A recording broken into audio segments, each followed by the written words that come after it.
It's hour 2 already of Connor and Beard, ESPN 97.5 and 92.5. That first hour flew by.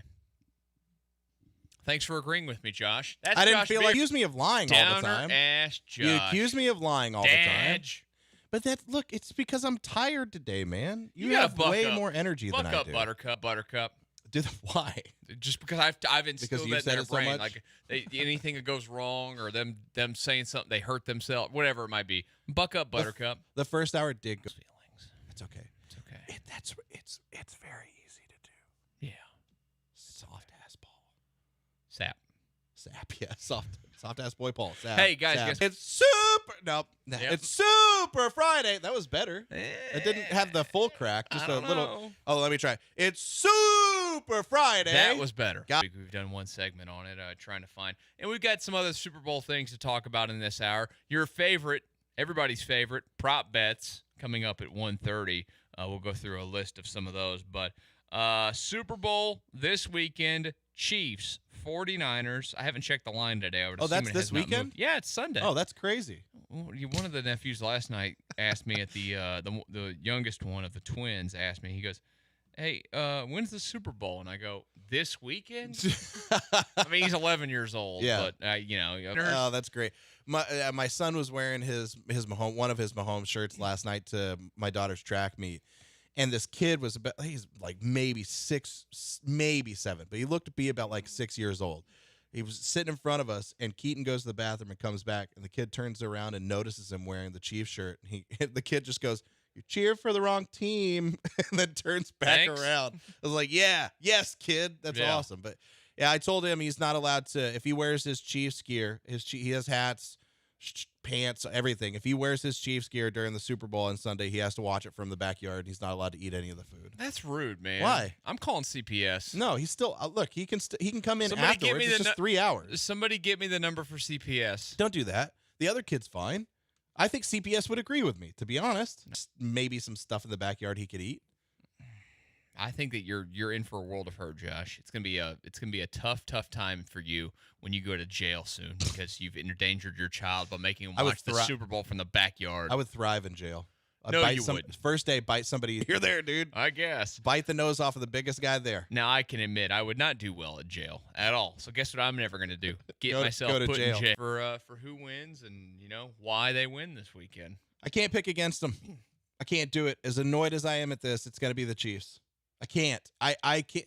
I'm gonna be pulling for the 49ers because I like a lot of the players that are there on fatigue. Do you think we got Patriots fatigue like we have for the Chiefs? I don't think we ever got to that level. I had Patriots? Fatigue for the Patriots a little bit, but I don't think it was like this Chiefs fatigue that people are experiencing. My Patriots fatigue, and I think most of the people that I know, their Patriots fatigue was more than where the Chiefs are. I think the Chiefs are getting close. George Kittle went from a guy I had no idea who he was, and I made fun of him on a fantasy football show on another radio station one time. And then all of a sudden he broke out as that year he broke out as one of the best tight ends. And Brandon Ayuk. I like Shanahan. I like Fred Warner. Love Fred Warner. I just like the way the 49ers in general have built their team. 49ers win is because I think that the Texans are going to build similarly to the 49ers. And it shows, hey, this is a path to get you a Super Bowl. Patrick Mahomes and the Chiefs. I can't do it. So I'm going to choose the Chiefs to win a close game. I'm going to say 27-24 Chiefs. Okay, so the line on the game, I did check it just a minute ago. It's actually moved. It was at 2.5 San Francisco for a good while. Then I think it fell to 2, but now it's at 1.5 San Francisco. So the money's pouring in there on Kansas City a bit. And I'm with you. I think, look, all season long on this show called the Chiefs frauds. Yeah. And I was wrong. It just it was what it was. Yeah, I'm getting a little chilly. I thought you were undressing for a second. I pulled out my jacket. The Chiefs are not frauds based off of it. Their defense is legit. We've watched that happen throughout the playoffs. They've been awesome. I think that their defense is so good that it's going to make Brock Purdy. And I think it's the difference in this football game completely is that at the quarterback position, I think they're going to make Brock Purdy crumble. I think they're going to make Brock Purdy look like Mr. Irrelevant and make all those people that have the takes on him that he is not who you need at the quarterback spot be real. I think they're going to force him into turnovers, and I expect it to be a lower scoring game. Well, Spagnuolo loves to rush. He loves to blitz. I think they're going to make his life hell and make him look silly at times. So I expect the Chiefs to find a way to get the victory in this one, to have a third Super Bowl in the last 4 years, and Is it 4 or is it 5? whatever it Is it is, 4 or 5, whatever it is. Doesn't matter. There's so many. They've got 3 Super Bowl wins, and Patrick Mahomes like 27 years old. I know. It's stupid. This is going to be his third Super Bowl win in the 6 years that he has been making it to Super Bowls. Yeah. That's nuts. It's absolutely nuts. I think that they walk away. I think that obviously, I would go and put money on them on the points there. I'm not putting any money on this. Hey, have you looked at the matchup predictor, by the way? No, I haven't. Hands off. What do you think it says? I'm gonna say that what was the spread? Niners. Okay, Andrew, you got one? I'm going to go 54% Niners. Ooh, Josh wins this time. 59.4. Wow. I don't understand. I guess I don't understand. It feels like the overconfidence that everybody has in the 49ers. Dogs. And you not pick The 49ers, that's why people keep choosing paper for this roster. And then you look on the offensive side of the ball. They've got a great offensive line. And Brock Purdy has had his ups and his downs this season, but he was still an MVP candidate, and he's still finding a way to win games. So when you look at what the 49ers are, the Chiefs are the new Patriots. And bet against them at your own peril. And I love the fact that you brought up the Chiefs defense. The Chiefs defense has been one of the best defenses in the back half of the season, especially in this playoffs. So if you're going to sit here and tell me that Chris Jones can't go off in the same way that Nick Bosa has the ability to go off and affect a game, but the quarterbacks that they're going off on are vastly different. Like Chris Jones going off on Brock Purdy, much bigger deal for the 49ers than to have Nick Bosa go off or Eric Armstead go off on Patrick Mahomes. Patrick Mahomes can handle it better. Yeah. Patrick Mahomes adjusts better. He makes better reads. He has a better arm. He can do crazier things. So it's just, I get why people are picking it. It's just the wrong pick. I'm right there with you. Let's grab Gary in the Heights real quick. 7137.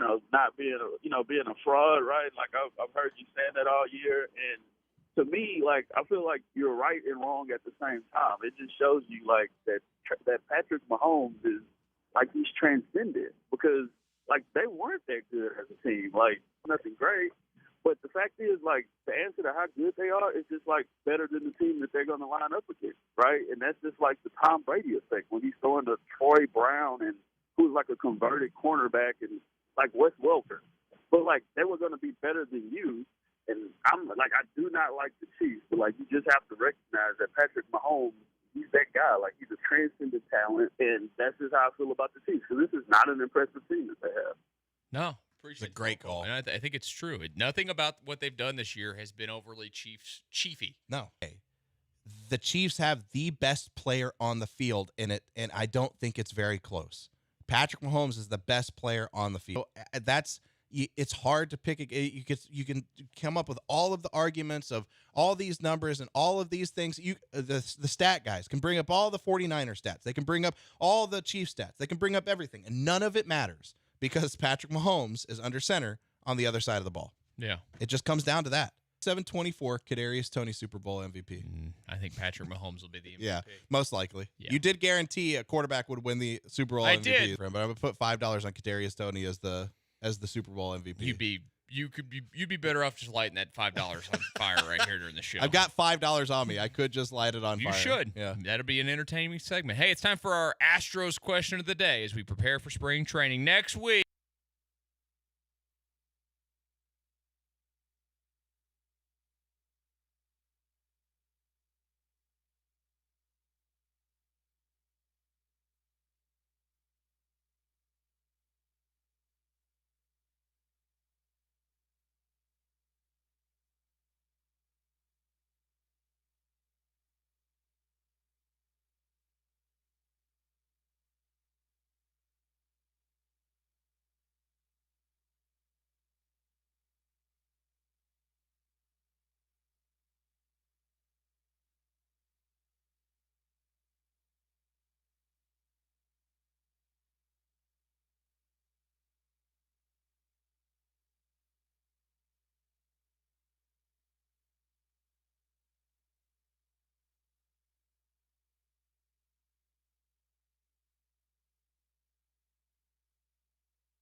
Live from the Veritex Community Bank Studios.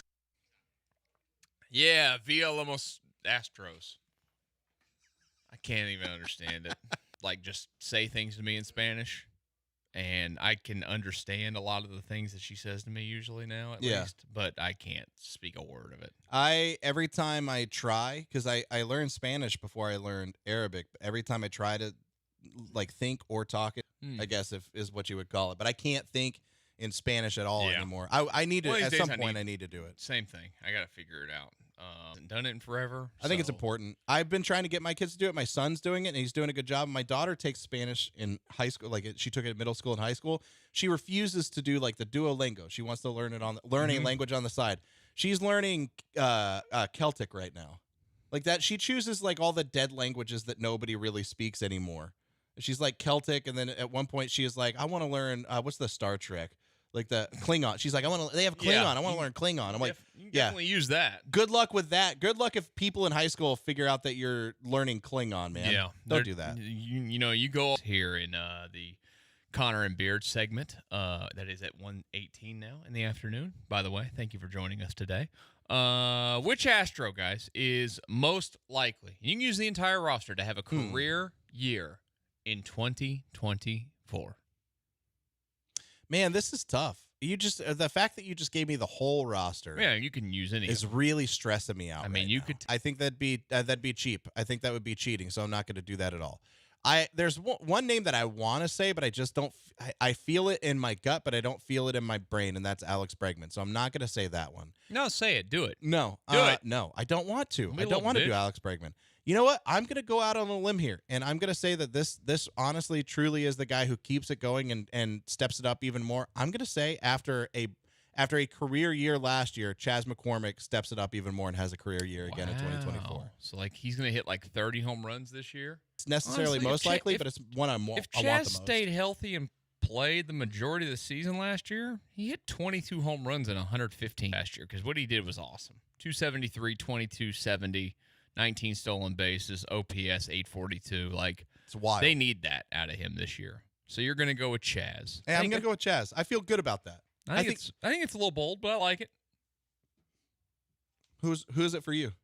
I was going to ask Andrew first. You're staring at me. I thought you were saying something else. No, but like you just creepily like stop. My bad. No, it's because I had to turn my mic off because I was burping. Oh, yeah, I don't want to do that in front of the microphone. You could have just burped into I'm people's not ears. Lance. I'm not Lance. You know what? Honestly, hold on. Let's do our impression of the morning show real quick, guys. That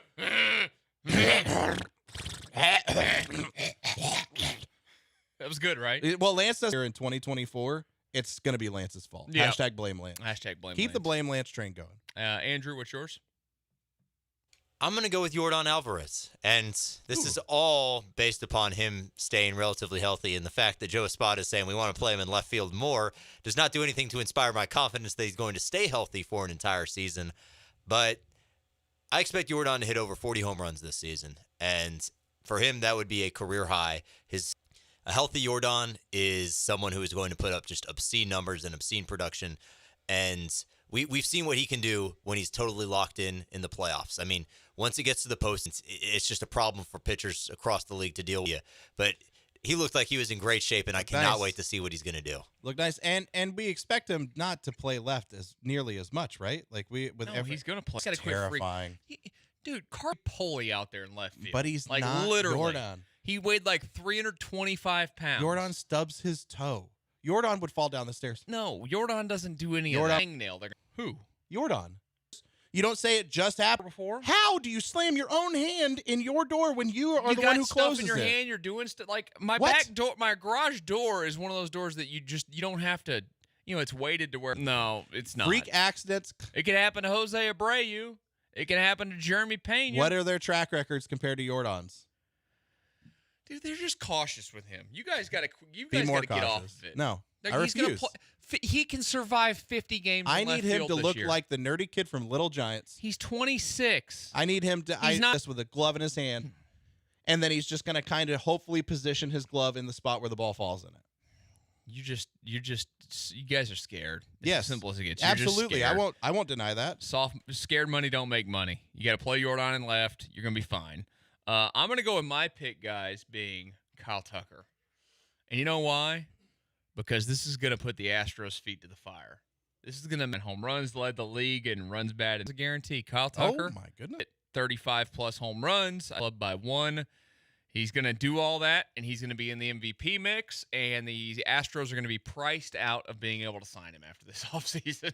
That's what's I mean, look at his career trajectory. Every year's getting better. Other than he's one of those guys. He's one of the best left-handed hitters in the sport, and I think that he's going to continue to mash this season with the protection that he has in the lineup and everything. I'm interested to see where they place him in the he was down in the line. Instruction is going to be very interesting this season. Yeah. But I expect a huge year out of him. I would love that. I'd love it. That's why I would love even more for them to just get the extension done. Yeah, do it now. Get it done. Do it now. Do it now. Every time we talk about contract talk, 9 years, 280. Just like there you go. Springer, Garrett Cole.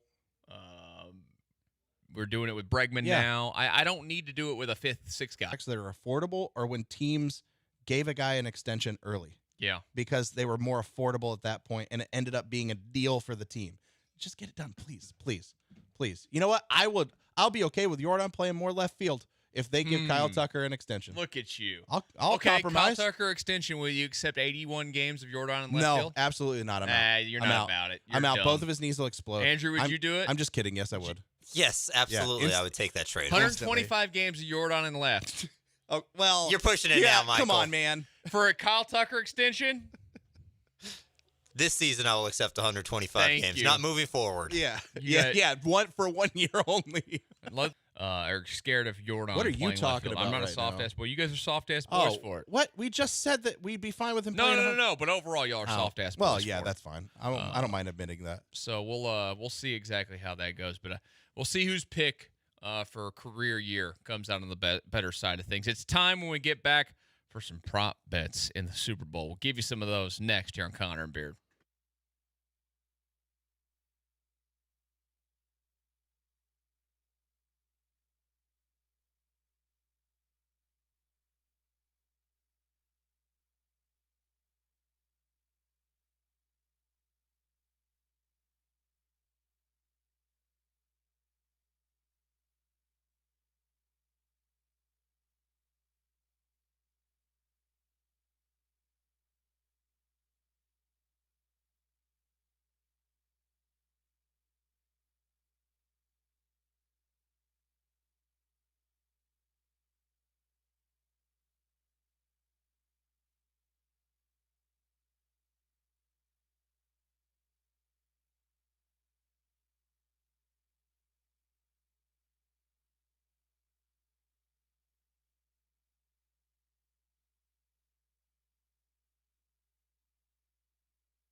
Connor and Beard, live in the Veritex Community Bank Studios. All right, we'll talk prop bets here in just 1 second, but I saw this come across my Twitter timeline a moment ago. Another coaching shakeup in college football is coming. So UCLA is joining the the Big Ten this year. The Pac-12 doesn't exist anymore. It's the Pac-2 or whatever.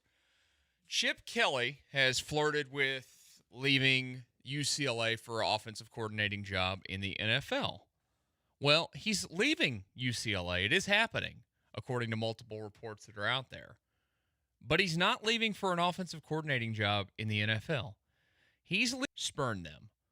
What the hell is going on in college football? I actually think I might have found a connection.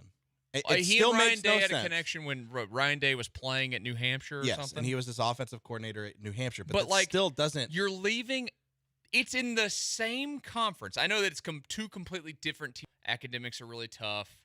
They don't have the donors, the backing, and all those things. They don't have a lot of the things that you probably need at a school like job. It's weird. The whole thing's weird. It's not like, okay, head coach at UCLA to offensive coordinator at Ohio State. I'm not wrong in saying UCLA. So they, at minimum, Ohio State had to have matched that. You'd think so. Like at a bare minimum, they probably would have had to go a little bit higher. You have to leave living in Los Angeles for Columbus, Ohio?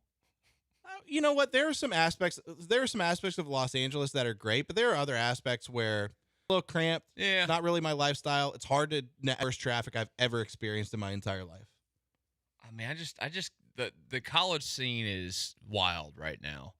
I mean, maybe he just doesn't want to do all the crap that you have to do with when it comes to being a head coach and all that. Could be that simple. To be UCLA's top candidate to take the job.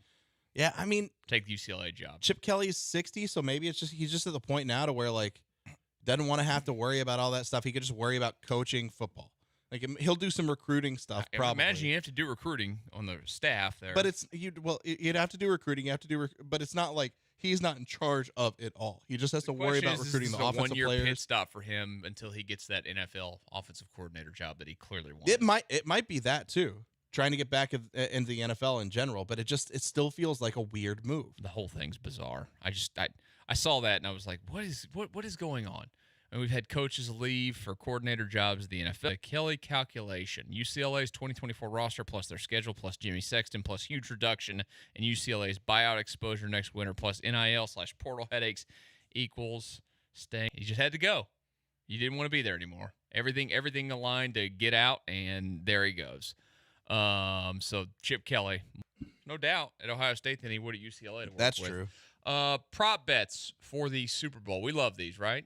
I do. I love stupid little fun. Or under 87.5. I would 99 when Reba did the national anthem at Cowboy Stadium. It was 90 seconds long. So I'm still going to take the over because even her shorter version was the over. And the average length is like 115 seconds. So I'm taking any kick to hit the uprights. Yep. I'd say no. Andrew, would you play on it? No shot. It's relatively rare that let me give you the odds in order. These are the color boots she'll wear. Black plus 200, brown plus 325. I'm taking the white plus 500. White boots are definitely in. Yeah. If you go to the rodeo this year, it was like this last year. My wife pointed this out to me, and then it became probably 50 to 75 a night. I'm going to come back to... And that's probably on the low end because we weren't paying attention the entire time. I'm going to come back with numbers. I'm going to take like the first night I go to the rodeo, I'm going to take like a notebook and actually tally when I look at boots what color it is and how many I see. I mean, I'm telling you, white boots are in for the white ladies out So you there. You got to feel pretty strongly that it's going to be the white boots plus 500, right? Yeah, I think I'd take the white boots there as well. And it's a good return on your Ooh. I'm going to take the over on that. I think they're going to target him pretty heavily. If they're going to be able to beat the 40, I would take the over on this as well. Did you take that, Andrew? I'm smashing the over on anything Travis Kelce if it's not some obscene, just like out of the world. Like if it's a half touchdown, 70.5 yards, 6.5 like I'm smashing the over on all of that. He's got to impress the girl. Guys always see. I heard smash Travis. That's Andrew. I'll defend you on this one. That's not what he said. He wants to be Taylor Swift. Well, I mean, smashing anything involving Travis Kelce could also get the Swifties after me, so this whole thing is not ideal for me. I think that's fine. I don't think there's anything wrong with that. Just depends on which Swiftie. I'll take the over on that. I also would smash the over on that. Smash. Okay, never Smash mind. or pass. I'm not That's where Patrick Mahomes over under 265 or 262 and a half for the passing yards. I'm going to take the over on that. I think I'll take the under. You're going to take the under? I think he throws like 250 something. I think he's got to have a big game to beat the 49ers. I think they're going to run the ball pretty well. They could. We watched the 49ers get gutted in the run game against the Lions. I think the Chiefs, we saw what they in maybe- Pacheco or anybody else's hands more than Mahomes? No, I'm not saying that they're going to do that. I just think that he'll throw. I mean, is 250 a low number? No. 250 is not a low number. I think it's going to be more than that. To be able to beat the 49ers, it would need to be more than that. Just based on opportunity and how much they'll need to score, in my opinion. Okay. Andrew, would you take it? I'd go under as well, Michael. I think you're 100% right that the 49ers defense, while still great, does have a couple vulnerabilities when you can attack them on the ground. And I don't expect this to be a high-flying, high-scoring Super Bowl. I expect it's a game that's going to be played in the high teens to low 20s. And with that being the case, I think there's every shot Mahomes goes under 262. Let's go to Christian McCaffrey running the football. 89.5 yards. Ooh. I'm going to take the under on this one. I would take the over here. I think he's going to get 110 or so. That's probably the safer bet. I just have a feeling that the Chiefs are going to do everything they can to stop McCaffrey and force Brock Purdy to beat them with his arm. Where are you going, Andrew? I'm going to go over as well. That the game stays relatively close throughout, and as long as that's the case, Christian McCaffrey is going to get plenty of carries on the ground. I mean, they're going to involve him in the offense regardless of how the game plays out because he's such a great option to catch passes out of the backfield or even split out wide. But if the game's close, I think McCaffrey gets a heavy bevy of carries on the ground. Heavy bevy. How about the halftime show? Usher. How many songs will be performed during the halftime show? Over, under 8.5. Well, they got to do, yeah. I know I couldn't name You think all they'll the do Usher You Got songs. It Bad? You got what? You got it bad. Well, the question is he going to have a special guest Oh, join him at some I point? guarantee you he'll have at least one. Like, is little John going to bust out and do yeah? Probably. I would bet you anything that Taylor Swift comes down for one song. I don't know what, but she might come down. She's not coming down gonna and do doing it. a song. I'd say he's gonna have at least one guest, and he's gonna do 6 songs. Okay. Andrew, would you take over under on 8.5 songs? Yeah. I think I'm going to go under. I think that Usher will keep it long on a couple of songs, and then it's going to limit some of the catalog that he's allowed to go into. Yeah. You know what? Life is too short to play the unders, guys. Play the over. He's getting 9 in. I don't know how, but he's going to get 9 songs in. And I'm not going to know all of them, but you know what? It's going to be great. It's not that I'm not, rooting against. No, You're an Usher hater. No, I'm not an Usher hater. Yeah, you're an Usher's Usher good. hater. I think he's really good, but I just, it's not the best halftime show they've put together. You hate Usher. They That's a great halftime show. He What are should you have done talking this about? halftime show 20 years ago. It's still fine for him doing it now. Usher's still When's good. the last time he's made anything? I think he had an album like a couple of years ago. And do you know a single like- song from it? Probably. I don't know song names off the top of my head. I don't know. Give me more of the Who. That's who I want back. No, I'm No, kidding. get that out of here. That was the worst Let's get more halftime show Katy Perry. ever. Yeah, he literally released an album today. Oh, of course he released an album today. He released a So he's brand going new to play album one of those today. songs that nobody knows for sure. That is going to be a little bit annoying. Yeah. No, hey, nobody wants to hear the new stuff. Play Yeah, Where's play, yeah. You know, it's even, at least it's, remember when they did, was it U2 did the halftime show and they forced all of our phones to have U2 downloaded? Oh, wait, no, yeah. you didn't because you don't have an iPhone, Mr. Green Bubble over Well, there. it saved me that day. So Congratulations to you on that. So there's some of your prop bets for the Super Bowl this weekend. Well, I didn't give you the Gatorade one. We'll get to the Gatorade one later at some point. But let's talk about some Texans and what the one move could get them to the Super Bowl next year. We'll do that next year on Connor and Beard.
Beard is teaching Connor how to use all of the technical advances in the Veritex Community Bank Studios, like how to close the door and stuff.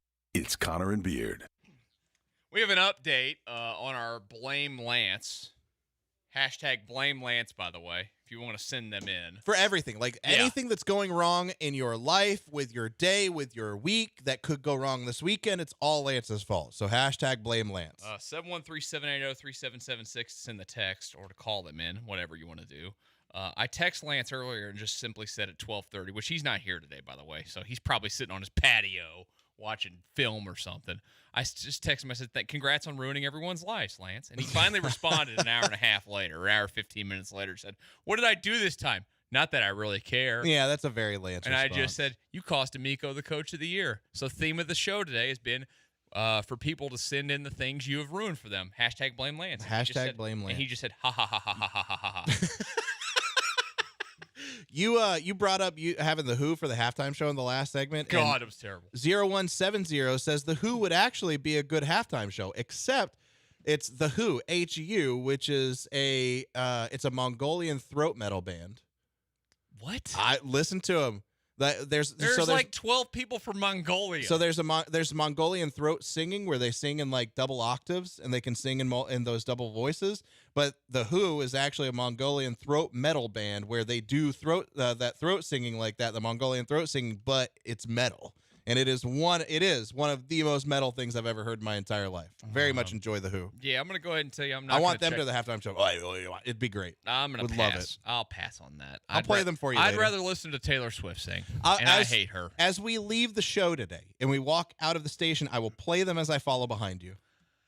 My windows will be up. No, I'm gonna walking out of the building. Oh, walking out of the building. I was thinking you were talking about the car. Not in the car. I'm gonna play them on my phone and hold them up to your ear as I walk behind you. I'm going to keep these headphones in and put my hands over my ears and go. La, la, la, la, la, la, la. I'll pop that out and I'll shove my phone right up against your ear. No, we'll fight. We could fist fight right down there on the second floor. That's fine. Right in front of that construction company that's got an office over there. I have experience falling See how long downstairs. it takes for them to come and help us out. They won't. Or the valet company. They'll just down watch. There. Yeah, they'll just watch and probably film it. Probably. That's what are these I guys doing as I'm trying to shove my phone up to We're your on ear? the floor. Are they wrestling? Yeah, they're wrestling. That's it. That's exactly what they're doing. Let's get to Pena real quick. I'm sure that Pena wants to. Hi, Pena. Or we'll get to Pena in a second. Andrew's answering the phone. Pena wants to probably give some pod shots to you. I'm waiting for it. We've got something. Hey, real quick, or no, that's not. Never mind. The Cowboys lost a coach, Josh. I just want to let you know. They lost somebody from Aiden Durde. Is he on the Cowboy staff? He's wearing Cowboy stuff here. I have no idea. I don't know how you feel about that, but we'll get to let's get to Pena real quick, Andrew, before we get to our Texans question. Let's see what Pena's got for the pot shots to Josh today. Hey, Pena. Hey, what's going on, guys? Josh, you're safe today. I'm coming for you, Connor, but Yes! I'll wait in a couple of seconds. Bring it on. I'm not But scared. I wanted to get into the Texans. I think you said one position or one player. I guess it doesn't same thing. I think we need a running back, and I'm 1 foot in, 1 foot out on Saquon. He's only 26. He is a beast, but he does get hurt. But, yeah, like I said, I'm 1 foot in, 1 foot out. But if I had to be a position, it's going to be running back. And, Josh, I do have a question for you today. Damn it. So I can't believe I'm going to do this, but what's bigger, your biceps or Connor's forehead? Thank you. Have a great day.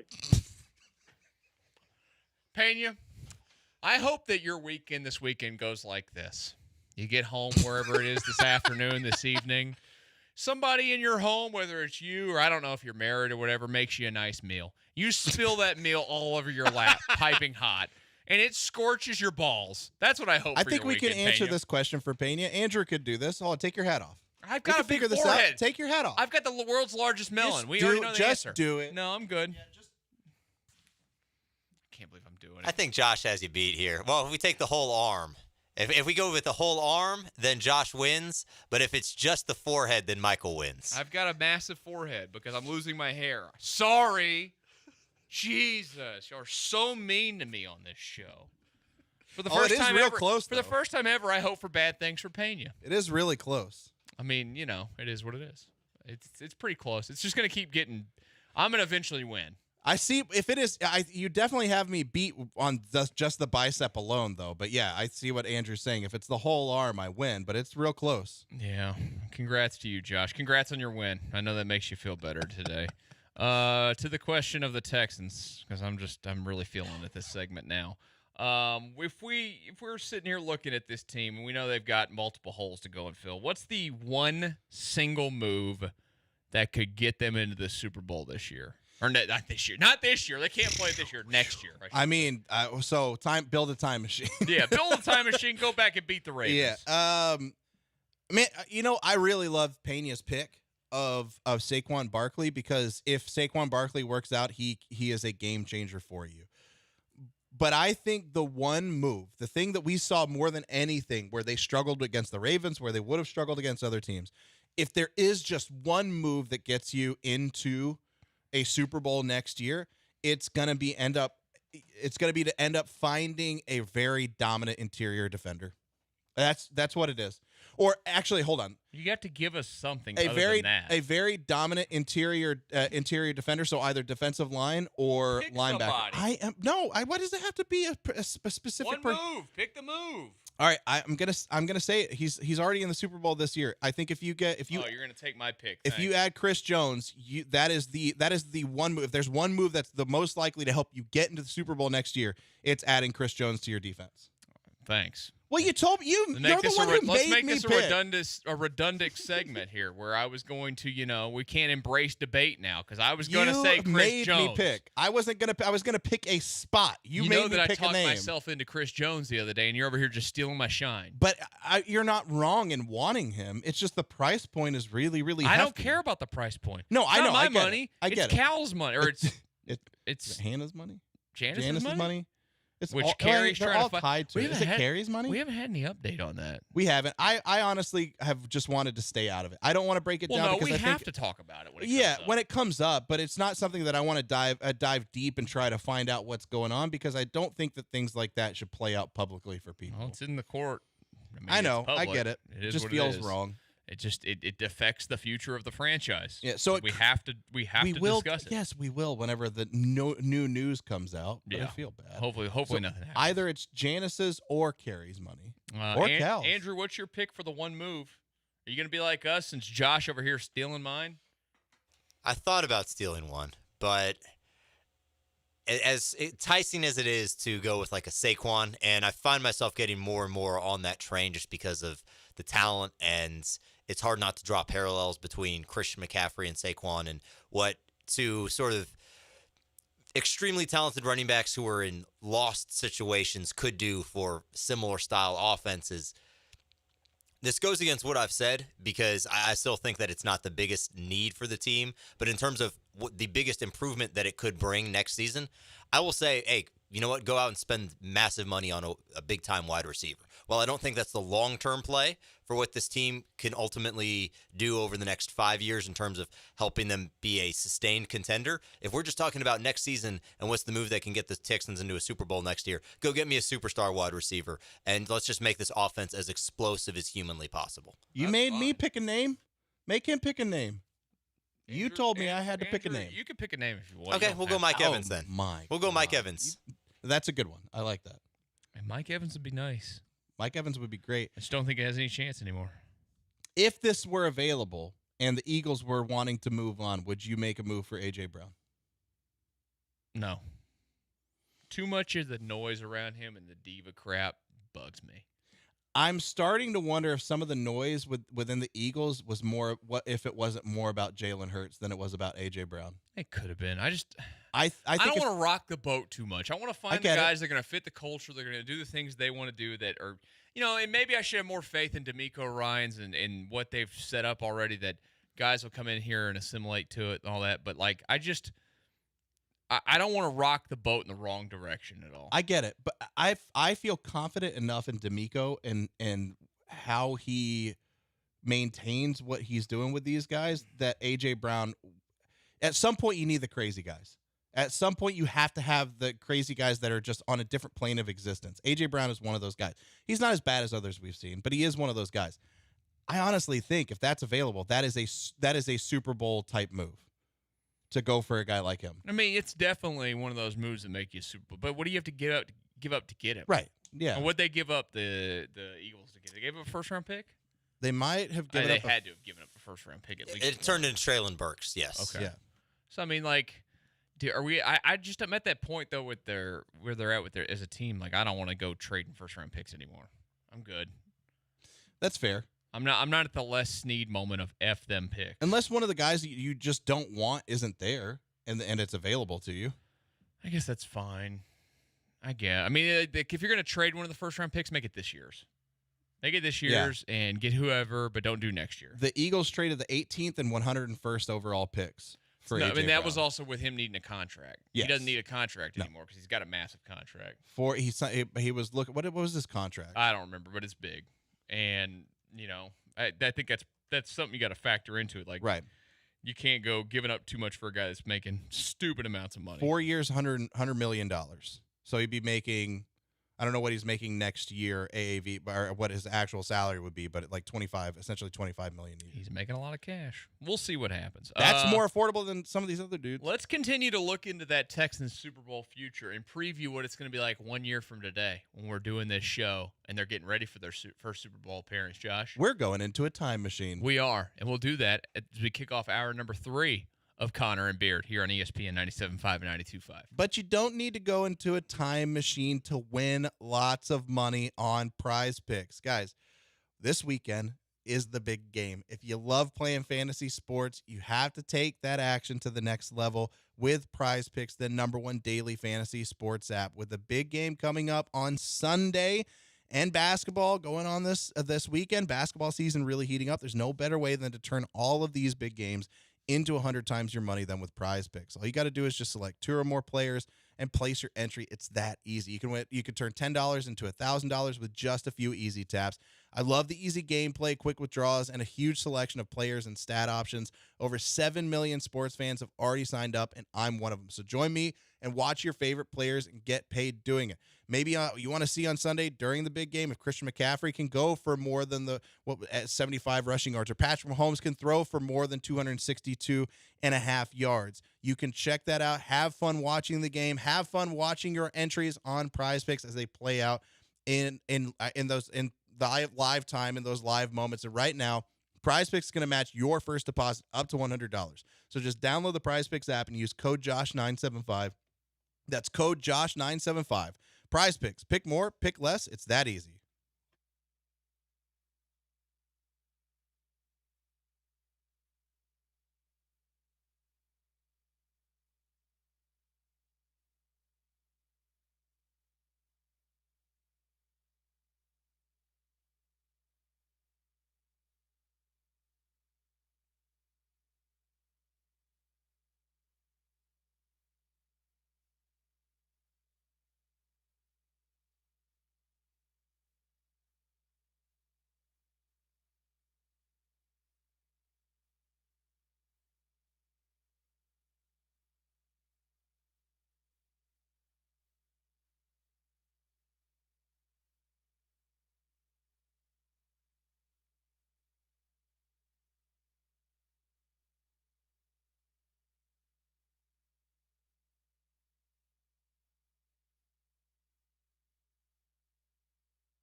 It's our final hour of the week on Connor and Beard here on ESPN 97.5 and 92.5. You'd like to get in here with us along the way in this final hour. Maybe you'd like to be like Pena and call in and say mean things to one of the hosts. You can do that. Yeah, how do you like it, Michael? 713-780-3776. I like to see Pena's forehead. You know what? Don't blame Pena for that call. Why? There's only one person who's at fault for that call. It's not Pena. It's not you. It's Lance. Yeah, blame Lance. Blame Lance. It's Lance's right. fault for that call. We're blaming Lance today, if you've missed that, because D'Amico Ryans did not win the Coach of the Year last night.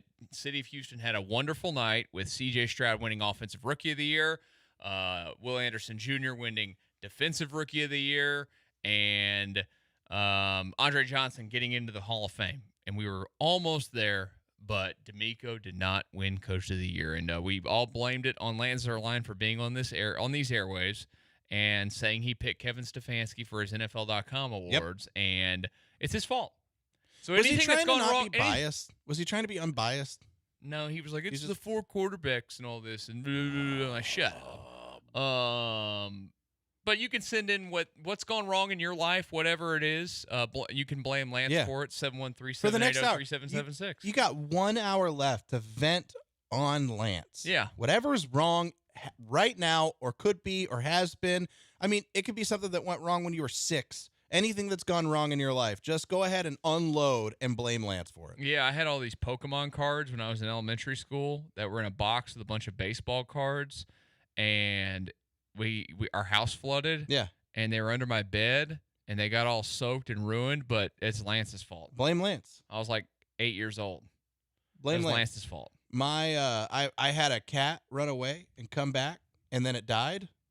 Like a week after it came back. It was gone for like 6 months, came back, died a week later. That was Lance's fault. Yep. 100% Lance's when fault. Brad Lidge gave it that home run to Albert Pujols, that was Lance's fault. Absolutely Lance's fault. When Matt Schaub's Liz Frank injury. Lance's fault. Lance's fault. Not Albert Hainsworth's fat ass. No. It was Lance's fault. 100% Lance's fault. Yeah. When Matt Leinart came out the next week and broke his collarbone after like 10 throws, that was Lance's fault. Yes. Yeah. When Gary Kubiak had a mini seizure on the sidelines, Lance's fault. Jacoby Jones fumbling the ball. Lance's fault. Yeah, absolutely. When Dream got in a fight with Vernon Maxwell back in the day, right? That was Lance's fault. Yeah, that was absolutely Lance's fault. When Vernon left the team, Lance's fault.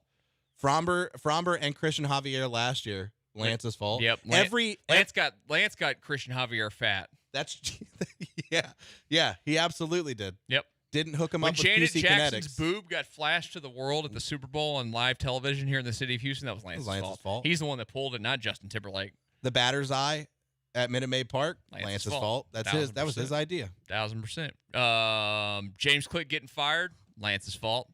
The sign stealing scandal, Lance's fault. 100%. It was his idea. Dusty Baker saying no to the trade for Wilson Contreras, Lance's fault. That Dusty Baker not playing Yainer Diaz last year and saying that everybody would thank him for it, Lance's fault. Absolutely Lance's fault. Everything can be traced back to Lance. I'm just saying. Kevin Porter Jr., Lance's fault. 9837 says, I got a rash that won't go away. Thanks, Lance. Lance's fault. Lance's fault. Got a rash. 8576 says, I'm only 3 inches down south. Screw you, Lance. It's your fault. That's Lance's fault. Guy's got a micro penis, and it's Lance's fault.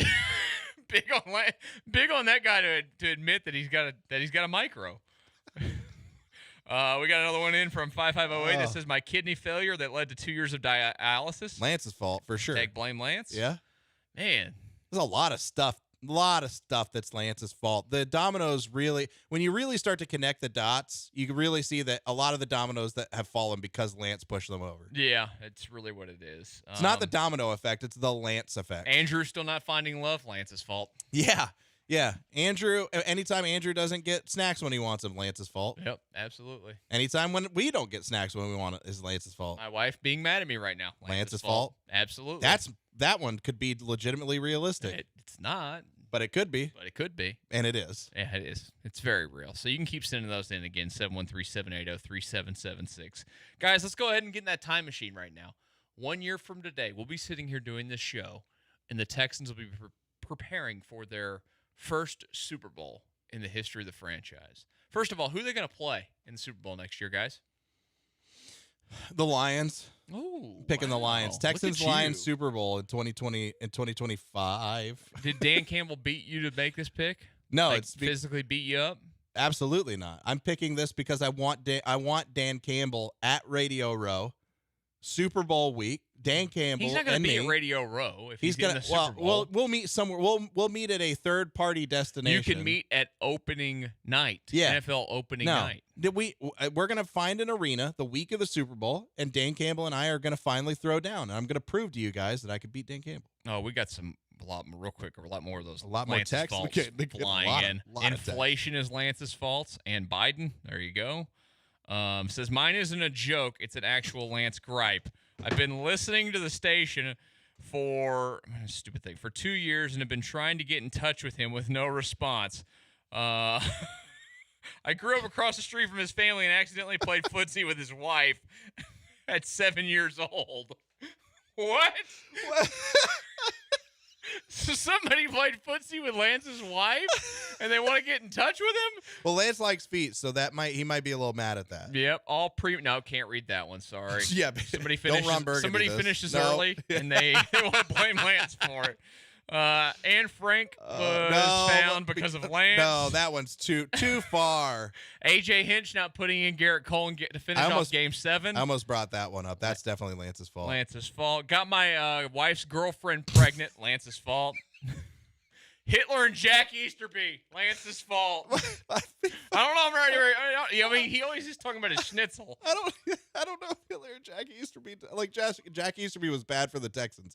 Don't know if he deserves to be put in that same category. Yeah, probably not. Yeah. The war in Ukraine, Lance's fault. Oh, absolutely. Texas heat and drought every summer is Lance's fault. So yeah. Weather, just weather in general. Him talking about the dew point. That's always Lance's fault. Somebody says it's Lance's fault that AJ and Fred are no longer here. I don't know who that is, so I guess that works. Sure, Lance's fault. It's Lance's fault. No matter what it is, it's Lance's fault. So you took the Lions as the team that the Texans are going to play next year in the Super Bowl. Yeah. I'm going to say the 49ers get back. I'm going to give them that one more time. It's going to be Texans 49ers in the Super Bowl. Okay. Andrew, who's your pick? For the Super Bowl? Yeah, who are the Texans going to play in the Super Bowl next year? I'm going to go with the Packers. And I just want to watch the internal crisis that goes on within Joel Blank's head play out over the course of the 2 weeks leading up to the Super Bowl. I think he'd explode. And guess what? Because he'd probably talk his way in. Because I've never. Does he like Jordan Love yet? Is he in on Jordan Love? He's kind of a fence sitter right now, where like when he I likes asked him him, that but day, when we did the post game show that night, and I was like, "Hey, the 49ers are going to win tomorrow or something," or the Packers are going to beat the 49ers. Jordan Love's going to have a great game. He's like, "You can't bet on Love or something." I think he likes him, but he understands that Love has flaws, and I think it's one of those situations that's similar to what I do, where he's expect the worst, hope for the best. Yeah. I like Jordan Love. I do too. That'd be a legitimate. I don't know what the ratings would look like for that Super Bowl, but that'd be a legitimately fun Super Bowl to watch two young quarterbacks go after it. So those are our picks for next year. More texts came in for blaming Lance, by the way. Just they're filing in. Deshaun Watson scandal was Lance's fault. Oh, that's absolute. I've heard from a lot of different people. Like Fred Davis, I have connections, and I've heard from people that it's Lance's fault. Yeah. I'm 51 and a new dad. Lance's fault. That's right. Yeah, Lance was definitely there for coaching you up to have sex at 51. Hemorrhoids are Lance's fault. Oh, 1,000%. Just hemorrhoids in general. Yeah, it's got to suck. I'd get some cream if I were you. Dell coming back to be producer, Lance's Is that fault. Officer Phillip? I think it might be Officer Phillip. That's mean. He doesn't like him, but also he doesn't like you. Officer Phillip doesn't like you. Yeah, he calls me the fat guy. Yeah, the fat man. Well, that's right, the fat man. Well, at least man's better than guy. Yeah. Lewis Hamilton going to Ferrari, Lance's fault. Agree. That one's definitely Lance's fault. He left Toto. It's not a good world. I watched the first episode of Drive to Survive. Did you? Well, almost the first episode. I watched part of it, and then I think? stopped, and I haven't gone back. Well, you need to. I'll go back. It's good. It's I'm telling you. It's interesting. It's definitely interesting. Like, learn a little bit more. And I think the new season's getting ready to come out. Yeah, I'll pick it back up and watch it. Who should I be a fan of? You tell me. Lewis Hamilton. I should be a fan of Lewis Hamilton. Yeah. Who's the other guy that everybody hates? Who's like the Yankees? Everybody hates Max Verstappen. Oh, I'll choose Verstappen probably. Yeah, of course you will, Man City boy. That's actually right on brand for you. Look, I think you being a Max Verstappen fan. Josh being fat, Lance's fault. Yeah. There you go. Yeah, although look, I may be a bigger guy, but they saw me jump up on top of a fence in a way big guys don't normally. So that is pure unadulterated beard power. Yeah, Lance's fault that Zach Wilson got busted with the Cougar Pat with No, Cougar, with the Cougar. Cougar. That's from Pat 409. Yeah, that's exactly what it is. So congrats to Lance. He just wrecked another segment. Damn it's you, Lance's Lance. fault. It's Lance's fault that he ruined another segment. When we get back to Connor and Beard, let's talk about the Hall of Fame. Andre Johnson's in. Who's the next Texan, not J.J. Watt, to be in the Hall of Fame? We'll talk about it when we return to Connor and Beard, ESPN 97.5, 92.5.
Back to another attempt at Houston Sports Talk with these two noobs. It's Connor and Beard, live in the Veritex Community Bank Studios. You know what? Houston Sports Talk is good right now because there's good things to talk about. And there's less serious things to talk about, like why things are Lance's fault. Everything is Lance's fault. Yeah, somebody sent All the one bad in, stuff. I guess, to you. Yeah. And said that me having a 5-head is Lance's fault, which is true. They should just tag you in something like that. Me losing my hair is definitely Lance's Oh, fault. yeah. I mean, losing look, my hair is Lance's fault. I always said jokingly growing up, knowing that I was going to lose my hair because both sides of my family, all the men lose their hair. Yeah. I was always like, if I get to 30, it'll be a good run. And I've made it to 33 with pretty much all the coverage. Yeah. And it's now starting to become a thing. So you know what? I can't be that mad. You can still be mad at Lance, though. Yeah, I can always be mad at him. That's Lance's fault. Yeah, you could absolutely be mad. So you can at keep Lance. sending those in as well. This one's mean too. This one's going at me. Texas Tech losing to Virginia in the national championship game went up 3 with 20 seconds left. One of the worst nights of my life. World War I and World War II, both Lance's fault, even before he was born. For Truth, though. sure. Absolutely. Absolutely. I mean, Lance was on the Axis power, 1,000%. 1,000%. I mean, his heritage would say yes. His schnitzel. No, I don't want to know anything about Lance's schnitzel. It could be like that one guy that said his is only 3 inch. I don't know. I'm just saying.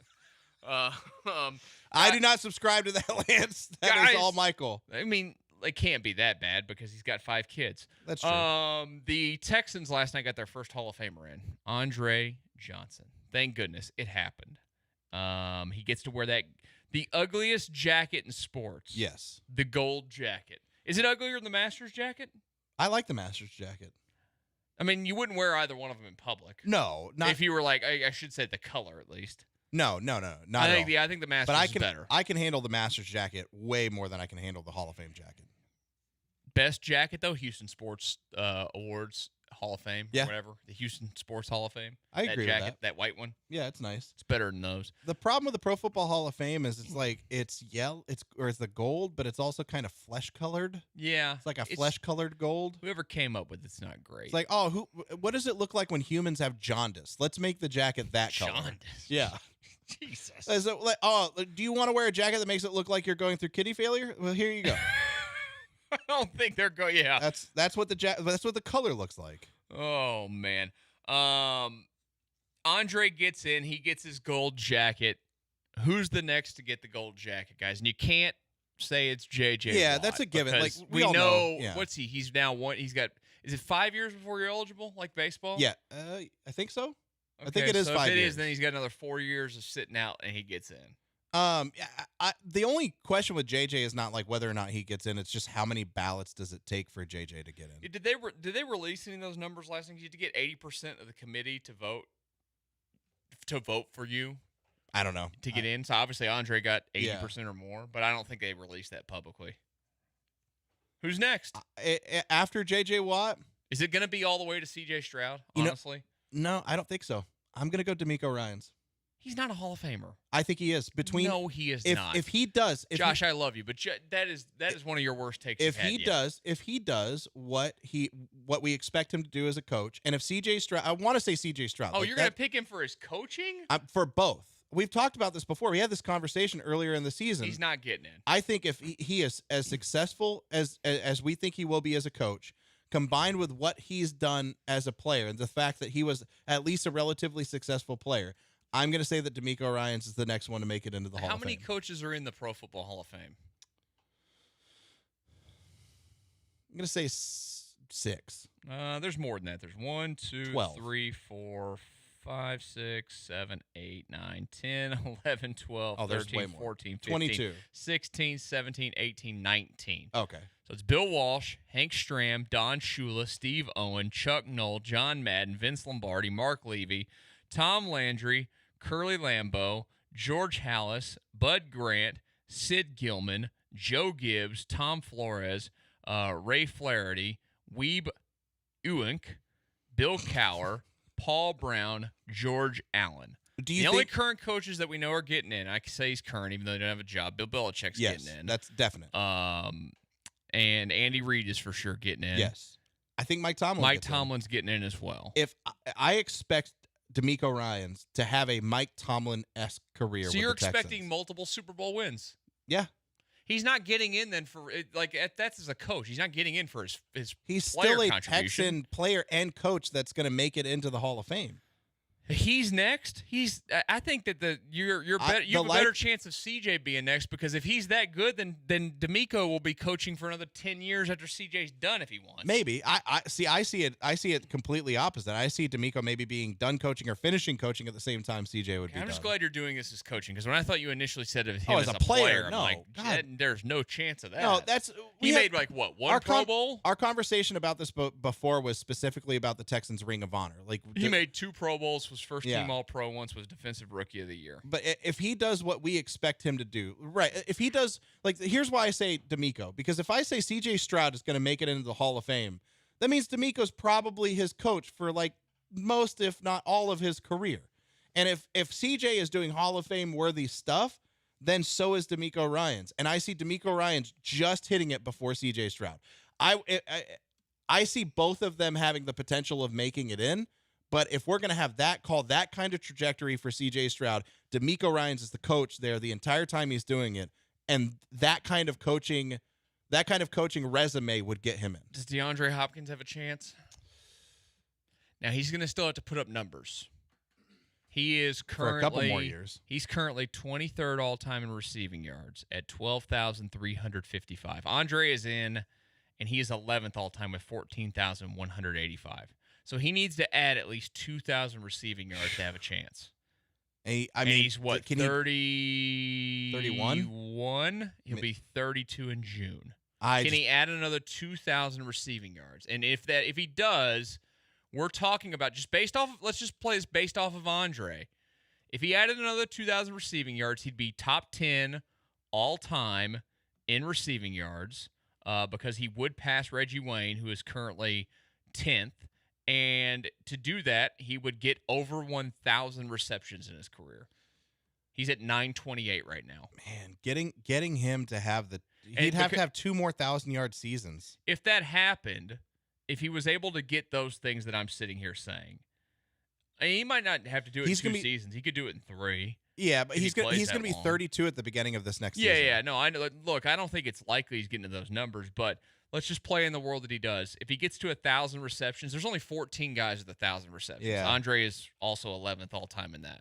If he gets to those 2 benchmarks, 14,000 yards and 1,000 receptions, I think he'll get in, and he'll be the next Texan because the majority of his career was with the Texans. Oh, that's a good call. I didn't even think about him as an option. I know. I didn't think about him as an option at all, but that's probably the right call. Because I was thinking about every other Texan outside of J.J. Watt that's gone now didn't have a chance. Didn't even think of DeAndre Hopkins. And that's the right call. If he gets to those benchmarks, he gets in. He's got more touchdowns, obviously, than Dre does. Right. If he doesn't get to those benchmarks, he still has a chance. So DeAndre Hopkins might be the right call. Yeah, I need to pull up the list again here of the all-time receiving leaders. Like you broke my game. I mean, Hines Ward's in the Hall of Fame, correct? Did he make the Hall of Fame? I don't know. I think he did. I feel like Hines Ward made the Hall of Fame a few years ago. Hines Ward, no, maybe he didn't. He's been a finalist. He was times? Yeah. It was another. Let's see. He's never been a finalist despite being one of the 25 semifinalists the past 8 years. Okay. That was in 2023, though. I'm just trying to find a guy that's in here in this range that is. I mean, look, Reggie Wayne's still waiting. Yeah. That it has high yards. Steve Smith, he's not. Is he eligible yet? Steve Smith Senior. Yeah, Steve Smith Senior is eligible. Is he in? No, he's not in yet. Okay, he's got 14,731 yards, and he's not in. And receptions wise, he had over 1,000, so he's going to get in at some point. You'd imagine he's going to have to hit those benchmarks. Yeah. There's no way. Like looking at this list of guys that are ahead of him yards wise, if he does, a large though, majority he'll of them in. are in, but he's going to have to get the benchmarks. Yeah. If he does, he'll get in, and he'll be the next one in. I think that's the pick. I'm stealing that pick. I'm picking it now. He's gonna have to. He's gonna have to milk it a little bit. Yeah. But I mean, he came back. Look, he came back last year in another 1,000-yard season. I think he's still capable of reeling off at least one more 1,000-yard season. Dark horse candidate no one's brought up so far, John Weeks. He's not making the Hall of Fame as a long snapper. Andrew, Shane Leckler. Do not shake your head like that was a real answer. Huh? Shane Leckler's already in the Hall of Fame. Yeah. No, he's not. Yes, he is. When did he get in the Hall of Fame? Shane Leckler's been in the Hall of Fame for years. What are you talking about? A few years ago. If you Google punters in the Hall of Fame, Shane Leckler's there in a Las Vegas Raiders jersey. He got in. There's no way Shane Leckler's a Hall of Famer. I think you're thinking of Ray Guy. Ray Guy is in, yes. No, I guarantee you Shane Leckler. Shane Leckler's not in the Hall of Fame. I'm looking it up. I'm looking at it right now. He's not in the Hall of Fame. He's on the All Hall of Fame team for 2000s and the 2010s. All-time bad Andrew take. He thought Shane Leckler was in the Hall of Fame. Andrew is furiously. I don't know the answer to He's this. not in the Hall of Fame. He's furiously Googling this right now. You Google punters in the NFL Hall of Fame, Shane Leckler's the second name on the list. He's not in the Hall of Fame. I'm telling you right now, he's not in the Hall of Fame. Ray Guy is the only punter in the Hall of Fame right now. So I don't know where you're seeing this one. I'm on the Hall of Fame website. Punters. And Google has lied to me. Ray Guy is the only one. The dangers sometimes of giving it a goo. Look at that. We got Andrew finally. He was wrong on one, Josh. Yeah. It happened. Yeah. This was your Miles Bridges moment, Andrew. Yeah. Yeah, congratulations, loser. You know what? That was Lance's fault, though. It You was can't fully Lance's blame. You fault. can't blame Andrew. That was Lance's fault. Google's bad search results is Lance's fault. I mean, Leckler's the next punter. If there's going to be another punter, Leckler's Yeah. going to be it. He should But be, absolutely. He spent all of his career with the Raiders. That's the problem. Like How many years was he with the Texans 5. first? I think he's like 13 with the Raiders. He's so going he to would be looked at as so a he wouldn't Raider. count. Yeah. I mean, but that's the thing. The NFL doesn't put you in with your other you're with a jersey or whatever. Yeah. It's just it's your bust. Andrew- The good thing, I was glad of. I went and checked last night. I wanted to make sure that the Colts or the Titans didn't tweet out anything about Andre making the Hall of Fame, and they didn't. Okay, good. Andrew, I know the Hall of Fame's not your strong suit, but who do you think is the next Texan to make it into the Hall of Fame? Shane Leckler. I would have said Shane Leckler, but clearly that's just not going to happen now. So I think D-Hop is the most realistic answer for any sort of like near time frame, especially if he can latch onto a contender and be a contributor to a Super Bowl run. I think that would help his resume out tremendously. So if he goes along with, a ring chasing 1 year, 2 year deal, which he doesn't seem to have been all that interested in at this point in his career. So I'll be fascinated to see how he approaches it this offseason. But yeah, if he can get 1 or 2 nice playoff runs in there to cap off his career, then I think he's got a really good shot. Yeah, he spent 7 years in Houston and had 8,600 yards here with the Texans and 54 touchdowns, 600 of his 32 he would go in catches, as a- 632 of his. Do you wonder if he tries to go in with another team because he of won't. how you don't think he will? Oh, the Texans they'll be. Look, Andre left here, and they were the ones pushing the Andre. But the divorce was different. They'll bring him back in. I hope so. I love D-Hop. I've always loved D-Hop. I still love D-Hop. Yeah. So I hope so. So I got a couple tweets here real quick. The Germans bombing Pearl Harbor. # Lance's fault. That's true. 38 I appreciate your commitment to me. 3830 says everything being Lance's fault is Lance's fault. That's true. Yeah. Yeah. That's actually that might be the truest one yet. Absolutely. Yeah, because it's his fault that we're blaming him for everything. Yeah, that's exactly what we're doing. So you can Catch Matsui's anal fissures are Lance's fault. They were always Lance's fault. Julio Lugo beating up his wife or girlfriend. Lance's fault. R.I.P. Julio Lugo, I think. Actually, don't R.I.P. Julio Lugo. Yoko Ono being introduced to John Lennon, Lance's fault. Former Rocket Eddie Griffin dying by a train, Lance's fault. And speaking of the Rockets, they're back in action tonight north of the border playing the Raptors. We'll talk about that game when we return to Connor and Beer.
Live in the Veritex Community Bank Studios, it's Michael Connor and Josh Beard.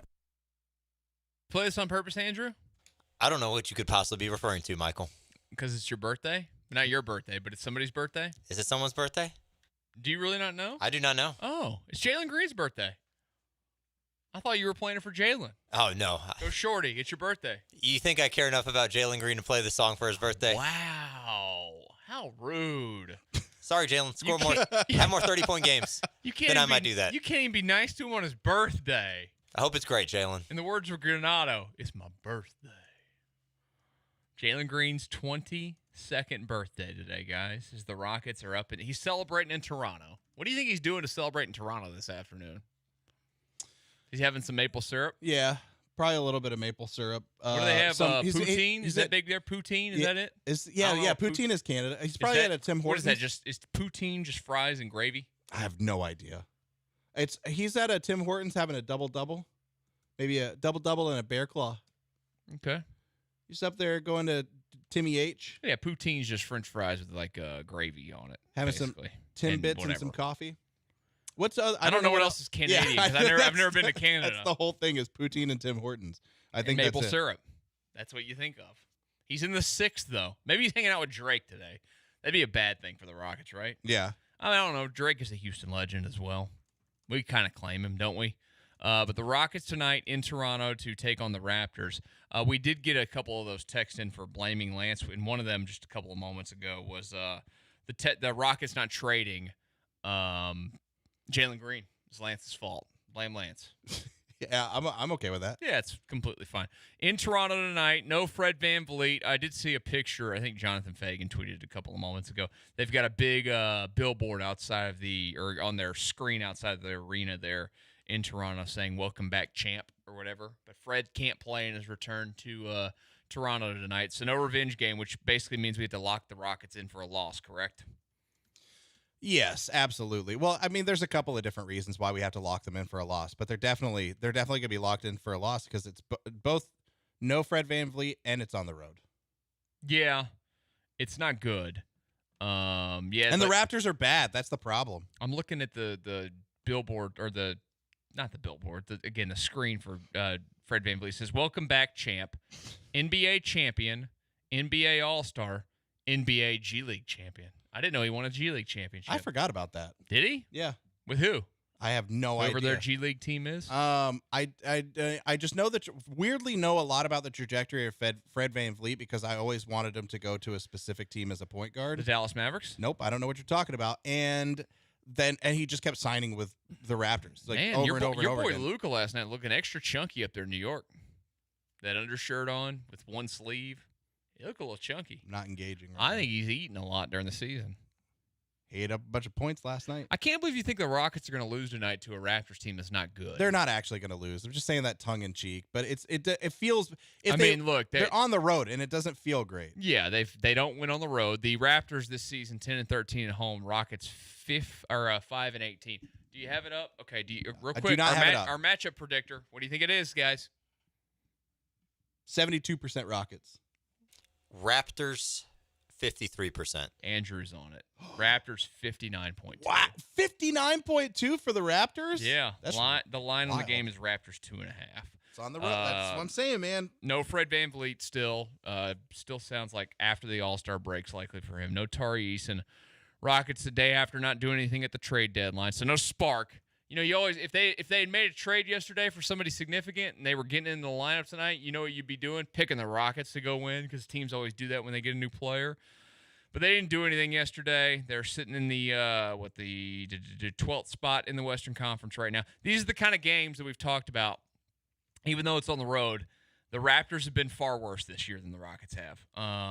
They have to go find a way to win this basketball game. It's a simple fact. They can't continue to lose basketball games like this. And if they go out and lose a game like this tonight, it's going to ramp up the thought process, I think, that we all have that the season is slipping away and they're not going to have a chance to be the play. Is the play in everything? No, of course not. But for a franchise that's been down, like the Texans have been down for so long, getting back there this year and having the opportunity to be in the playoffs, I think would have meant a lot. It's still not dead. I mean, at this very moment, They are a game and a half out, technically, of the final spot in the play-in. That's the Utah Jazz, who are 26-27. They do have a team in front of them now.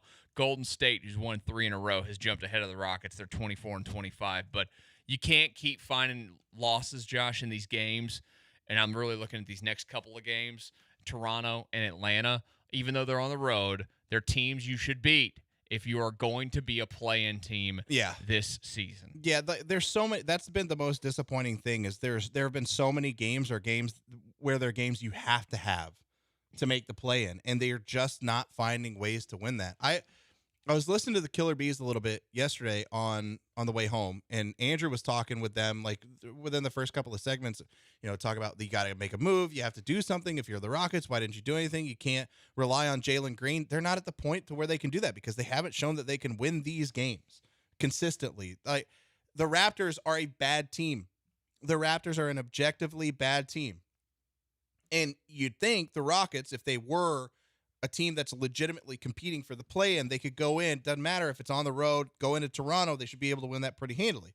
The fact that we would even hesitate and that the matchup predictor thinks the opposite is kind of telling of where the Rockets are, where there's just not enough consistency defensively or offensively to know which team is going to show up. And I'd feel much better about this if Fred VanVleet was out there, if Tari Eason was out there, but those just aren't options. Yeah. And so what Alperen Şengün are you going to get tonight?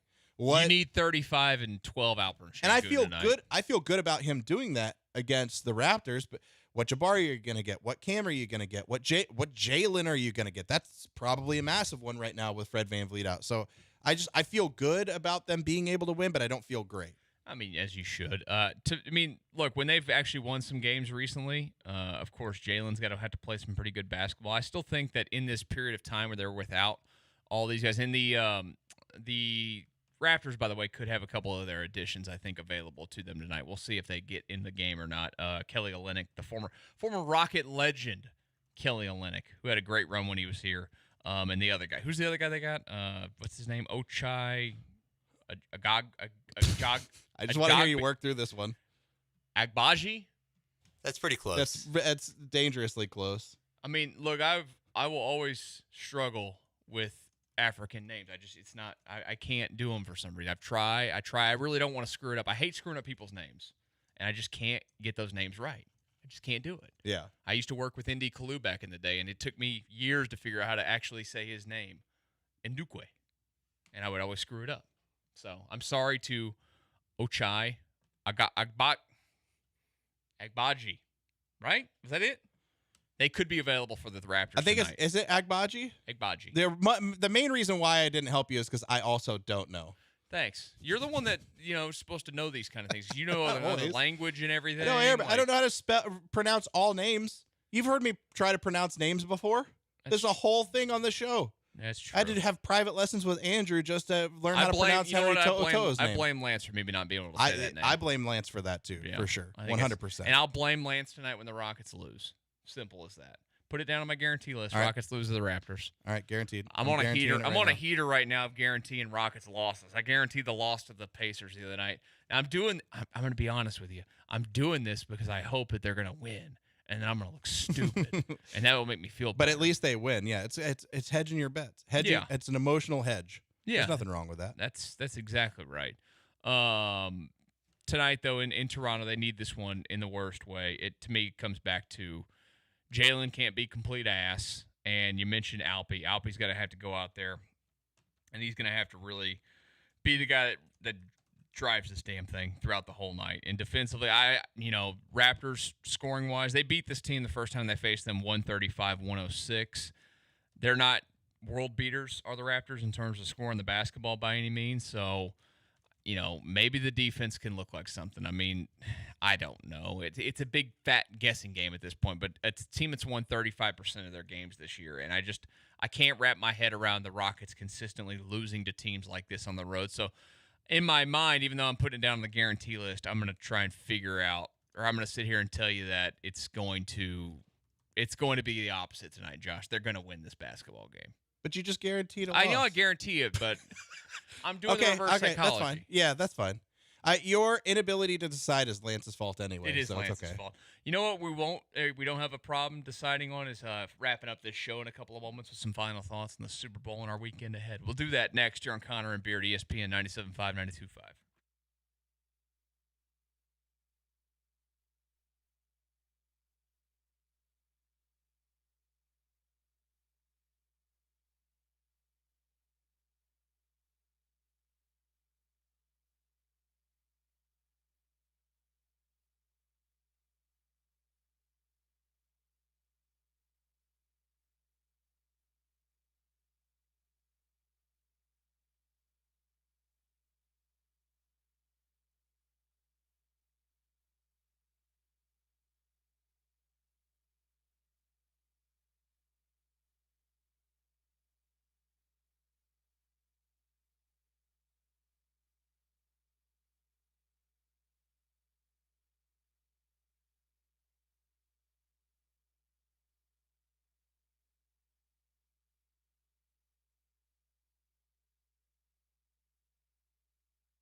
Back to two guys who sound like they've had just about enough of each other. Connor and Beard, live from the Veritex Community Bank Studios. That's true. I've had enough of him this week. I need a break. Why have you had enough of me? What did I do to you? I'm not the one who said that my arm was bigger than your forehead. I'm not the one who's been calling you names. I'm not paying you. Don't take it out on me. I'm going to take it out on you. You're taking it out on me right now. Actually, you know what? It's Lance's fault. That's true. It is Lance's fault. All of it. The whole What a great the whole theme to the day. show today. Yeah, it's really brought us together in a way that nothing else ever has. It's the first time we've had a three-man alliance. That's true, yeah. A three-man alliance against Lance. It's a four-man alliance because the listeners are the fourth man. Yeah. Would we call it a three-man alliance? That's right. I'll give you that dad joke. Thank you. It's almost as bad as your Mechie more catchy. Mechie more catchy. Is that what it was? Yeah. Yeah, okay. Congrats to you on that. That's what we're going to see in 2024. Mechie more catchy. I hope. Yeah, I That'd do be too. awesome. Because the Texans could use another wide receiver. Maybe they wouldn't have to go spend money on one. Super Bowl this weekend, guys. Super Bowl. And we all made... Well, I guess we didn't... Andrew, did you make your official pick earlier? I don't think you did. I did not, but I'm with you guys. I'm in lockstep with both of y'all, actually. I'm taking the Chiefs, and it's for one reason and one reason only. Patrick Mahomes. It doesn't matter if the 49ers are better at every other position on the field. The Chiefs have such an advantage at quarterback, and he's entered the Brady zone, where I am tired of trying to doubt or find a reason to bet against him. Until someone beats him, I'm always going to side with Patrick Mahomes, and even after somebody beats him, until they're able to do it on a somewhat consistent basis, I'm going to consider it a fluke, and I'm going to be riding with Mahomes. I think it's the right play. I think it's the only play at this point. I am going to be disrespectful of the 49ers. I don't like them. That's part of the problem here. I don't like the 49ers. There's nothing about them to me that are likable at all. They come off as whiny, but they were whining last. We didn't even talk about that in the roundup. They're whining last night. Our fire alarm went off in our hotel at 6 a.m. Well, guess what? Just go back to bed after it happens. Well, I'd be a little annoyed by that too. I'd be annoyed. Did they by say that. why it went off? I don't think so. Somebody just pull it. Or Good on whoever went in there and pulled it. Look, the fire alarm's gone off in here when we've been in here, and I was annoyed did we by bitch and moan about it? Yes. No, we didn't. We just kept doing the show. Well, yes, but you weren't out in the bullpen. You left, and I stayed with some of the other people, and it kept going off very loudly. It terrified Andrew. He almost had a heart attack. No, he didn't. He stepped out in the hallway. Andrew's in the best shape of anybody here. Okay, he didn't actually almost have a heart attack. Did it not terrify you, though, for a split second when it went off again when he stepped in the hallway? Okay, when I was terrified out there and Yes. the fire alarm When went it's off louder. like, directly above my ear, yes, that scared me. Because it's like right there in the hallway. It's loud. So, yeah, I'd complain about it a little bit. I think you just need to quit being a little bitch. Lance done. The Lance is over now. I mean, I'm just saying, like, quit complaining. Just like the 49ers who've complained all week about our field is too spongy, it's too soft. Oh, our alarm went off in our hotel at 6 a.m. Oh, grow up. Oh, yeah. Grow up No. there, you little whiny babies. It's definitely way more enjoyable rooting for the team that constantly complains about the refs, even though the refs gargle them Now, every single week. Accurate. That statement is accurate. Oh, I'm Patrick Mahomes, and I didn't like the offsides call. Why did I get that penalty call, even though I've gotten every other penalty call I've ever gotten? Oh, I'm Travis Kelce, and they called me for a pick play. Oh. Whine more. Patrick Mahomes I have more Maybe like this is the Kermit Frog. perfect matchup. It's two whiny babies playing each other. That's what it is. actually don't have a problem with the 49ers, to be I don't honest. like them. To don't know. me, There's they're very something likable. There's something. I don't think they're likable Is at it all. George Kittle's hair? Is that what's doing it for you? I don't Are you like jealous him. of George Kittle's hair? Everybody's all fascinated. George Kittle, he's this great interviews. This great guy. Listen to me. I think he sounds like a little like George Kittle. punk ass boy. Wow. Yeah. I don't think you need to be You know that why? intense, man. It's also the California hate. I don't like That's California. I don't like those people. That's fair. They were not nice to my wife and I whenever we lived there. Those people over there with their, crazy high prices on everything and thinking that they're better than us. Yeah. And, we recycle. We're going to save the planet. You're going to fall off the planet when your steak crumbles in half. Thanks to the San Andreas fault or whatever. Yeah, the San Andreas fault. Yeah. Yeah. Good luck to you when that happens. Hey, you know what, San Francisco? Good luck when Godzilla comes and takes down your town again. Good luck. The first time I went to San Francisco, I was walking through the Neiman Marcus there, which is the Neiman Marcus in San Francisco, and I've always worn hats, but this is back in the day whenever I still wore like hats with a fishing hook on it, right? Oh, you were hook on the fishing. Oh, yeah. Fishing head guy. And I had the cargo shorts on. Oh, you fit in real well in man. San Francisco. We had like 3 people following us through the Neiman, and my wife looks fine. She was put together, she was dressed nicely, but I was doing me. I had my normal like plain blank black shirt on like I have on right now because that's what I used to wear underneath my uniform and underneath my flight suit. I had the cargo shorts on. Pretty sure I had flip-flops on too. And they were following us through the Neiman Marcus the entire time. So, yeah, not a big fan of San Francisco. Yeah. They were rude to us. They can go to hell. Yeah. All of them. All of them out there in California can go to hell. I've only been to California one time. They can all go to hell. I'd never get past when I was there, and we're in the media shuttle bus to go up to Dodger Stadium because you can't park up there because you got to make sure all the Hollywood types have their parking spot. We got to park all the way down the hill and then take a media shuttle bus up there, and they're all the stadium workers sitting in the damn thing talking, oh, we're going to celebrate. They're going to shut down the city tomorrow, and there's going to be fireworks tonight. Yeah, out here with your fire hazard. Go ahead and have fireworks out here, you dumbs.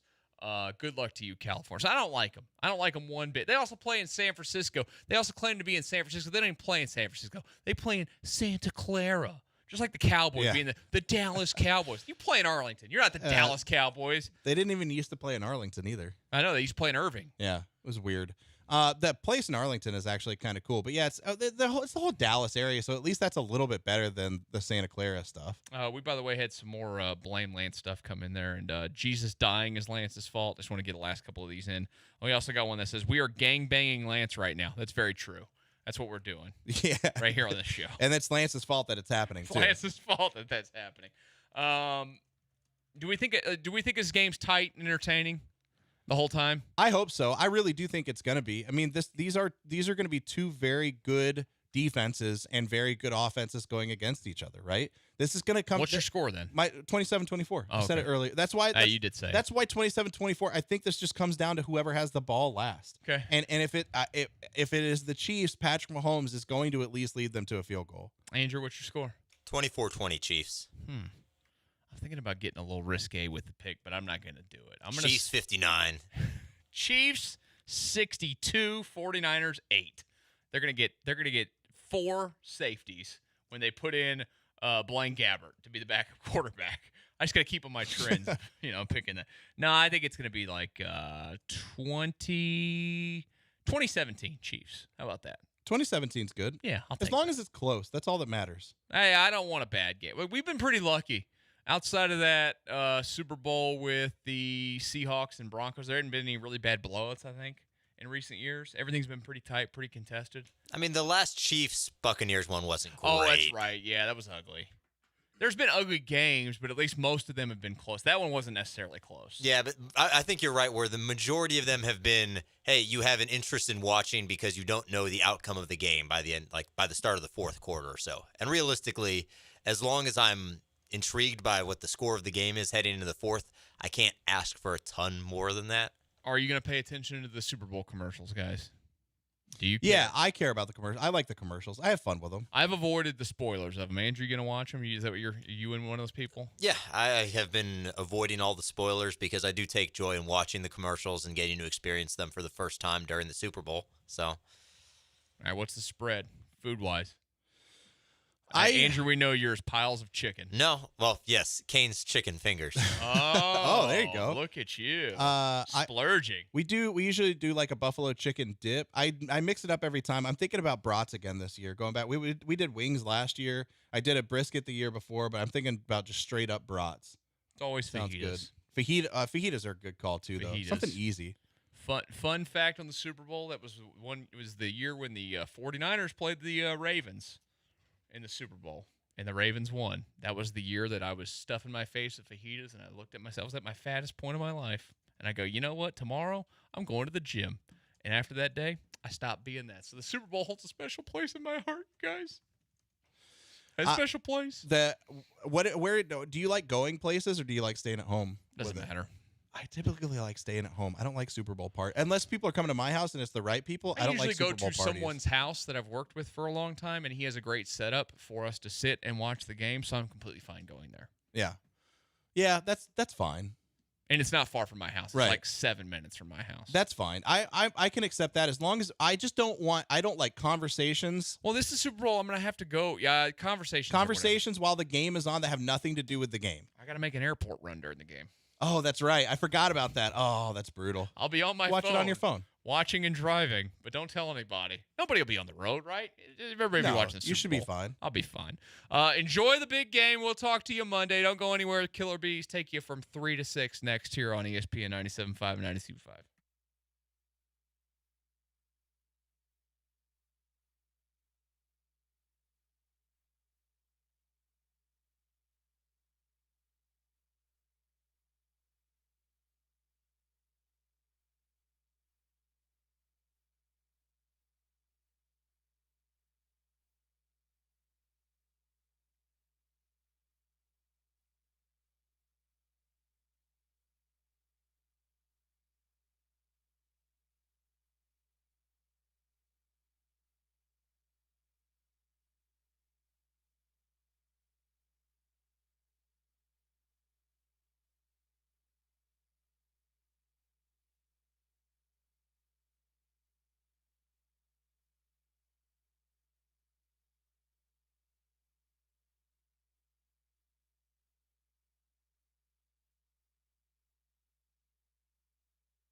Ooh, what up, H-Town? Hey, how we doing? He's Blank on Branham. It's Joe George behind the glass, our assistant to the regional manager. It's a Friday edition of the Killer Bees on ESPN 97.5, ESPN 92.5. It's a super edition of the Killer Bees as well. And it's our getaway day of the Killer Bees as well. Missed you guys yesterday. I know you missed me. You don't have to say anything. Don't say anything. I heard y'all had an adventurous day. We did? Apparently some microphones that were open. And Oh, yeah, we didn't know about all heard y'all that. had an adventurous day. We didn't know about all that at the time, but they hopefully worked themselves out. Yeah, hopefully you didn't say anything that got you in trouble. There was a few You're still mentions here, of so Tom that must be Brenneman. all right. There was a few mentions of Tom Brenneman. There's a deep fly ball to the left. Yeah. I was. God, I hope it wasn't that bad. I was over at the little baseball dinner for U of H. They honored Corey Julks as the professional Houston Cougar of the year. So he was there. It was a really, really good event. Good event.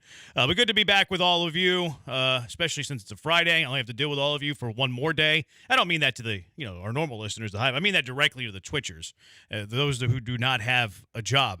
So I got home yesterday. The kids were watching, or the parents were watching the kids. So we get home. I didn't watch the NFL awards because I was at that banquet and didn't know the outcome. And my stepdad was watching the news.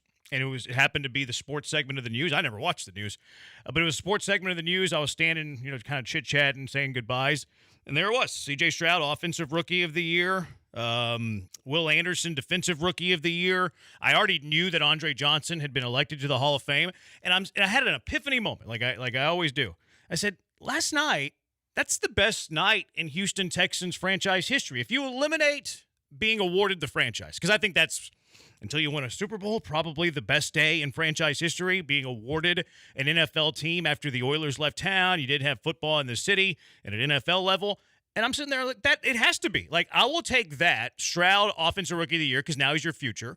Will Anderson, Defensive Rookie of the Year, because he's your future on the defensive side of the ball. You have a little nostalgia with Andre Johnson being the first Houston Texan being elected into the Hall of Fame. So it's like, yay, we're a real NFL franchise again.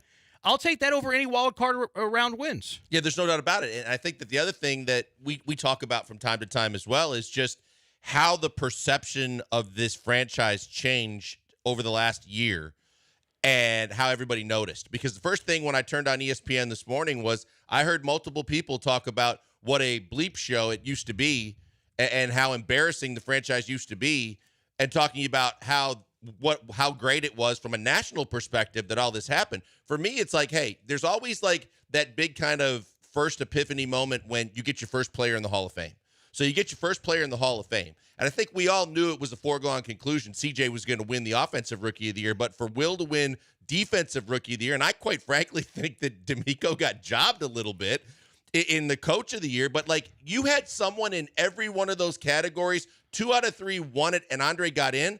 Amazing positive day for the franchise. Do you take that over the wild card round wins as the best day in franchise history? Because I posted it on Twitter, and most people were in agreement, but you had a couple of the, I guess, the opposition view that were saying that no, give me a wild card win over yesterday.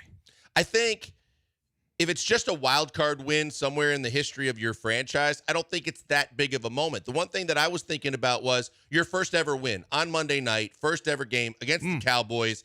Big, massive moment for the franchise because everybody thinks as an expansion franchise you're going to suck anyway. Yeah. And you got that big win.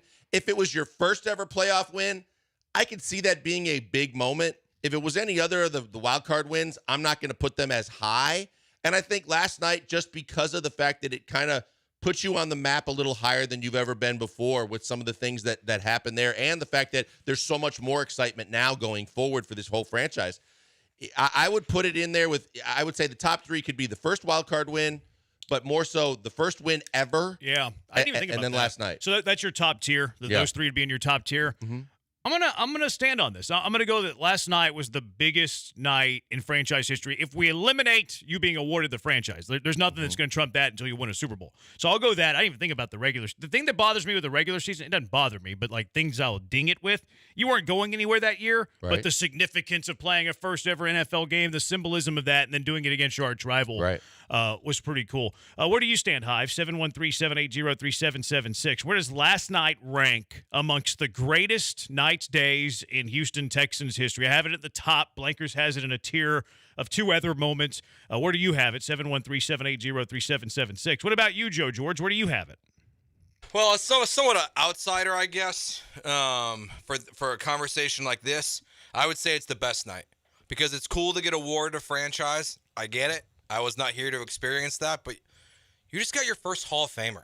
Like you became one of 4 teams to have offensive and rookie and defensive rookie of the year in the NFL history. Like no one has accomplished that besides 3 other teams ever. Yes, it happened last year, but like it never happens. And Dre's in the Hall of Fame. Like it's one like who knows when I know we're gonna do that in the next segment, but who knows when the next I love how you said it never. I know it happened last year, but it never happened. Well, it's happened 4 times. It never happened. The other one was Kamara and Lattimore, and then I thought there was a couple of times like maybe pre-Super Bowl era.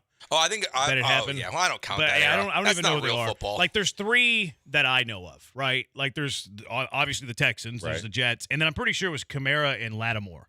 Whenever the Saints did it, whenever they were rookies. What you said about D'Amico, I'm sorry, that's a tie for me. D'Amico Ryans and Kevin Stefanski tied for the Coach of the Year. They had the same amount of points based on their voting structure, and they gave Stefanski the trophy because he had one more first-place vote. Your point structure is what determines the Coach of the Year, not the tiebreaker for the most first-place votes. Stefanski, 21 first-place votes, 18 second-place votes, 6 third-place votes. D'Amico had 20 first place, 21 second, and second third. They both ended up with 165 points. That is not a win for Kevin Stefanski. That is a co-NFL Coach of the Year. This really ticked me off last night because of the fact that I was really adamant all along. I really thought he should win it. But then when I saw how this is in so many different award shows, rookies of the year in sports and everything like that, split it. Each one gets a trophy. We'll have another one made if you don't have one on stage. It doesn't matter. The more important thing is you get it right. And the principle is if you tied, there's no tiebreakers to see who gets the home field or who gets in the playoffs and who doesn't. If you tie, then you both get the award. I think it was Grant Hill tied with Jason Kidd one year to win Rookie of the Year. Steve Francis, I think, also. Yeah, with Brand. Yeah. So I think that this is something where precedence has been set across sports. It's not like an election. If you tied, then you both win. That really kind of pissed me off. What's the deal with that? Is that what bothers you the most about it? Because it's not for me. D'Amico should have won. The 7 idiots who left D'Amico Ryans off their ballot. Their top 3. I didn't do the math on that. It's a good point. Those people, you should be banned from the NFL. I think that's a good point, too. And ever talking about football ever again. I would like to see those 7 guys' ballots. I think they're racist. It wouldn't shock me. How do you leave D'Amico off your top 3? And if you're doing this the right way, right, as the whoever's the AP and how they're running the whoever's organizing all this, I'm looking at it to basically say, then I'm eliminated. If these people are way whacked out into who they voted for and how they voted, I want them off. Yeah, I want them off. They need to make that stuff public. Like the AP votes for college football, college basketball are public, so we can ridicule them. Like there should be some accountability there. Like I can listen to it, and I have Kevin Stefanski ahead of D'Amico Ryans like into the regular season. Now, if you factor in the playoffs, then I think D'Amico Ryans, since he won that playoff game, when did they end the voting though? I think they ended before the playoffs. Yeah, it was regular. So I would have voted for Kevin Stefanski. Quite honestly, I know that's going to ruffle some feathers, but how do you not have D'Amico Ryans in your top 3? That's ridiculous. Yeah, this was a 2-coach race. And a lot of the year, Dan Campbell was in the mix. And then because of the fact that Campbell had success last year, he kind of fell down the rank a little bit behind those 2 guys. But legitimately, when you start looking at how this was polled and how all these votes were calculated, and this goes back to me, the year that Worrell voted James Harden, I think, for all defense. And he was the only guy in the entire league that voted for him. And then the ballots came out, and they found out who did it. And that's when, in part, the NBA started eliminating the local broadcasters from voting for their own players. But it's like, you legitimately have to show me that you watched enough NFL to understand who you voted for. Otherwise, to Joe's point, how the hell does D'Amico not end up 1 or 2 in either one of those guys in almost every ballot? So I'm counting it for co-coach of the year. I'm sorry. I'm going to take the results. They finished with the equal amount of points. It's how you tell us that this is how you award your coach of the year. First place votes don't matter. First place votes don't matter. It's who ends up with the most points. Yeah, and I They're think that, like, tied. when you look at the who else got first place votes, to me, it's pretty clear that it looks like that people weren't watching the Texans most of the season, and they don't care. So these are the other coaches that got first place votes. Dan Campbell got 3. Kyle Shanahan got 3. I can get it. John Harbaugh got 2. Sean McVay got 1. Yeah, I don't have two. Those are all pretty legit to be in the they mix. all got first place votes. They're legit. I don't. Yeah. And then 10 coaches got votes overall. It looks like 10, 11, 12, somewhere in that range. Like Sean McDermott got 1 third place vote. My guess is that person didn't vote for D'Amico. I'm just guessing. That's a bad vote there. Yeah. Voting for a guy who supports terrorism. I was going to say, Mike he took a lot of McDaniel. heat for that. The guy who vapes on the sideline. Bad He does decision. not Stop vape on the that. sideline. Doesn't vape on the sideline. That guy who voted for Mike McDaniel must have not watched the final 6 weeks of the season. Todd Bowles got a third place vote. I'm okay with that. Matt LaFleur got 2 third place votes. They had a better year than expected. That's true. A better year than This expected. one surprised me. Shane Steichen only got 4 third place votes. He got no second place votes, no first place votes. Yeah. He got them to a near playoff team, With a backup quarterback, backup basically quarterback? the whole year. and he got 4 third place votes. Well, I think Campbell probably took a lot. I mean, like I said, I think the top 3 all year were Campbell, Steichen. Campbell, Stefanski, and D'Amico. After Steichen got off to the quick start, yeah, I think he kind of fell by the wayside. 6'5", 4'5" sounding like Fox News after Trump lost. Is Fox the Republican side or is that CNN? Yeah, I don't keep up with the politics stuff. Was Trump a Republican or Democrat? Republican. I don't know it. I don't keep up with the aisles. I just don't. This guy says that D'Amico beat Stefanski on the field. Okay, that's technically not true. Regular season awards, Stefanski actually beat D'Amico on the field. That's right. And he did it with Joe Flacco, who was the comeback player of the year. I took exception to this too. DeMar Hamlin was dead on the field and came back. I know he didn't have as good a season. But DeMar Hamlin was dead on the field, came back and played NFL football the following season, and he got beat out by Joe Flacco, who threw an interception every single game that he started. Look, I understand your point, but here's the thing. You can't go with the sympathy vote if you're not going to go with all of it. Absolutely, I can. It's comeback player of the Where's year. Mechie? Like, how do all these people – I get it. DeMar Hamlin died. John Mechie only beat cancer. But, like, John Mechie didn't get any votes. Well, that's unacceptable, too. Exactly. He So, should have like, had a few votes. You can't half-ass it. Like, But if you're going to it's the same argument. It's the same argument. Saying that Hamlin should have won is also saying that Mechie should have had votes. That's my point. Like, so, like, if they didn't vote for Mechie, then Well, these are My idiot thing voters. is more like, and I always go to this Team with all Joe these Flacco. voting and all these, criteria things. Show me that criteria then. Is it comeback on the field or is it comeback in life? Well, because he came back on we the all field. know Hamlin legitimately came back in life, And on the but field. on the field he barely played. He did barely play. Like Flacco gets on the field and kicks some serious ass and takes his team to the playoffs. A lot of turnovers. That's a major, but still, what he did with that was a pretty major story. he's the reason why Stefanski won Coach of the Year. Pretty much. He started 5 games, and he won the comeback player of the year over a guy who died on the field.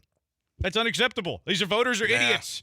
We need a new batch of voters. I'm an idiot then. You are. Like He started 5 games. DeMar Hamlin doesn't play football. He played like It's not true. him and Joe Flacco. How many played- games did Hamlin? They both played in the same amount of games this year. I don't think Hamlin started again. I think he only played I was special going to say, he teams. didn't. How many did he start? They played, 0. He played in 5 games and he had the worst fake punt of the offseason. That's or his the whole season. playoff. That was playoffs. It's a regular season award, Joe. I know. I'm just saying. It's a regular season award. We can't hold the fake punt against them. 713-780-ESPN. Was yesterday the greatest day in Houston Texans franchise history? 713-780-ESPN. Busy show for you today. Beezy Money Super Bowl edition. Who said it?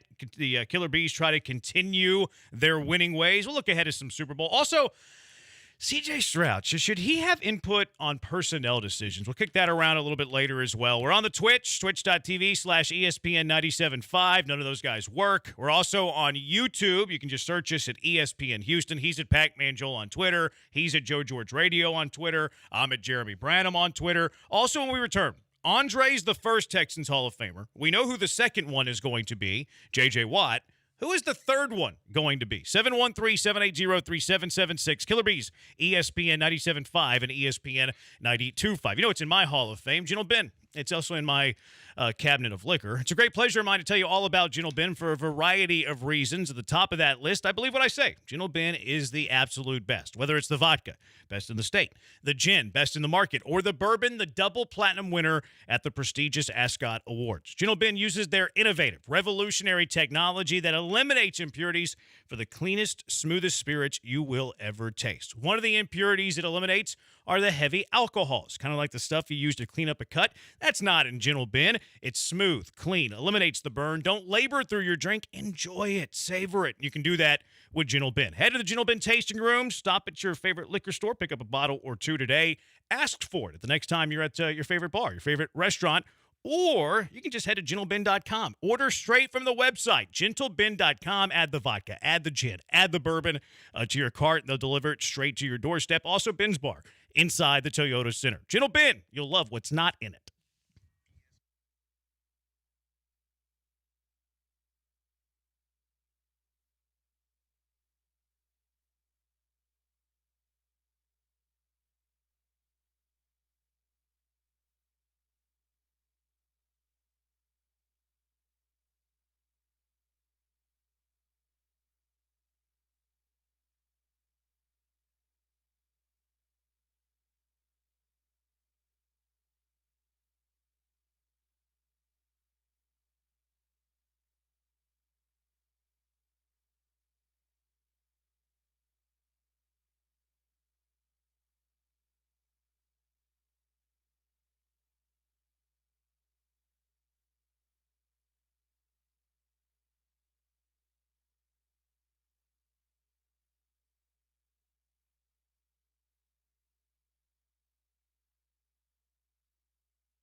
All teams covered. No stalking points necessary. You're back with the Killer Bees on 97.5 and 92.5. Live from the Veritex Community Bank Studios.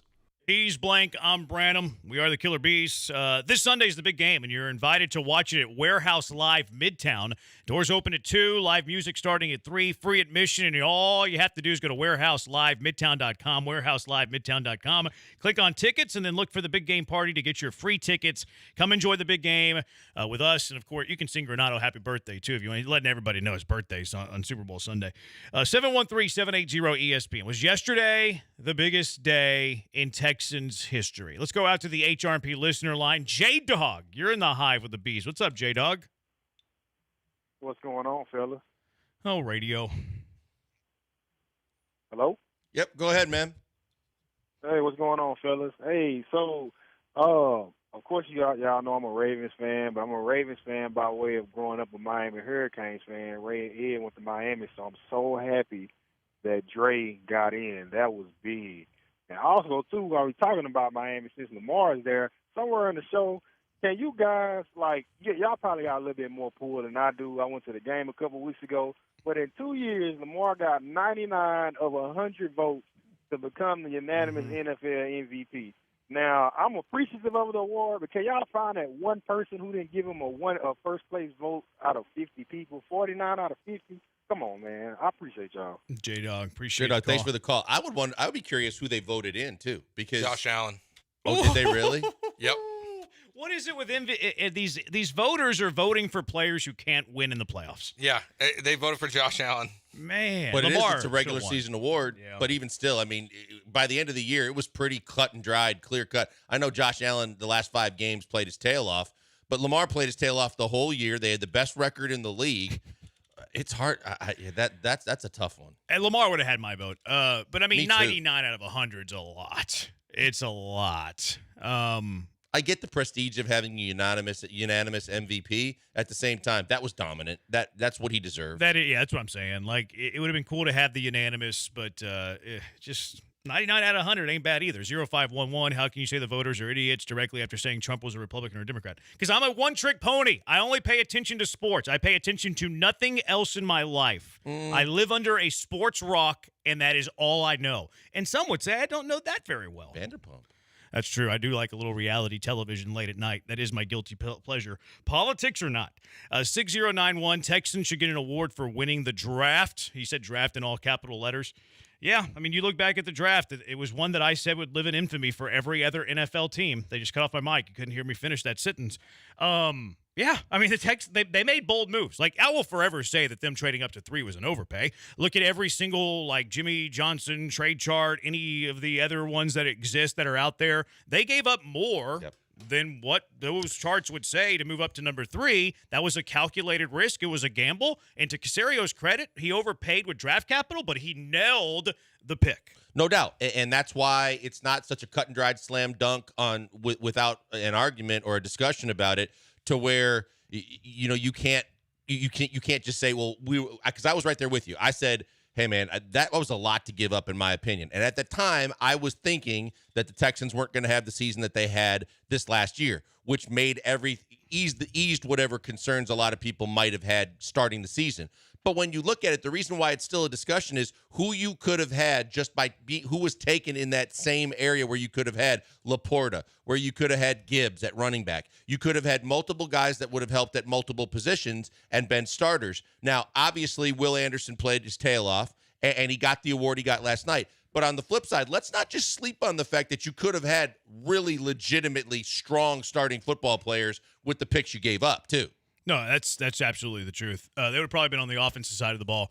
And you would have had to get those picks right, too. Like, we're assuming that that's who they would have picked. Maybe they would have went Lucas Van Ness or something, and it wouldn't have been as good. And I watched him play a lot. He was okay, but he wasn't – I mean, he literally wasn't the guy that caught your attention most games for Green Bay. 713-780-ESPN. Yesterday, best day in Texans history. Back out to the HRP listener line. Mark, you're in the hive with the bees. What's going on?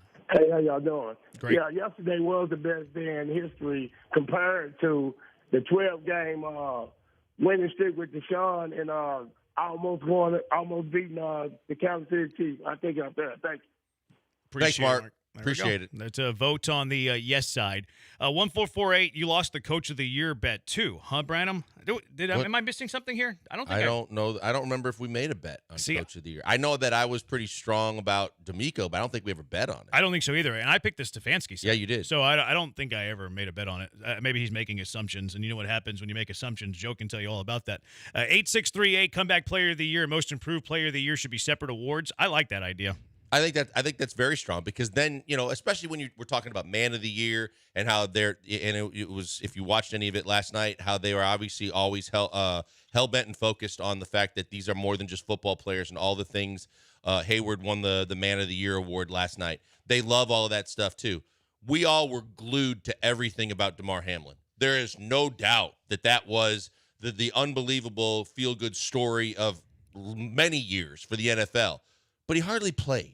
Like, if you want to do it that way, I would be all for that as a solution. Yeah, I think it's a really good idea. 713-780-ESPN 1408. Flacco beat your bad words. Actually, Flacco beat your team's bad word. In the regular season you did. And then that team beat your team's bad word in the playoffs. But regular season awards, I see what you're doing here. Andre's the first Hall of Famer, Texans history. J.J. Watt's going to be the second Hall of Famer in Texans history. Mm-hmm. Who's going to be the third?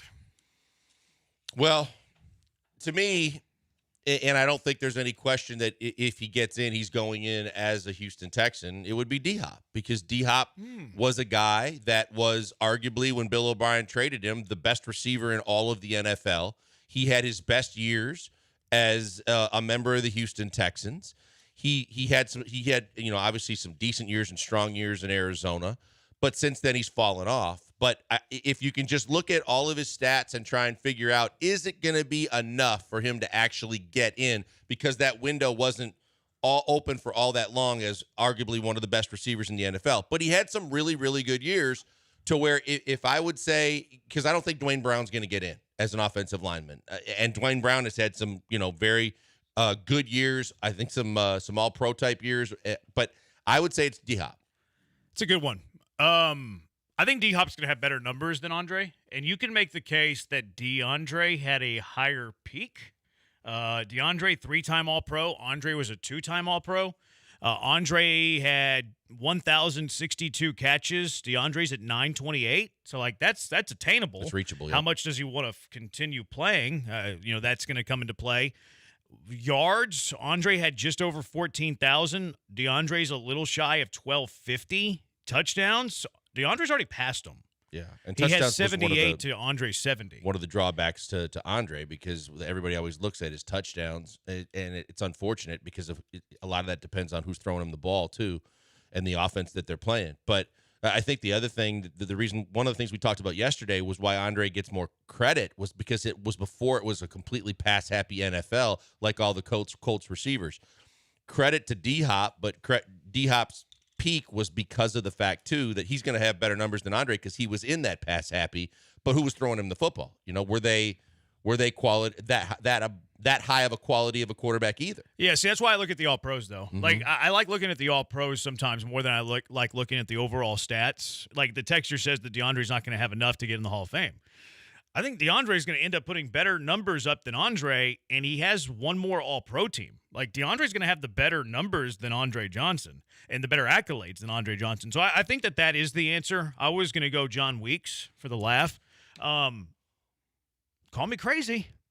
I think C.J. Stroud's right after that. Oh, I thought about it right away. I was like, is it already too soon? But then I started thinking about all the people that right away when Mahomes got on the heater to start his career, that they started anointing him already Hall of Fame and possibly the greatest quarterback in the history of the league. And I'm like, well, if you're willing to jump that far, that fast on Mahomes, then it shouldn't be out of the realm to consider that CJ might be the next Texan to go in. It's hard for receivers to get voted in. And maybe Andre had some help with some people that were trying to get him in, where maybe DeAndre won't. Like, that could factor in.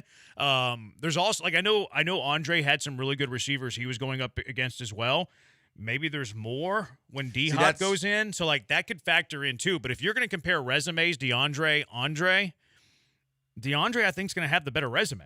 Yeah, I think that, again, because he got more into that pass happy. But the one thing that I was thinking about, too, was the fact that you might have some guys by the time that D-Hop comes up and is eligible that either have just wrapped up their careers or, and are just that already. Because Andre's, shocking to me, was 11th all-time still in, yardage, I think. And I'm going, and he really didn't have guys that were really adequate throwing him the football for the most part. I think D-Hop and a lot of guys that are playing now are going to blow a lot of those numbers out of the water. See, actually, I think we overrate that a little bit. He didn't have anybody throwing him, so it means that he would have had better stats. Even with not great quarterbacks, Schaub was pretty dang good in his peak. Yeah. Even touchdowns maybe would have been the biggest improvement. I think it's more about winning. He didn't have the winning because he didn't have good quarterback play. But bad quarterbacks throw the ball to their top targets all the time. We see bad football teams put up huge numbers. Blake Bortles was a fantasy king for 2 years because they were behind in games and he was racking up yards after yards after yards. So I don't love the bad quarterback debate when it translates to individual stat.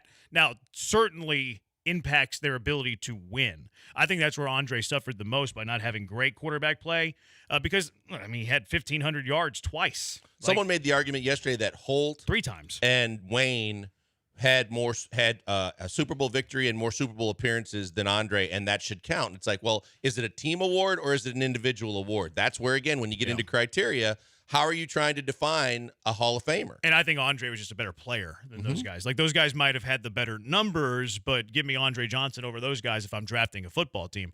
713-780-ESPN, HRMP listener line, 713-780-3776. A couple of these guys say Tunsil. Maybe. Because, he's going to go down as, he's going to play for a long time. He's going to be a top 5 left tackle for most of his entire career. Better than Dwayne Brown. I think that's a good call. Yeah. I think Tunsil will be a Hall of Famer. Yeah, I think it'll come down to those two guys probably. Because, for a while there, Dwayne Brown literally was your pillar that everybody recognized within the NFL as being one of the best offensive linemen in the league. But Tunsil, clear cut, is always getting credit as being not just paid like it, but one of the best left tackles in the game. And that'll translate. So, yeah, I could see that. Yeah, I could too. 713-780-ESPN, HRP listener line, 713-780-3776. Time for a little BZ money. Super Bowl coming up on Sunday. Kansas City, San Francisco. It's the last BZ money of the year. We're going to play the number. We're going to play the total. And we each have a prop bet that we're ready to play for you as well. It's the Killer Bees on ESPN 97.5 and ESPN 92.5. Hey, before we go to the break, we're talking about the big game. And if you want to put some money down on some of the things that you think are going to hit in the Super Bowl, you need to go to mybookie.ag, because mybookie.ag has all the different angles, from the prop bets to the over-unders to the spread in the game and so much more. If you want to get some money down and know your money's going to be safe and secure, and that you're going to play with a company that takes care of you to where you can have extra money in your account, you go to mybookie.ag. You use our promo code. For listening to us, we give you the code BET975. When you use that code and you put it in every time you get a chance to, there's a really good chance that you can double your money on your next deposit between $50 to $1,000. They're going to take care of you and make sure that when you put money in, they're going to give you extra cash to play with. So more money you can play with, more games you can bet on, and, of course, more chances to win. And even when there aren't games going on, whether it's golf or wrestling or, not wrestling, but UFC, soccer, all the different sporting events that are going on, there's a pretty good chance you can bet on them at mybookie.ag, but use our promo code BET975 and cash in even more before you even put money down on a sporting event. And live dealers also standing by when no games are going on for you to play casino games like poker and blackjack. But use our promo code wherever you can. Go to where I always tell you to go. Go to mybookie.ag. Use our promo code BET975. Bet anything, anytime, anywhere. With the only place I tell you to do it, mybookie.ag.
Time for us to go out with a bang. This clown on the text line here, HRMP listener line. I'm going to fade you guys. Easy money. Have you not been paying attention to BZ money all Seriously. football season? We're up 670, baby. 670 units. That's how many we're up. A unit, $1 for us. Mr. Gow gave us a $1,000 bankroll, which he had no business doing. We were awful last year, and we won $670. Fuzzy math there for a little bit. We were up more than that.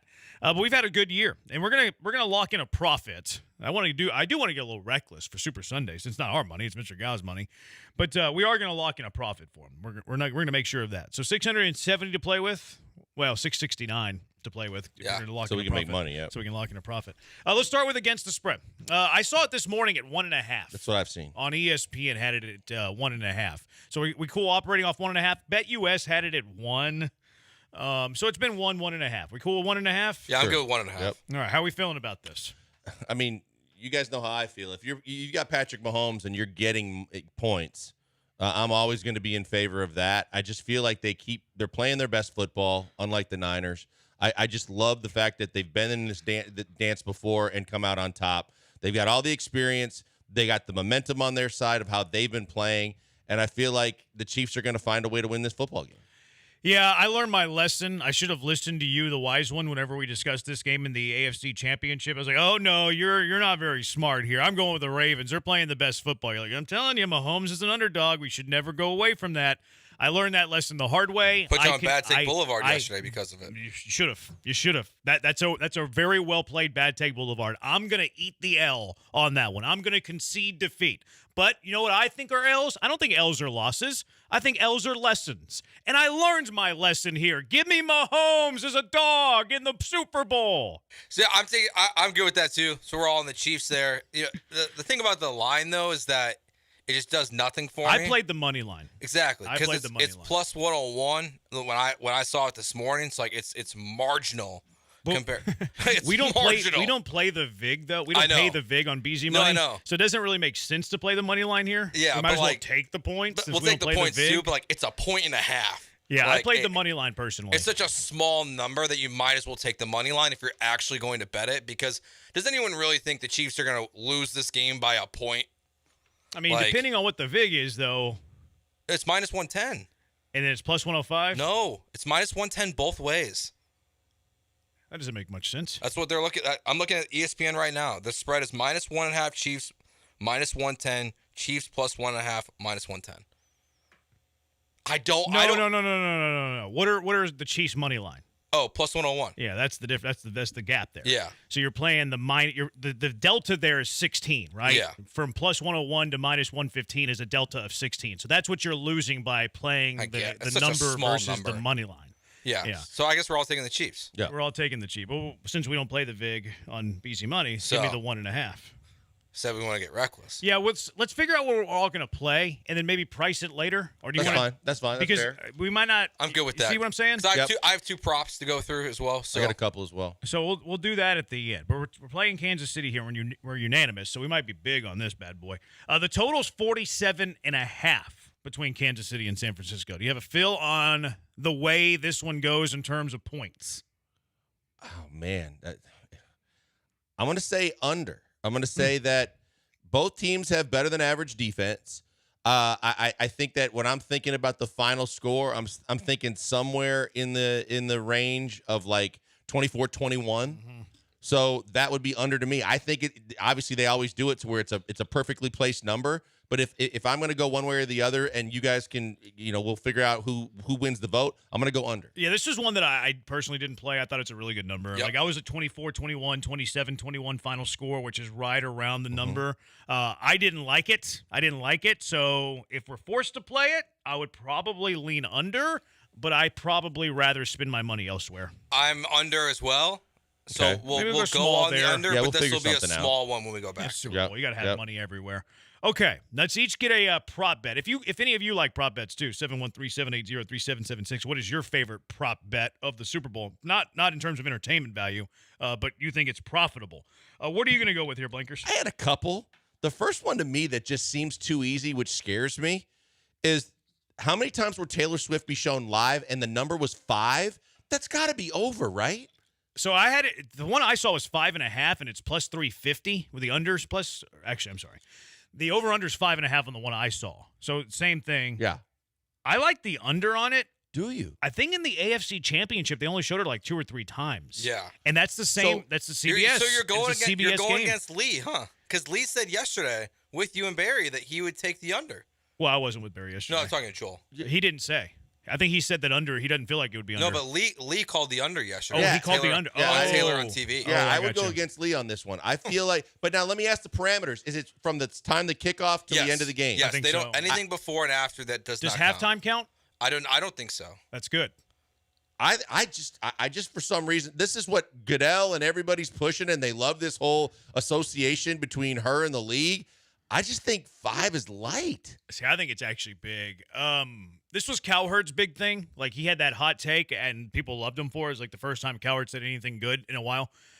He talked about how they only showed her 2 or 3 times, and it was like for a combined 25 seconds, and everybody's losing their mind that they're showing Taylor Swift a lot when the math actually isn't there. I think that the value here is under. I had it at 5.5. Under 5.5, and it's plus 130. So I like the value I'm getting there. I like the under on this one. I kind of lean to the under too, just because I do think in this moment, like they're gonna show her, but I think they know that they're not gonna want to go over the top.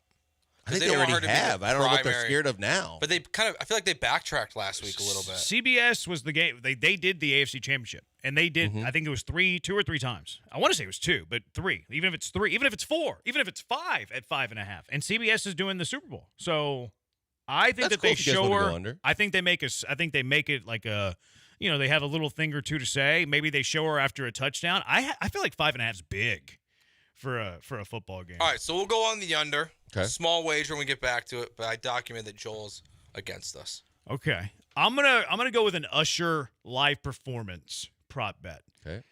Usher shouting out Vegas over 2.5 at plus 160. I think he'll make reference to being in Vegas more than 2.5 times, and I like the value here, plus 160. So give me Usher over 2.5 mentioning Vegas in his halftime performance. I would go under on that. My gut feeling is he's playing to the world. He likes the world stage. He knows that he's performing to everyone. So I don't think he's going to want to limit it to Vegas. So if I was to go one way or another on that one, I would go under. I like how he dropped an album middle of the night, by the way. This is a good one. I didn't even think about something like this. Yeah. I'm gonna go on the over because I feel like Now, I am musically, what's the opposite of inclined? Musically challenged. Musically challenged. Blankers is definitely the music savant of the two of us. you know what? Let's go under. So now that he's on the I'm going other under. side of it, this I'm is just- not one that I feel great about anymore. Let's just go under. Small bet And again. I liked his answer, so. All right, so under on that one. What prop are you selling to us, Joe? All right, so one of my favorite props I found this year that they're doing for the first time, FanDuel partner with Next Gen Stats for this one. Fastest offensive ball carrier recorded, according to Next Gen Stats, during the game. They're all the cheapest you can get, or the worst value you can get, is plus 590 for Deebo Samuel. So is Christian McCaffrey. I'm gonna go Brandon Ayuk plus 730. Fastest recorded ball carrier speed This is crazy. in the game. It is. I'm trying to think of who would be faster. And Pacheco's more of a just. Pacheco's Yeah. the only chief in And the how top often 3. is Pacheco, like, does he get open I'll give you the space? sleeper, but I don't even know if he's going to be active. Tony. Yeah. Tony, if he's on the field in the slot and He's a gets blazer. going, he can go. But other, Ayuk's a good one. I like the value that you're getting there because I like receiver here. I like Mhm. Yeah, receiver for here sure. because you have like space. You have like maybe you Open- have a yep. quick 15-yard burst Mhm. because you need some yards to get to your top speed. I wouldn't really like a running back here because like it's difficult for a running back to get past second, third level and then be able to get into his burst to get into his top speed. So I like receiver. This is interesting. This is a and Debo's got the can't believe they have shoulder, this so I bet. don't know if I he's going to know. be blazing. I love this bet. I don't know if the shoulder help like hurt your speed though. I think at a lot of times when you're your- landing your and you're gait? bouncing and stuff, yeah, I think it can limit you a little bit. Yeah, I mean I used to be a blazer. I like this. I mean it's a good value. They're all good. You could bet 3 of these, and as long as one of them hits, you're still making a profit because they're all good plus money. Remember when Andrew Beck had the highest top speed for that game that he ran? Like Yeah, no the- one would yep, have had yep, that. You could have got a fullback at plus 5,000 probably. What is Juchek? He is plus 3,500. That's funny. I'm cool playing this. Maybe a little All dab right. at it. Maybe like $10. The other This is a low prop 10 to bet. win Yeah. 77 or whatever it Yeah. was. It's not bad. The other one that I was intrigued by, the over-under on a number of songs Usher will get in the halftime is 8.5. I saw it at 9.5. I think it's under. See, do you want to play that one? Under, because I had it at 9.5 at plus 110. I know you don't have to finish the song. Under 9.5. But, you can't get a whole album out in a halftime. Does he have 9 under. songs that everyone would know? He's got some bangers, man. I don't think so. See, there was another one about him performing a cover. I said a couple times there just because that was one of them. Oh, was it? That's well done. I didn't even notice that. Do you think he performs a cover? They usually do. But Usher's got a collection of hits. I think it's a collab more other than a cover. I think he's going to collab with someone else, and it's going to be someone else's song. I bet you that counts. I think they do count that, but there's been no leaks of who's going to come out with them. But he kind of hinted that he has a lot of features in his songs, and that it might be a few of the people that are featured in his songs. Like Lil Jon will come out for probably. Yeah. So you want to go under 9.5 at plus 110? I would go under 9.5. Let's play that one. Yep. Someone said the orange Gatorade. Apparently, orange Gatorade's been the popular Gatorade lately. I hate betting Gatorades. How with 2 red teams? How is it not red? Well, they don't drink red Gatorade. Always. Who doesn't? Not everyone drinks red Gatorade. But it's a flavor. I mean, it's a color for Gatorade. I would think it's a no-brainer. I wonder if it's the athletic training staff that does that, or if it's somebody that's like facilities of the Super Bowl. I wonder who decides that. I was going to say, because I think the level of cheat would be the equipment guys did it. Yeah. Based on player preference. But that's why as opposed to the league stepping in. Yeah. I think it's player preference here. So this is teams. Man. I don't bet I don't Gatorade. like Gatorades. I think it's funny when people bet the coin flip and you're paying the VIG. People are betting heads or tails at minus 110. What? Yeah. What are you doing? You're an idiot. You're dumb. You're a dummy. Isn't that playing the color on roulette? Yeah, but at least you're at a table, having a little fun watching the ball go around, as opposed to just minus 110 on the coin flip. I always like to bet the national anthem. Oh, Lee was big on this yesterday. Because Lee's daughter, what did she get? She's picked it correct 9 years. 9 out of the last 11 or something like that. 9 years in a row. I have a buddy's wife who probably has a very similar resume, but this year I'm hearing conflicting reports. Half the people I hear from under, half the people over. I guess that's how a good bet works. What did Lee said under because she can't hit the high notes anymore and hang on them? She's saying that she's washed. Hot take, Lee. Yeah. He broke it down, Jeremy. He broke it down by note, starting in the key of A versus B, C, or D, and went really, really deep into this. Do we want to play the under on Reba's? Let's do it. What's the under? What is it? I think I saw it at 88.5 seconds. Ooh, that's quick. It's a little under a minute and a half. Unlike Aretha, who went for 9.5 minutes, right? Let's double check that because I didn't have that one written down, but I think it's around 88.5. What's the Reba McEntire? How would I type length that? of anthem? Yeah. Bet. I'm pretty sure it was 88.5. This one says 90.5. Let's just go with that. Let's go with that. Let's go 90.5. We're going under. Let's fix it on our side. Over or under? Under. It seems kind of short, but I don't think at this point in her career she's looking for extra exposure. I don't think this is the right number. Want to come back to it? Yeah, let's come back to it. Let's set our bets on all the other ones. Okay. So our size of our bets. Wait, can I do one more real quick? Yeah. Yep. Patrick Mahomes throws a touchdown in the first quarter plus 210. Are you sure that's a passing touchdown? Yeah. Well, I think they get that. You sure it's a passing touchdown? Yeah. Okay. I'm cool with that. I'll double check it during the break. I like Pat Mahomes. I like when they throw touchdown passes. First quarter touchdown plus 210. At Baltimore in the AFC Championship was any indication with a good defense. They went right down the field on the first drive. And that was plus what? 210. Okay, it says over or under 89.5 seconds. So it's pretty close. 89.5 seconds for Reba. Are we going under on that? Yeah. So we're going under on that. How much do we want to play on all these? Hundo on the total. On the number. Okay. And then what about the rest? 25 on the over-under. How do you guys think? Okay. That's fine. Because we all said... Yeah, because we were kind of wishy-washy on... Taylor Swift. Jeremy and I, it's up to us. Because we went against Joel. Let's go 25 on that one. 25. Usher shouting Vegas over under 2.5 times. We went under. That was y'all, so y'all decide. 25. Okay. $10 on the AU get plus 750, you said? Yep. Usher, 9.5 songs. We went on the under. Quarter? Yep. Reba, under 89.5. Let's go 50. Okay. Wow. We're all in agreement on it. Yeah, we all were on an Usher, too. I feel actually stronger on Usher than I do Reba, but that's fine. We can flip them. Go 50 on Usher. Let's go 50 on both. Okay, that's cool. You might as well. We're going to be under our profit. So Mahomes first quarter touchdown plus 210, passing touchdown. Got it. 25. Yeah. all right, there we go. All right. So we ended up 100, 175, 185, 205. All right, 305. So we're guaranteed Still if we made him lose money. all of these bets, we're still going to be like $365 up. So Look winner, at us. winner, chicken dinner. You listen to the Killer Bees, you make money. Speaking of money, would you give Alex Bregman the same contract that Jose Altuve got? 713-780-3776. Killer Bees, ESPN 97.5, ESPN 92.5.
Welcome back, Houston. It's the Killer Bees, Joel Blank and Jeremy Branham, live from the Veritex Community Bank Studios on ESPN 97.5 and 92.5.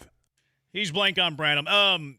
The Taylor Swift is from the time the game kicks off to the time the game ends. A lot of people are saying, well, if they win, they're going to show her more. That's why I asked, yeah. But I guess, if it's a 20-point game late fourth quarter, they'll probably show her a lot. So game score might matter here. Like, I don't think they're going to have cut scenes of Taylor Swift if there's a opportunity for a game-winning drive. I So mean, we probably need it to be close. If the Niners are blowing their doors off, I don't think you're going to see her a whole lot. But if the Chiefs are up big, they probably keep going to that suite. I do feel like I kind of spit in the face of that with like my one major bet I did make, which was Travis Kelce plus 1,500 to win MVP.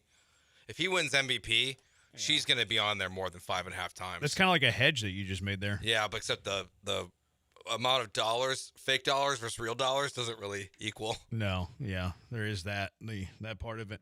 Alex Bregman, a couple of quotes say, yeah, we're trying to work on him, whatever. Crane on Bregman, he's another good one. Crane said a little younger, a little different circumstance than Altuve.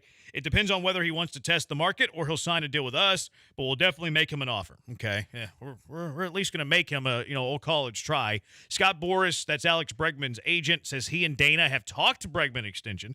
Alex has made it clear he's open to listening to whatever the Astros have to say. So a lot of vague quotes there that really don't mean a whole lot. Pretty fluffy. Yeah, they're very fluffy. Very fluffy. They could go either way. They're vague, they're gray, whatever. Would you give Alex Bregman the same contract you just gave Jose Altuve? Now, you're probably going to structure it different. Altuve, $15 million signing bonus, 25, 25, 25, 10, 10. I'm not really talking about the escalators here. I'm just talking about the raw number. $125 million, 5 years. Would you give that to Alex Bregman? I would. I think I would. I think he's still an above-average third baseman, both offensively and defensively. I don't think he's worthy of getting Manny Machado money, as we've talked about, or some of the higher-priced, big-time third basemen and other guys that have gotten contracts recently. But I think that in this situation in that locker room on the hot corner and a part of this team going forward, I don't want to say it's a bargain, but I think that it's reasonable enough if you could average 25 a year, 27 a year for him. I still think that's fair enough to where I would do that deal. Is that too obvious to where Alex Bregman's probably saying no? I think it is. I don't think that's enough for him. I think that he's chasing a bag that's bigger than, and we've talked about this throughout the process. I think he's chasing a bag bigger than what the Astros are willing to give him. He thinks he's worth more than what the Astros see his value to be. And I think with his agent and the fact he's already indicated that he's kind of wanting to test the market to see what he's worth, unless he completely craps the bed this year, offensively especially, I think he's going to test free agency thinking that and taking the mentality of I'm worth a lot more than that. See, I think this is pretty fair. I think this is fair market value. He's going to be 30 and 24. So a 5-year deal is when he's 31, 32, 33, 34, 35. That's not, terrible on a 5-year deal. Like at least it's his early 30s going into his mid 30s as opposed to mid 30s into his late 30s. But if you look at, I'm real curious what Matt Chapman's contract looks like. Matt Chapman's still a free agent, by the way. Mm-hmm. And Matt Chapman, not the offensive player that Bregman is, but he's entering free agency at the age of 30. Alex Bregman's going to be entering free agency at the age of 31. Chapman, while he's not as good an offensive player, unbelievable glove. Like one of the best defensive third basemen, if not the best defensive third baseman in all of baseball. Very valuable third baseman. So I've been trying to see what his contract, I've been hoping that he would sign because I think that what he signs for is going to be very similar to whatever Alex Bregman signs for. Matt Chapman's still a free agent. Pitchers and catchers report next week. When you look at other third basemen in baseball, looking at their AAV, first off, $25 million would be a raise for Alex Bregman's AAV. Remember at the time he signed a $100 million 5-year deal, $20 million AAV. But because of the escalators they gave him, it would actually be a step backwards. The escalators they gave him, it started off at 5.7, went up to 13, then 30.5 last year, 30.5 this year. So while it's a raise in AAV, it's $5.5 million less than what he's going to be making this year. But if you look at the top AAV in third baseman in all of baseball, the $25 million would be the 5th most for a third baseman. So, that's pretty good company. Mm-hmm. The ones that are above him, Anthony Rendon, which he's stealing money from the Angels, yes. But fine for him. He's a Houstonian. $35 million a year. Like, Bregman's not a $35 million a year player. Nope. Sorry. Rendon signed $245 for 7 whenever he signed his deal. Nolan Arenado's making $32.5. Sorry, Bregman. You're not Arenado, and you're not a $32.5 million player. Arenado is $260 for 8 when he signed his deal. You mentioned the Machado one the other day, $350 for 11. That averages out to just under $32 million. And then Rafael Devers makes $31.3. He signed a 10-year deal, $313, but he was young when he was 25 when he signed his deal. So that would be who Bregman would be behind. That would be the 5th highest third base salary in all the baseball. Behind him, Austin Riley, but he bought out arbitration years. Right. Big deal, 21.2. And then Jose Ramirez, because he wanted to stay in Cleveland for some reason, signed a super team-friendly deal that pays him $20 million a year. I think 25 is fair for Bregman. I think 5 years is fair for Bregman. I do too. I think, like I said, I think he's big game hunting, that he wants more in both categories, years and money. But I think that you don't really know what you got till you're gone. And if you go somewhere else and realize it's not the same setup, it's not the same situation, you're not surrounded by the same type of players, and you're just chasing the bag, that there's a different feel to it too, and that maybe he might come to his senses a little bit. I really think if that offer is on the table, that he should take it. I have this feeling that with Boris, they're chasing more. Yeah, I feel like he's getting chased. I feel like he's chasing too. I don't think he would sign this deal. Junior Bronco's saying that I'm living on Mars and that he's going to sign a 7-year deal worth $220. Let's bet on that one, Junior Broncos. I don't think that Bregman's getting $220 million total value of his deal. Other than the Mets, where would that be? And even the Mets have turned what did the Mets do this offseason? I feel like they kind of learned their lesson on spending tons of money the year before. I don't see Bregman getting 7 years, $220 million. Now, maybe he asked for that and then comes short. And I would give him the 125 for 5. I'm not paying Alex Bregman $1 more than I paid Jose Altuve. Agreed. I'm not going above that for Alex Bregman. That is my maximum. Hey, here's my offer. This is the most we're doing. This is my best and final. Take it or leave it. If he leaves it, oh well, so be it. Now let me ask you this. Okay, because I'm in agreement with you on that. But is this a take it or leave it deal the minute you offer it to him, or do you allow him? Do you give it to him and say, go out, pull the Daryl Morey, go out and test the market. If you can find better, let us know, and let him have the time to go see what he thinks he's worth? Yeah, I don't even need you to let me know. Like, that's the most I'm giving you. So let me know when at the. But how when they're long you keep signing. it on the table? I mean, I would probably leave it on the table. Like, unless he has an awful year. Well, and for you, when do you decide you're moving on and how you're moving on? If it's chasing Free somebody agency. else, yeah. If you're chasing someone else in free agency, do you put a timetable on how long he has it? Otherwise, do you say, look, we've got some ways we can fill it if we have to in the meantime, and also going forward, we'll wait a little bit. It'll be on the table. No, I'm not waiting. Like, if I enter free agency, hey, this is it. You can call us tomorrow and accept it, but we're going to be talking to other guys. Yeah. So that's how maybe he does get more than Altuve. I don't think he gets anything near what Junior Broncos is suggesting, but I'm not paying him a dime over 125. See, I think he could go through the motions. He would love the fact that after he tested the market, he could go back and go, you know what? On second thought, I'd love to have that deal. I just don't know if the Astros should be willing to wait that long. 713-780-ESPN. Would you go over 125.5 for Alex Bregman? 713-780-3776. Also, what did the deadline tell you about the Rockets' plans? It's the Killer Bees on ESPN 97.5, ESPN 92.5.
It's time to sit back, relax, and enjoy this next bit of brilliance with Joel and Jeremy. Live from the Veritex Community Bank Studios, it's the Killer Bees. What do you think Bregman's market is? Just AAV, take out the years. What is his market on an average annual basis? What are people going to be offering him? Yeah, what do you think? Like free agency, his most per year? 27. You think he's up to 27? Someone's going to throw on the open market to get him. They're going to throw a little bit more. I would be stunned if he gets 27 a year. I don't think he's much more than a 25 million guy. King of Twitch saying that his market's like right up there where you're saying. The only player, there's 4 players that make over 25 that play third base. Arenado's better. Yep. Machado's better. Devers is better. Anthony Rendon's not, but Anthony Rendon got over on the Angels. He got over on the Angels, and no one's going to pay Alex Bregman $35 million. There's players underneath Bregman at 25 that are better than Bregman, too. Austin Riley's better. Jose Ramirez is better. Riley's making 21. Ramirez is making 20. I can't pay Bregman more than 25 a year. I can't. 25, I still feel a little icky. I honestly think that the fair deal for the Astros is more like 21, 22, 23. But I think that someone on the open market's going to throw a little bit more to get him and throw 27 so. at least in the first couple of years. Yeah, and what he gets paid on the open market versus what you sign him at are two different stories. Mm-hmm. I wouldn't pay him over 25, and I still have trouble thinking he gets 27.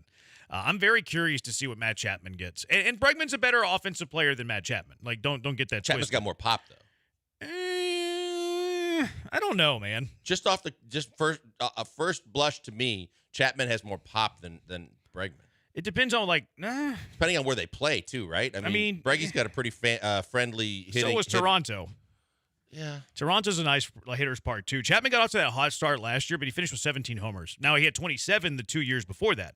Bregman had 25 and 23 the last 2 years. So maybe equal? Yeah. Equal-ish Push, pop? yeah. Now, you look at, OPS, Bregman's above 800, where Chapman's in the 750s. But that's because Chapman doesn't walk like Bregman does. Chapman's also a better defensive player. I would say so, but Bregman's not bad. Bregman's good. Not any Chapman's kind of great. disrespect to Alex Bregman. Chapman is elite at third base. I would say Chapman's he and Arenado. Arenado, yep. I would say Chapman's top 2. Bregman's top 5 to 7 defensively. Now, Bregman's the better offensive player. But again, I think they get very similar contracts. If they both, Chapman's currently in free agency, 1 year younger than Alex Bregman.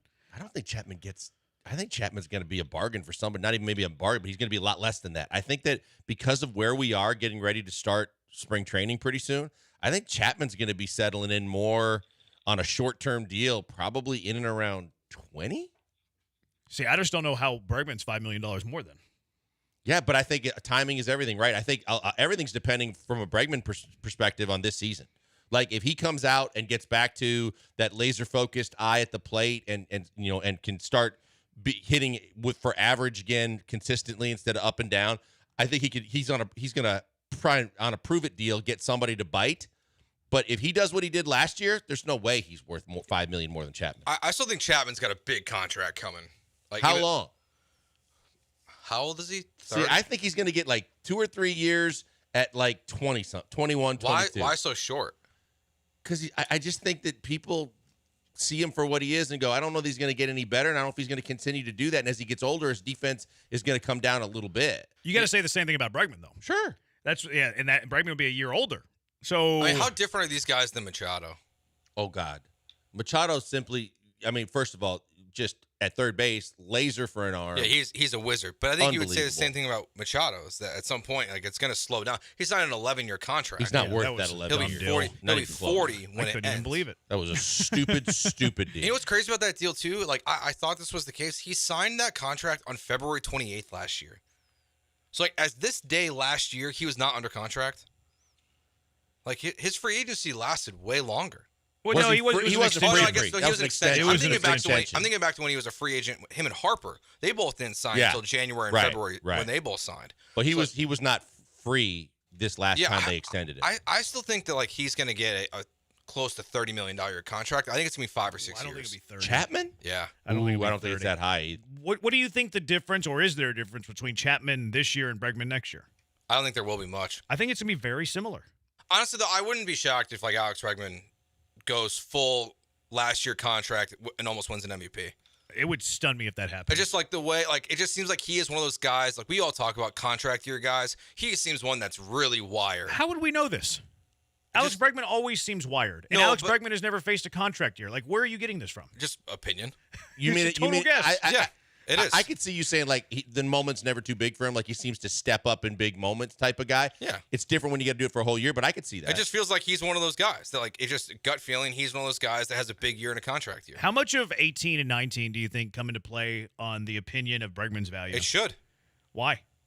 Because it was so. It was still so high. You're still hoping you can get back to that. Yeah, but aren't you paying him on what he's still got left in the tank? I don't think all teams operate that way. He's had nearly 2,000 plate appearances since those years. I know. And in those 2,000 plate appearances since those years, he's got an 804 OPS. Good player with the defense. Good player. Is an 804 OPS with good defense at third base worth $25 million a year?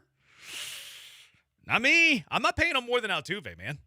I'm not paying him more than Jose Altuve. If he wants to sign a deal equal to Altuve, done. What's the age difference between the two of them? 3 years, 4 years, 4 years. Yeah, I'm right there. That I think that if you give him the exact deal without the qualifications of when you pay him what, and just give him the total value of that deal. I'm fine with that with the Astros. I don't think I'd go over that. And I think that I don't feel great doing 25. But hey, here you go. 25, keep the band together. Cool. No more than 5, no more than 25 per year. Escalators, I don't really care. The thing that helps him, it looks rough, like just roughly guessing. He looks like he's probably the third best player, maybe the second best position player in free agency because of age. Like Juan Soto, obviously going to get a monster contract. Goldschmidt is way too old. He'll be 30, 37, 38. He'll get like a big 2-year deal. Yeah. And then Bregman. Like everyone, like there's not really that big name offensive player. There's a lot of good pitching next year. Yeah. But like there's not the offensive players. Well, I mean, where's Chapman? There. Where's Chapman from an offense positional player standpoint? He was probably top 3 because you had Shohei, you had Bellinger. Who else would be ahead of Chapman? No, you're probably right. Like, I don't think that there's a whole lot of difference there. Like, Bellinger's outside of Shohei, Bellinger's the second best offensive player on the market. He still doesn't have a team. Yeah, he's still sitting there. He still doesn't have a team. Well, I'm trying to think if we missed somebody. Someone else that's signed early. I don't think we did. Not from like a top 3, top 5 offensive guy. Yeah. This guy, in all capital letters, Crane needs to pay the man in bad word. 8244 as Bregman sits now, he ain't worth $20 million per year. Find someone younger and hungrier.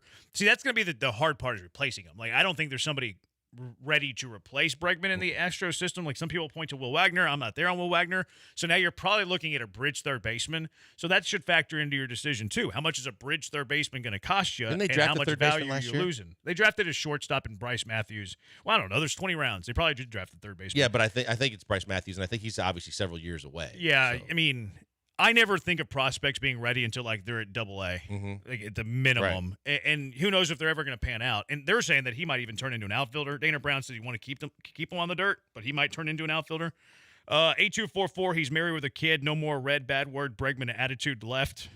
I don't know.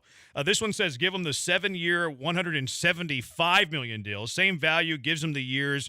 Also finishes at 38 years of age, just like Altuve. I want no business of paying a guy until they're 38. The only reason I'm doing it for Altuve is because he's Jose Altuve. Yeah. Like, I'm okay giving older guys 2-year deals, stuff like that.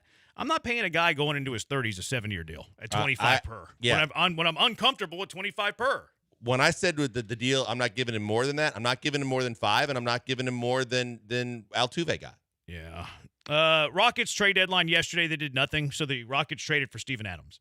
That was their deadline. What do you think that their deadline philosophy, or at least in what they accomplished, what do you think it tells you, shows you what they're trying to do, what they're trying to accomplish? Well, I think that at least for the short term, that the management side of this won out. I think that Udoka was hell-bent on trying to improve the team for this year, and whether they kind of met in the middle and said, look, I got you your backup big for next season and going forward with a guy like Adams.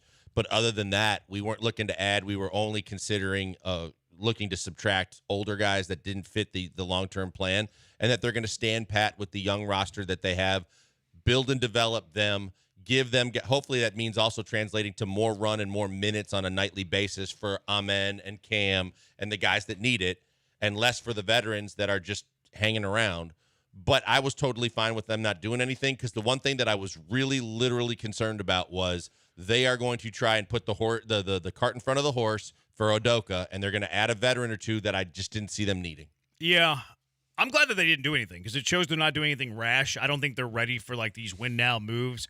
I think that they're loading up for Bear for the offseason and trying to get something done. Like, if they're going to ever trade for a star, I think it's this offseason, and I think that's part of the reason they didn't trade Tate for those like multiple second-round picks, is because he has an affordable contract that has opt-outs that you can include in a trade with some of these other big salaries. And like even Steven Adams, I think that's why they flipped Oladipo for Adams. Like, it's Adams, if you don't trade him, cool. He's your backup center and a good one at that. But he also has a salary that you could throw into a trade that's an expiring that inflates the amount of money you can bring back. So I think that the Rockets are loading up to potentially make a big move if a star becomes available either in the offseason or next trade deadline, which I think is smart. I think it's always good to have a little powder dry. I think it's always good to have that. And I think that's what Rafael Stone is doing. Secondly, they're not doing anything rash in trading a high potential youngster for a solid veteran. So I was cool with it. I was happy with it. I think the other thing to take into mind is the fact that as much as Udoka wanted to seemingly win this year, no trade that they made, in my opinion, because there was no one available that could move the needle that far, was going to do anything to push you that much further into the playoff picture and do a lot of damage. I think that they are sitting in a spot right now, whether they made a trade or not, where they'll be flirting with the play-in tournament. And other than that, I don't think it gets any better no matter what move you would try to make. And that could actually set you back for what it could mean with the ramifications for the long term of this young core. And that's why I'm glad they didn't do it. Yeah, good patience, I think we're shown here. 713-780-ESPN, HRP listener line, 713-780-3776. Mock draft season. How are we making the Texans better as we make mock drafts great again? Today's is a doozy, the strangest mock you've seen all season. It's the Killer Bees on ESPN 97.5 and ESPN 92.5.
Welcome back to the Killer Bees on ESPN 97.5. Killer bees are also known as Africanized bees. And we all know there's nothing Africanized about these two guys. It's Joel Blank and Jeremy Branham. 3%. I know that because I did one of those, what are the DNA ancestry things. I was talking to somebody last night. You're just like, you gotta be careful with those ancestry tests because you can figure out that maybe you're not related to your relatives. I was like, that's a good point. I didn't think about that when I did this. Fortunately, I was related to my relatives.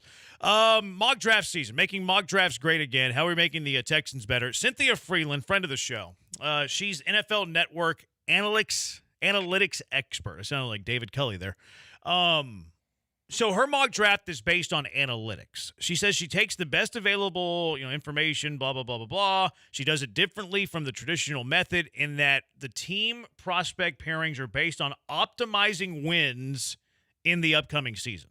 So she's looking at the team that they currently have constructed, which player in the draft pool could give them the most wins next season. There's a couple of other elements like what the free agency class looks like, blah, blah, blah, blah, blah. But it's analytic driven. This isn't like Caleb Williams. He's the popular pick, the betting favorite. He's number one. This is based on the analytics of what gives them the most wins next season. So with that in mind, it is a very odd mock draft.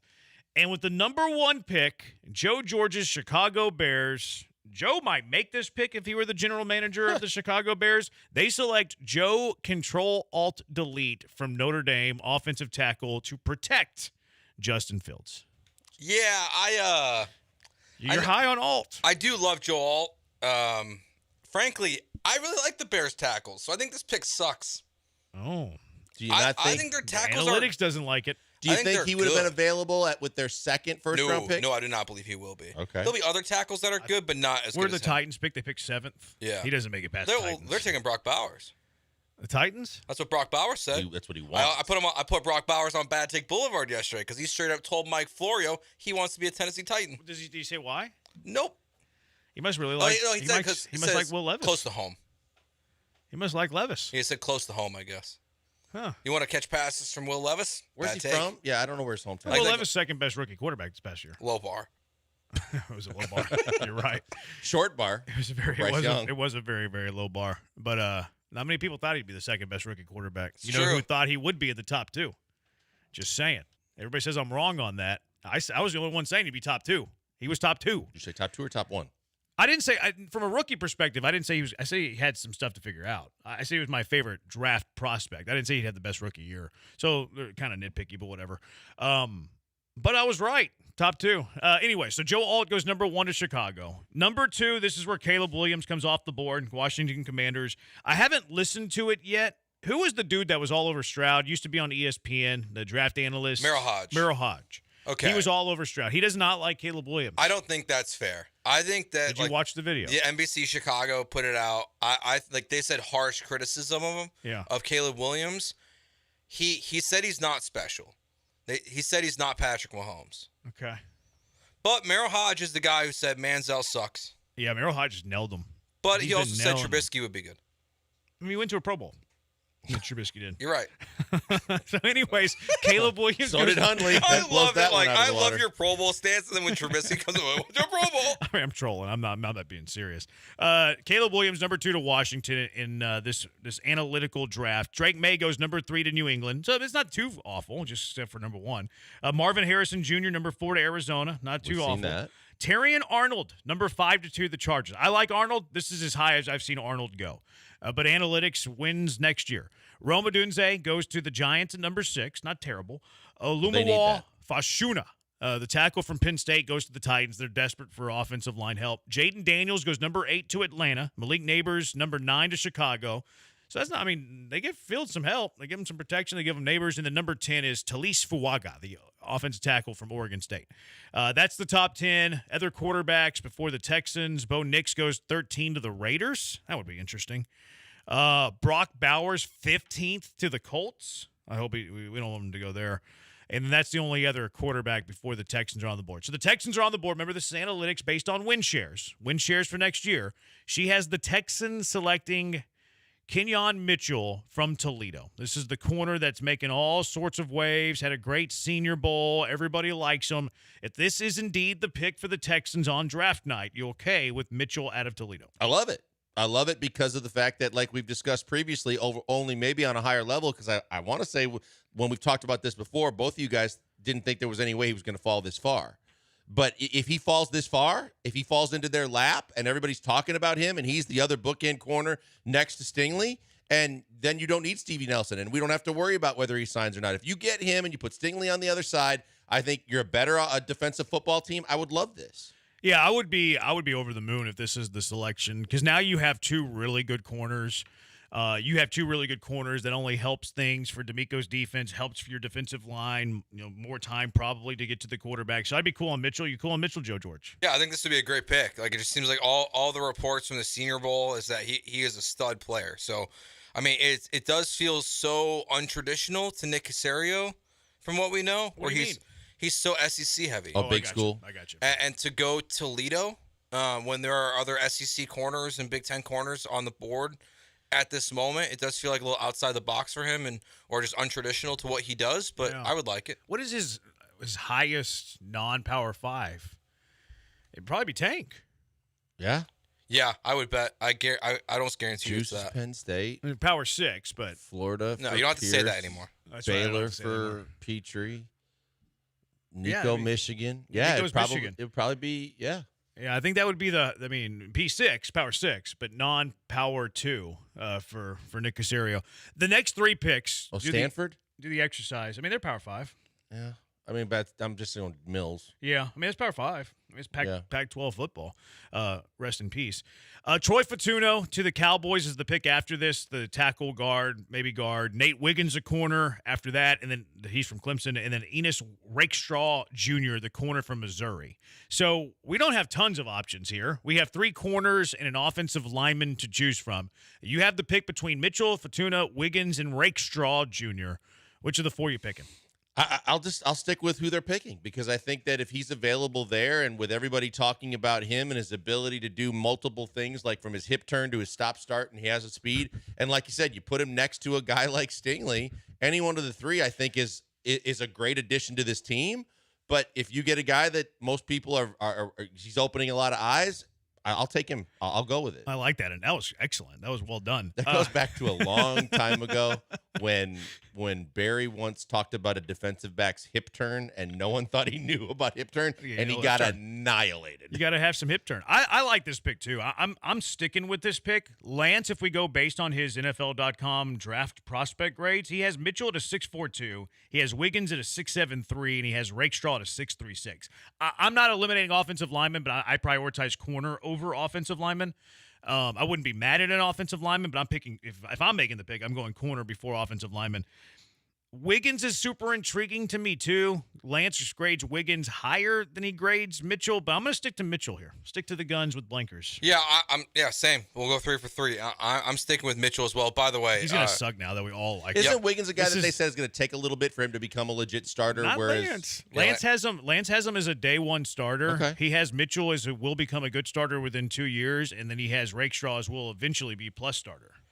Yeah, I mean, the only if those evaluations are like, let's say they're 100% spot on, do you feel like you need more immediate help at corner? See, I think this is unfair with Mitchell though. I think Mitchell's going to be ready to go day one. He might be a little raw, but I think he's his NFL comparison for Lance's NFL comparison for Mitchell is Steven Nelson.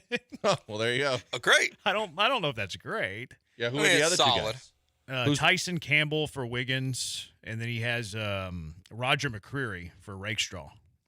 By the way, Tank Dell's the only non-Power 5 Power player. 6, what are you talking about? Don't say it anymore. The only non-Power 5 player drafted by Nick Caserio. Okay. Every single player is from a Power 5 school except for Tank. He plays big Power 5 though. He does now. I mean, pick Big 12, Power 3.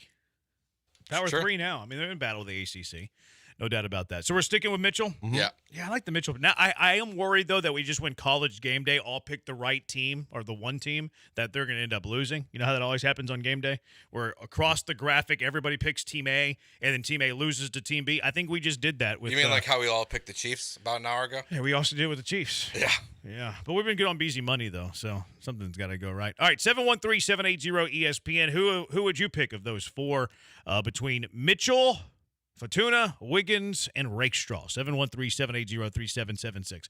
When we come back, it's everybody's favorite game. It's Who Said It. Joe George reads things that were said by ESPN 97.5 personalities. The Killer Bees guess who said it. We look for 2 straight weeks in the winners column. When we return, Killer Bees, ESPN 97.5, ESPN 92.5.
Joe won every Who Said It a combination of you and Brian McDonald won every Who Said It in January. Blankers and I, though, have won every Who Said It in February.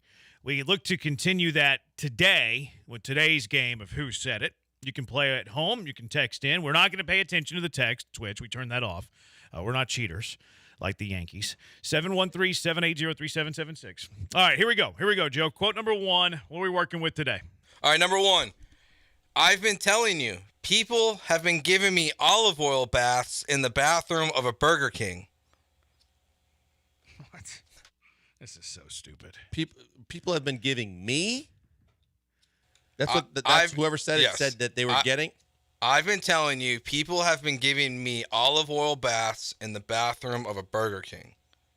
I think we can eliminate 2 people from this. Granado and Lance. No, I could see Lance at a Burger King. Okay. I couldn't see Paul at a Burger King. I was going to eliminate Granado and Paul. I think on a road trip I could see Paul doing it. Really? Yeah. I don't know. I feel like Paul eats pretty well. I think Paul would be intrigued by the olive oil. Paul, whenever we were at the other station, he would make every single day, same thing every day. And I'm pretty sure I'm 100% right about this. It was like ground turkey, peas, and carrots. He actually was that healthy an eater? Oh, yeah. I knew Andrew. I know Andrew is. I've seen that. I didn't know Paul was that healthy an eater. Every day, same thing. Ground turkey, peas, and carrots. Now, I haven't seen him do it much here, but maybe it's just a time slot. That's why I would eliminate him. Can you say this again? This is a tough one. I've been telling you, people have been giving me olive oil baths in the bathroom of a Burger King. Now, Lance was on the road covering the Senior Bowl. They were also in and they were in New Orleans. Yeah. Well, Lake Charles. They were enough. This was a hard one. I don't know if that really comes into play. I don't know if the travel matters. I think it's Lance, Michael, or Josh. I mean, of those 3, the only one that's been traveling lately is Lance. Do you think travel matters, though? I had Burger King today. I'm saying the people are well. Maybe you're right. Maybe it's just maybe it's just a local. I didn't realize when I pulled it that you had a Burger King cup right there. Yeah, we need to get him on as a sponsor. I have no idea. This one's a tough one. I would like it. Catons matters here a lot. Like if I can hear the Catons, I think I could determine it. Well, yeah. And again, so does like is it a road trip or is it? I was just hitting Burger King up for lunch. It sounds like multiple times he's been getting these baths of olive oil inside of Burger King. All right, my gut is Lance. All right, let's try it. I've been telling you, people have been giving me olive oil baths in the bathroom. What was he doing? They were talking about how Italian accents are the sexiest accents for women, and then Lance just spit that out of his mouth. There's no context. There's nothing about going to Burger King or traveling. There's just Lance just being Lance. Sweet. He snuffed it out. Nice pull, Blankers. All right, number 2. Does he know what month it is? Who in his circle said, "Hey, Mac, let's do this. Let's dress you up in all purple and make fake lean"? So this was the Max video that he had to take down. Oh, the month. Oh, he took it down? He had to take it down. I don't say he had to. He took it down within 24 hours of putting it up. I didn't realize that. Yeah. All right, say this again. Does he know what month it is? Who in his circle said, "Hey, Mac, let's do this. Let's dress you up in all purple and make fake lean"? I mean, this could be anybody. This is super generic. Yeah, I know a couple of shows brought it up because I think I was driving around and I heard some of it. I could see Granado saying this. I could see too. Paul saying this. I could see Beard and I can't eliminate anybody. No, this is pretty much they're all on the table for this one. Yeah, they're all on the table here. I think all 3 shows would talk. I think everybody would talk about that. Yep. Now, let's look at it from like a sponsorship out. Would Granado take a go at Mac? It's not really going at Mac. It's not. You know what I mean? Yeah, I don't think that. Yeah. Paul, Michael, Beard, I think, are our 3. I could see Paul. Paul's going to be running amok on every topic, and he always hits the most current of what's happened. And that came right out of the weekend, I think. Paul's usually more contrarian, though, so I could see Paul like siding with Mac. I think Paul liked it, so I don't think he would have been like critical. Like this quote reads to me a little critical. Now Connor comes from his previous life where they were in bed together. Yeah, I don't know. I think that I don't know if that would Like prevent he might him have from a saying it. I don't know. Maybe he would refrain from. I think he saying might be anything negative more against- prone to say it. Okay. Can you read it one more time, Joe? My favorite thing is just making Joe roll across this production. I don't even want to hear it again. I just want to see you roll. Does he know what month it is? Who in his circle said, "Hey Mac, let's do this. Let's dress you up in all purple and make fake lean"? It kind of sounds like words that Granada would use, though. Would he use the fake lean and know what it is? Yeah, I think he would. You do? Yeah, they probably said it earlier in the segment. All right. I don't have a feel for this one at all. If I was leaning anywhere, I think it was going to be the thing that maybe turned Granada was the let's do it. You were going to say Connor? I was going to say either Connor or Beard. But we got the last one right. Go Connor or Beard. No. No, I don't want to. You got the last one right. I said I don't have a feel for it. Connor or Beard? Which were the two? I'd be more Connor. Okay, let's go Connor.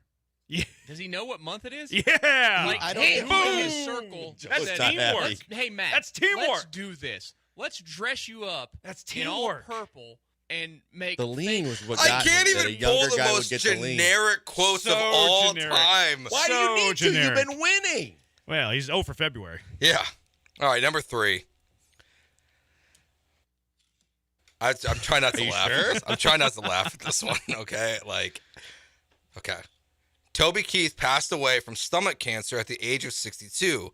That's a really young age. I didn't know he was 6'4". That's pretty cool. Oh, my gosh. That seems like a... Is that Beardy? I don't think so. I don't think Beard would be that insensitive. No, and also Beard. Yeah. I think this is a bench. I think this is Is probably this Johnny? Probably. Is this Johnny like G? this is there's some insensitivity. That's a tough one to say. Insensitivity? Insensitivity here. And I think whenever I think of insensitivity at this station, I think of John Granado. John or Paul. Yeah. Yeah, it could be Paul, but I think this is The way Joe just started laughing too, it's I got to just, be as soon as I pulled it, I gotta couldn't be believe Granado. it. Let's go Granado. Granado. Oh, Toby Joe's. Keith passed away. Oh, it's from Paul. stomach cancer at age 62. That's a really young age. I did not know he was 6'4". That's pretty cool. Oh my gosh, Paul. And I had it. I said the two insensitive people. We should have gotten that one right. Like, Yeah, I think we kind of that's rushed all right. there because that was definitely that last segment of his show. What is it? Mop up time? Garbage time? Garbage time. That was definitely garbage time.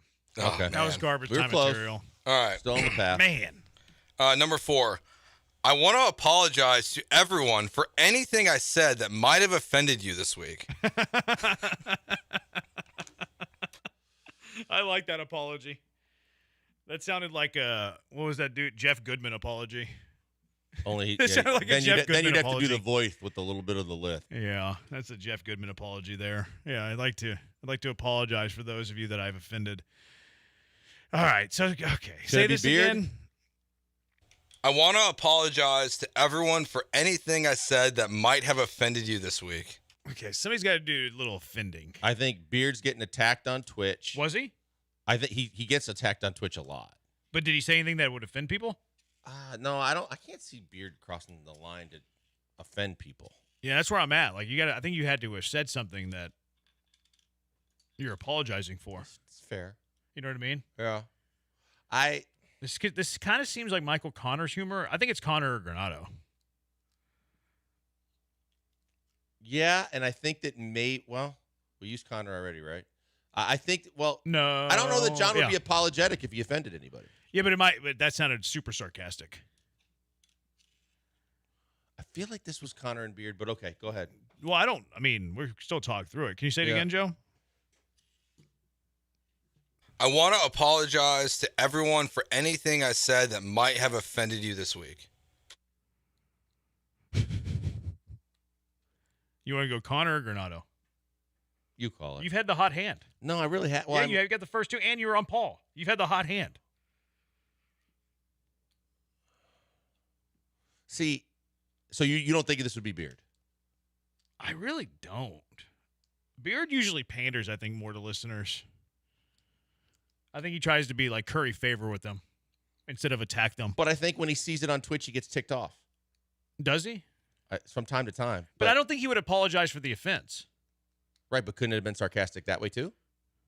I don't know. Like he doesn't really strike me as too sarcastic. I think this is more. This is a tough one. It is a tough one. I don't have a feel for this one.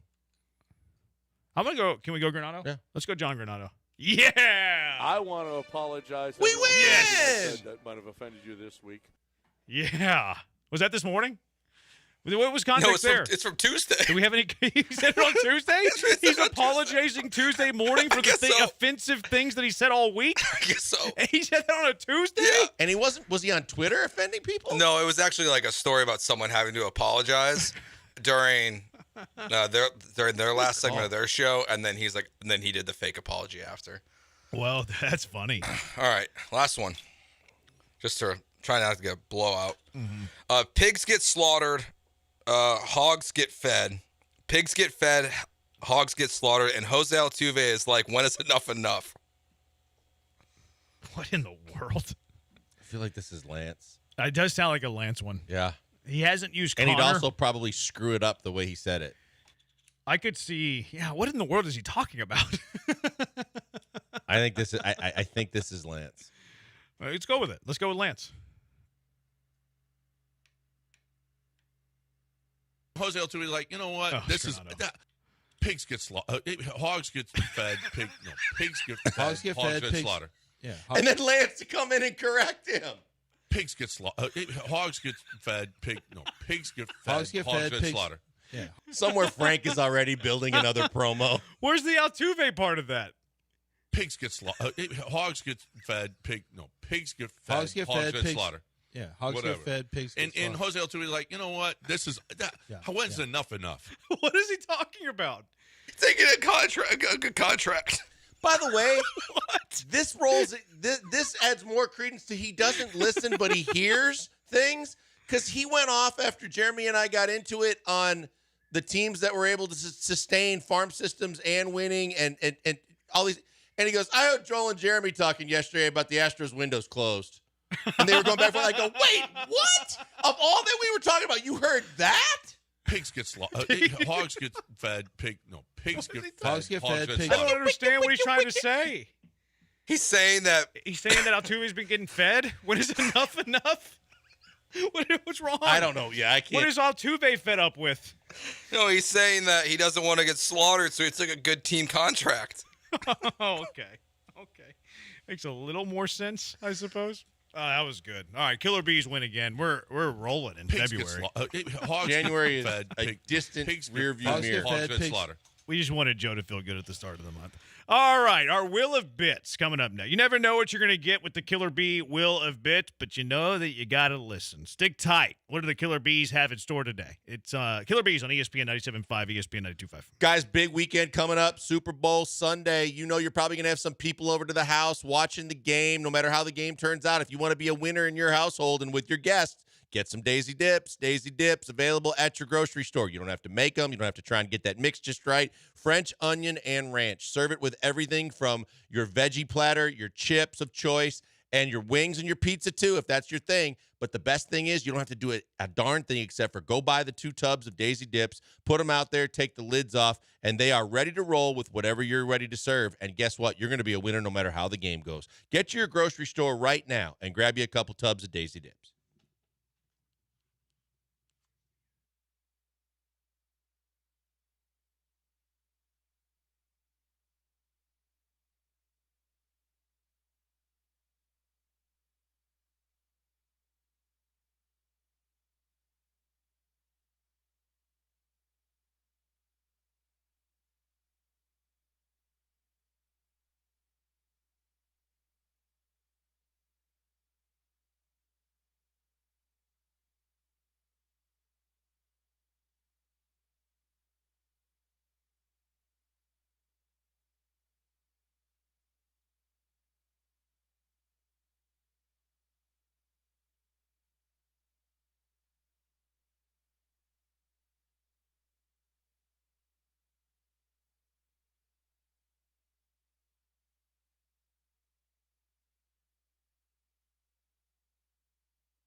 Dumb. That guy sounded like a Brit. Is that a Brit?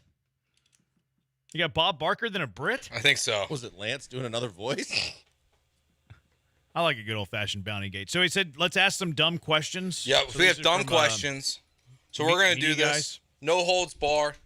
You go to an Astros press conference, you ask a stupid question, it's here. I can't wait. You can work for this station. You can work for another station. You could be retired.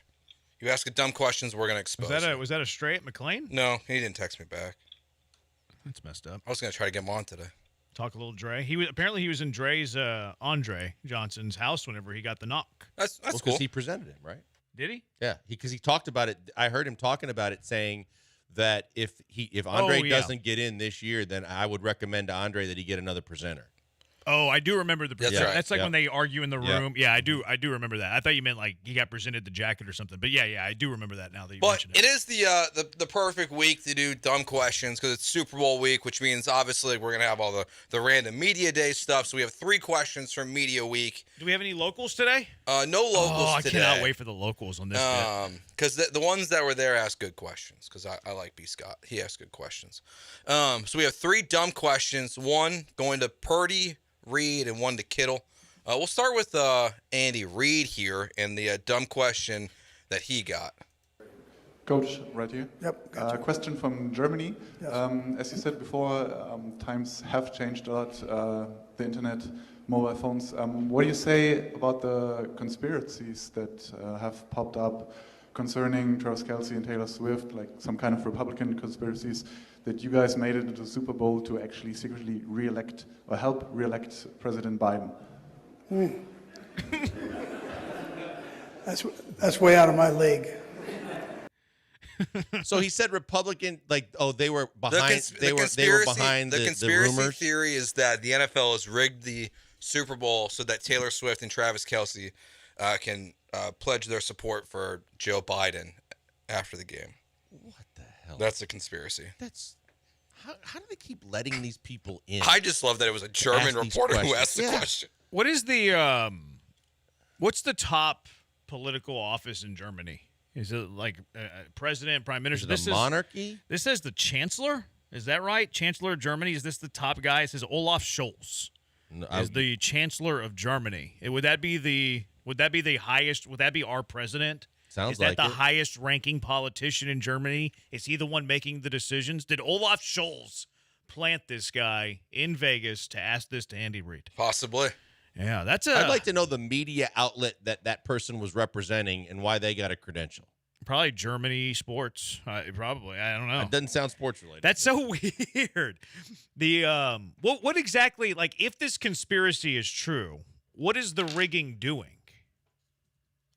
It's helping elect Joe Biden over Trump or whoever wins the Republican nominee. I thought he said it was for the Republicans. It's the conspiracy is it's the Republican conspiracy theory. Oh, that they'll support gotcha. Biden after they win the Super Bowl. I was about to say, because I know Kelce isn't on the side of the right, or the side of the right isn't on the side of Kelce, I should say. That's a bad question. I love how Andy Reid just wore it, though. He's like, huh? That's who he is, though. I mean, that's why he's great. What did he say at the end? He said that one's above me or something like that. President, That's a great response. There is a president of Germany. Is there? Frank-Walter Steinmeier. I like Schnitzel. I'm a big fan of Schnitzel. I You and Lance Schnitzel. both. Is Lance the big Schnitzel guy? Yeah, we had a promo running for like 2 months about him. Well, you're right. Schnitzel. Olaf Scholz. That's the head guy? Yeah. Huh. The more you know. All right, moving on. What's the next bad All one? right, go to the next one here. We'll go to Brock Purdy. He got asked an interesting question about who he looks like. Pictures of you and Lee Harvey Oswald circling around the internet right now. People think you two look alike. Did you ever hear that before? I haven't. That's my first time hearing it. Yeah. What do you think about that comparison? Physical comparison. Physical comparison. Yeah. So if you didn't hear the question, someone asked him, what do you think about that people think you look like Lee Harvey Oswald? Can I tell you what the greatest answer of all would have been? I should hope so. I'm a natural-born killer, and we're going to go out there and win this game. It would have been a good answer. Just imagine the reaction in the room if he just came back with that. That would've been Damn right, I'm a quick. natural-born killer. That's why we're here. If he would have said that, I would never doubt his ability to process defenses. Because that's like quick. That would have been solid. That's being on it. If you said that, that's something. Being compared to somebody who assassinated the president. Mm-hmm. And that started everybody comparing everybody's looks to someone that killed somebody. Raheel was on this morning, and they said he looked like Sirhan with John and Lance. They said that Sirhan was brainwashed by the government. Is that right? And that he was on mind control whenever he assassinated RFK. Huh. That's what they say. Do you believe in mind control? No. You think Lee Harvey Oswald had mind control when he assassinated JFK? I've stayed in the hotel that JFK. Whenever we go to Fort Worth, we always stay in the hotel that JFK stayed in the night before. The night that his last sleep. Because he stayed in Fort Worth before he got assassinated in Dallas. Well, isn't it true the night before he stayed at the Rice Hotel? I don't think so. I think you're talking about the Rice Hotel in Houston? Yeah, I think that was before his I said the night before. So the night before he was in Houston at the Rice Hotel, then went to the hotel you're talking about. So 2 nights before. Yeah, two nights before, yeah. Yeah, okay. Yeah, I knew that. I think he stayed there a few times, though, right? Like, didn't he stay there before he gave that big speech at Rice Stadium, too? I think so. Yeah, because that's like a big deal, that speech that he gave at Rice Stadium. But imagine being compared to somebody who assassinated the president of the United States. Yeah, I don't want to be told I look like that guy. That's insulting. But I love how the person who asked the question goes, physical appearance. Like, I think John and he had Lance to make said the thing. Jeremy looked like someone that killed the president, too. That was on Mean Text. They said it was the guy who tried, which is insulting. Like, because he failed. He failed. You calling me a failure? The guy that tried to kill Reagan?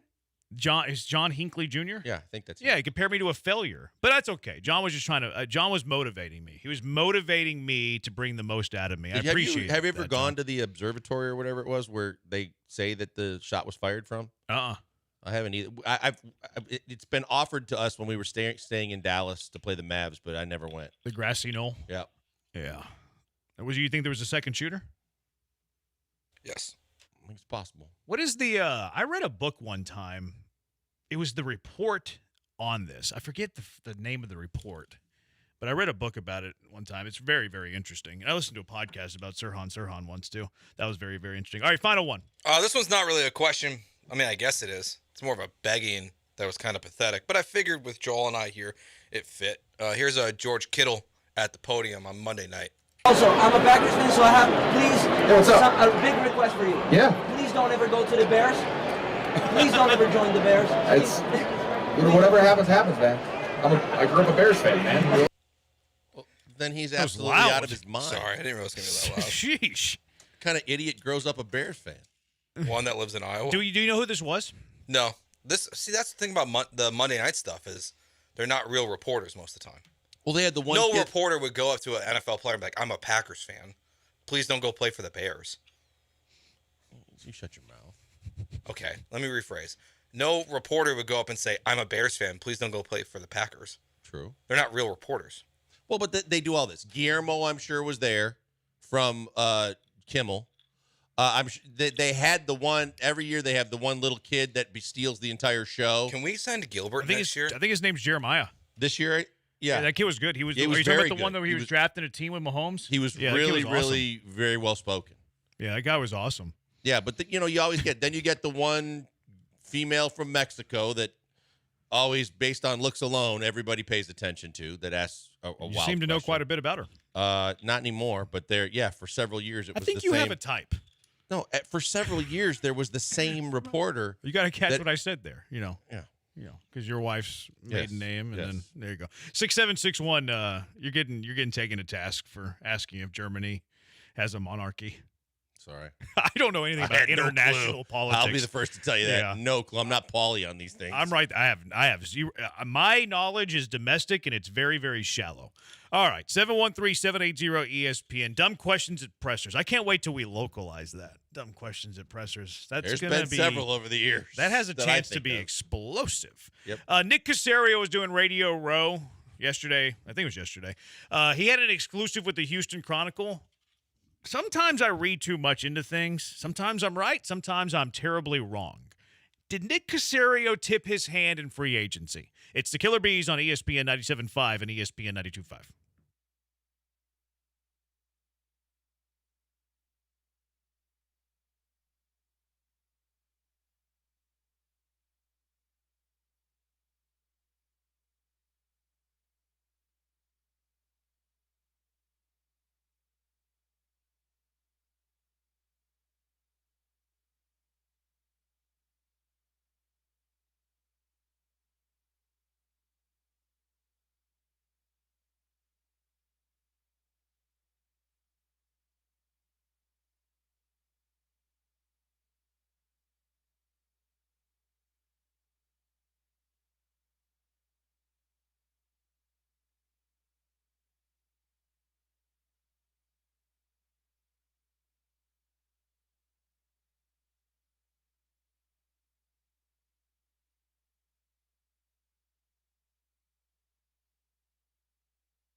Welcome back to the Killer Bees Nuts. Live from the Veritex Community Bank Studios on ESPN 97.5 and 92.5. Here's Joel Blank and that Jeremy Branham guy. He's Blank on Branham. Ocho says Carlos Marcelo, Santo Traficante Jr., and Jimmy Hoffa. Let's talk about who was really responsible for the assassination of JFK. It's a Friday show. You want to get into some conspiracy theories? It's up to you, man. Isn't the number one conspiracy theory was Bush? Was it 9/11? No, that senior when he was running the CIA. Is that right? Yeah, I'm not that familiar with that one. I think so. The 9/11. Those ones are stupid. Yeah, the loose change one I think is the one that was very popular. Yeah, I don't really care for those. The Kennedy stuff's crazy. Oh, that's I mean, but Jimmy Hoffa was pretty powerful, and Kennedy was going after Jimmy Hoffa. Who killed Hoffa? Who do you think? I don't know. It's a good question. Yeah, I don't know enough about it to talk about this on the radio. Isn't there a rumor that he's buried in the end zone at old Giant Stadium? I've heard that he's buried under the concrete base of Yankee Stadium, old Yankee Stadium. I heard Giant Stadium, too. So, yeah, he could be anywhere, that Jimmy Hoffa. He's an elusive son of a gun. 713-780-ESPN. We're going to end up got what's going to happen. We better shut up. Nick Caserio did an exclusive at Media Row. He did an exclusive with the Houston Chronicle. Jonathan Alexander had the story when it comes to Nick Caserio. A couple of quotes that caught my attention, and I'm wondering if he tipped his hand here. The first one's on John Grenard, and this one is not the one that really piqued my interest, but what he had to say about Grenard. Did a great job this year. He's done a number of great things for the organization over a number of years. We'll continue to have dialogue here and kind of see where we end up March 14th or before then. Once we get to the free agency period, we'll work through it, and we'll see where we end up in March. Franchise tag deadline's March 1st. I still think that the tag's going to be too much for them to place on Grenard. Because it's like 20, 20, right? I think it's over 20. I've seen some places like up to 24. So I'm not exactly sure which one it is. But somewhere between 20 and 24. We'll work off of that. That's high. It is very high. That's especially a lot. when we thought that low was 13.5. Well, over 20 is extremely high, especially for the Texans. I don't think they're going to franchise tag him. No, I don't think they're going to tag him either. I think they're gonna know. I think he's just gonna know. Hey, either he and his agent are looking for a bag that we can't supply, or it's gonna be one of those deals where you're like, hey, if we're having good dialogue, we can work something out. We believe we can get a multi-year deal done at a more friendlier price, but still give him what he thinks he's valued at. Then so be it. I'm leaning that he's going to not be a Texan. I'm about 60% that he's gone. I think when you think about the ultimate scenario or prescription for when a guy hits free agency, he's living it, right? I mean, he maxed out himself this year, had his best year as a pro, caught everybody's eye with double-digit sacks and all the things that he did, especially when he was playing on the other side of Will Anderson, who everybody was looking at and expecting to be the best defensive player on their team. You got to at least test the market and see what you are worth. I think he's going to hit the market, and I think that he's expecting, hey, look, I can't do much more than I did. I should get a payday pretty good from somebody. Yeah, I'm 60% he's gone. The quote that caught my attention, he was talking about acquiring players. And this is where you have to get Caserio. Like when Caserio's talking specific guys, he's not going to give you a whole lot. Like, we like what he did. We're very interested. We'll see where he goes. But whenever you get him on these kind of like vague questions, sometimes he'll go into philosophy, and I think you can put two and two together sometimes. On acquiring players, obviously they have to have a certain level of skill, and they have to understand what their role is going to be when they walk into the building and what they're going to rely on each other. It's not going to be about one player. Whenever I read that, I don't think he's going to spend a lot of money on one player.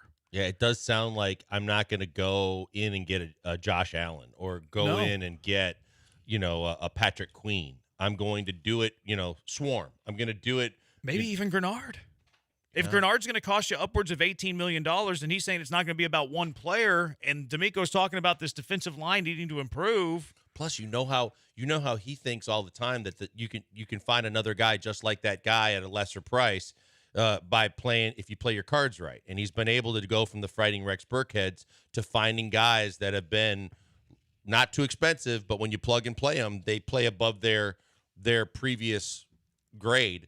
Yeah, I could see him thinking, yeah, I can find someone else on the other side. I can take the money that I would pay on one guy, spread it out over 2 or 3, and make my overall defense better. I think he's actually. I mean, I think he's been good at finding those type of free agents that like you get them on a bargain. Like he brought in George Fant right before camp. That was a pretty good deal.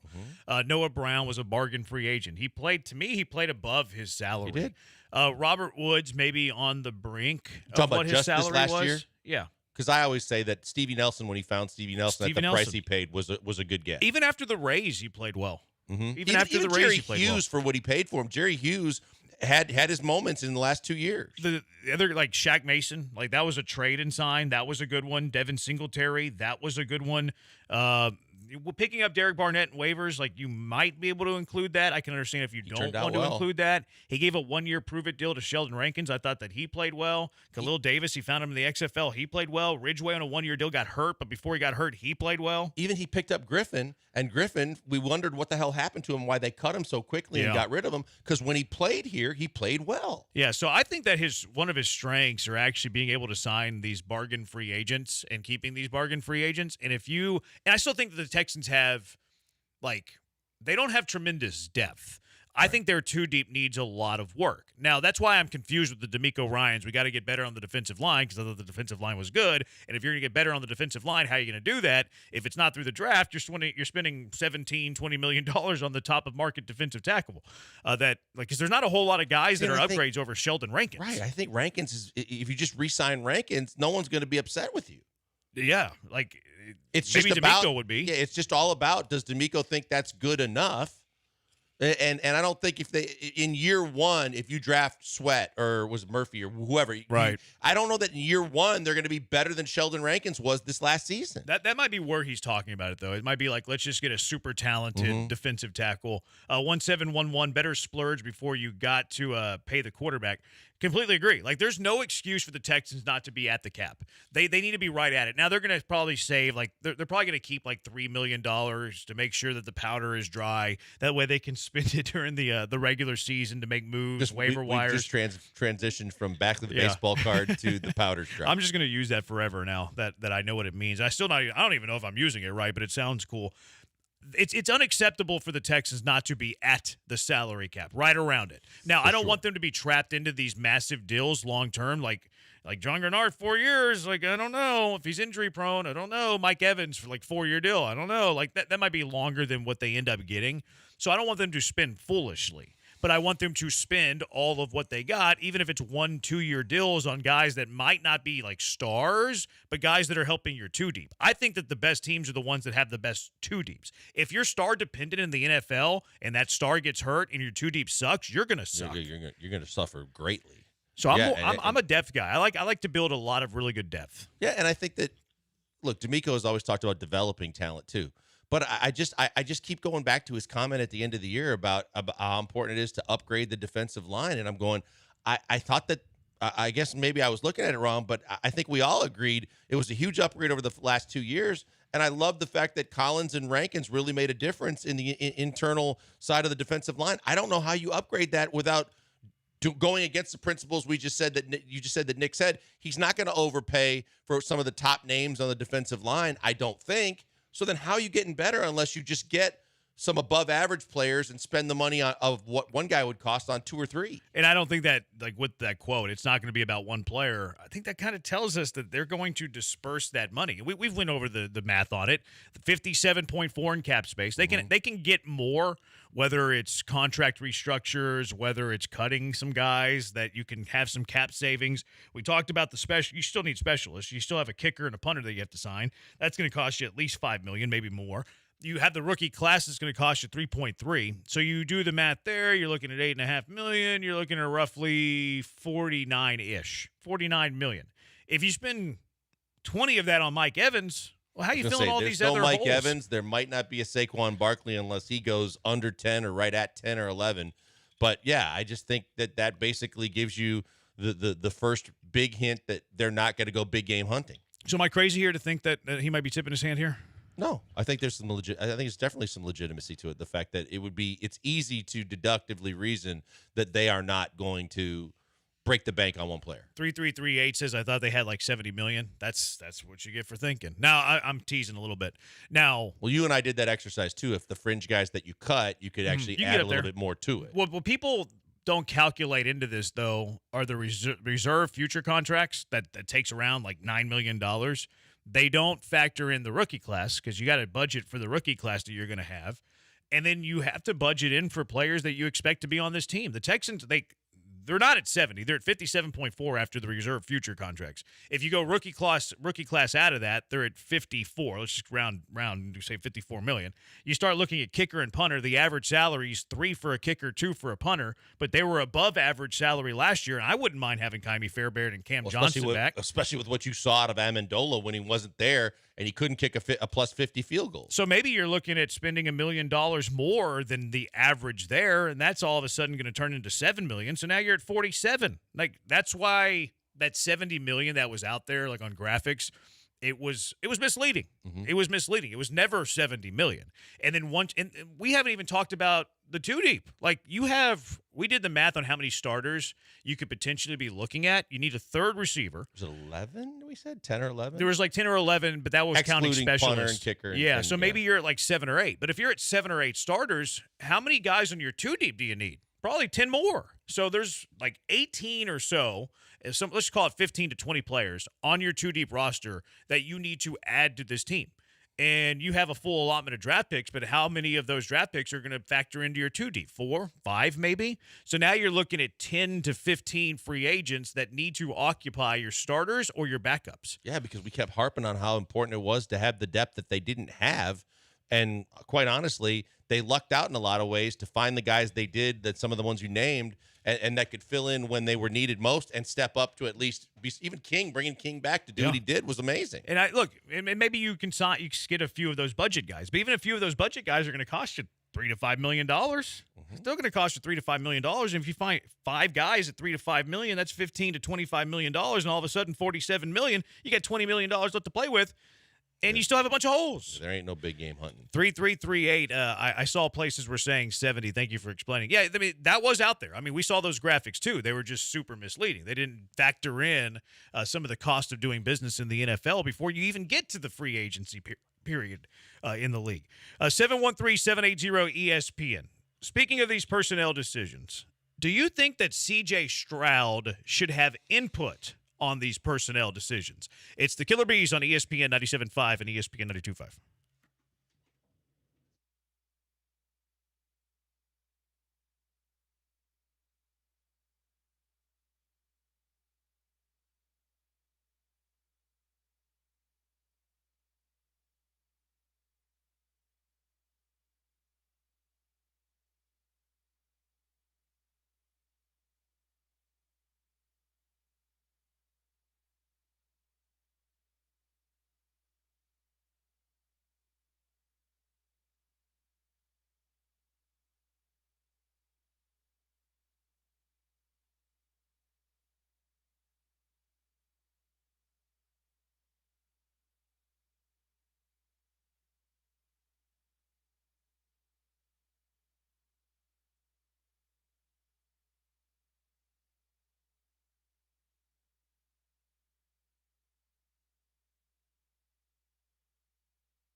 It's time to sit back, relax, and enjoy this next bit of brilliance with Joel and Jeremy. Live from the Veritex Community Bank Studios, it's the Killer Bees.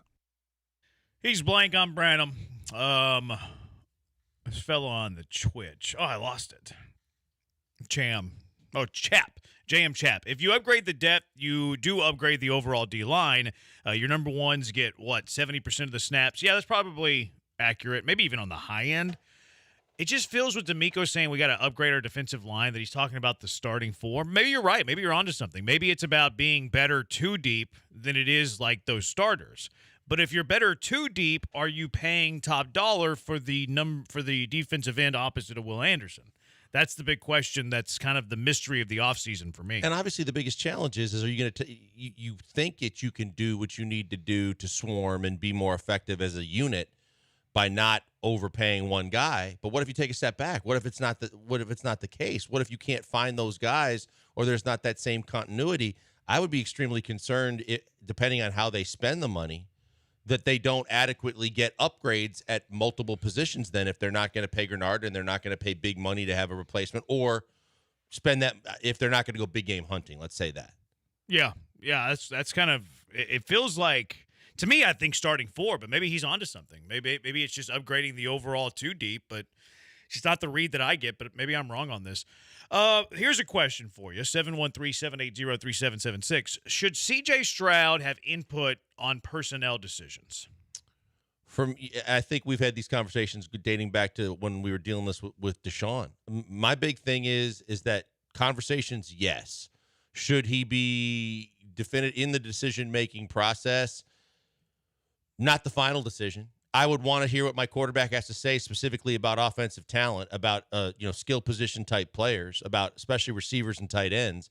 And I'd want to seriously talk to him in terms of, working with a player that has that kind of skill set, how that fits in the offense, and get his kind of feedback. But I'm not going to let him make decisions for me and for my franchise, no matter how big of a piece of it he is. Yeah, it's always tricky because this is kind of the Deshaun thing. Like, hey, Deshaun, who should we interview as the head coach? Oh, these are the guys you like. We're not going to talk to any of them.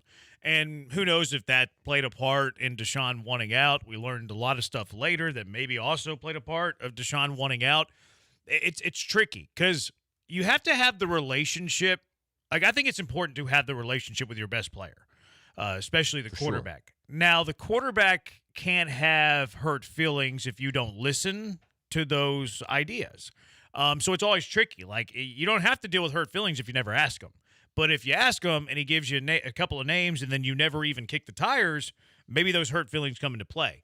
My feel on C.J. Stroud is that he's probably not that guy. Like, I don't think that he would have the hurt feelings.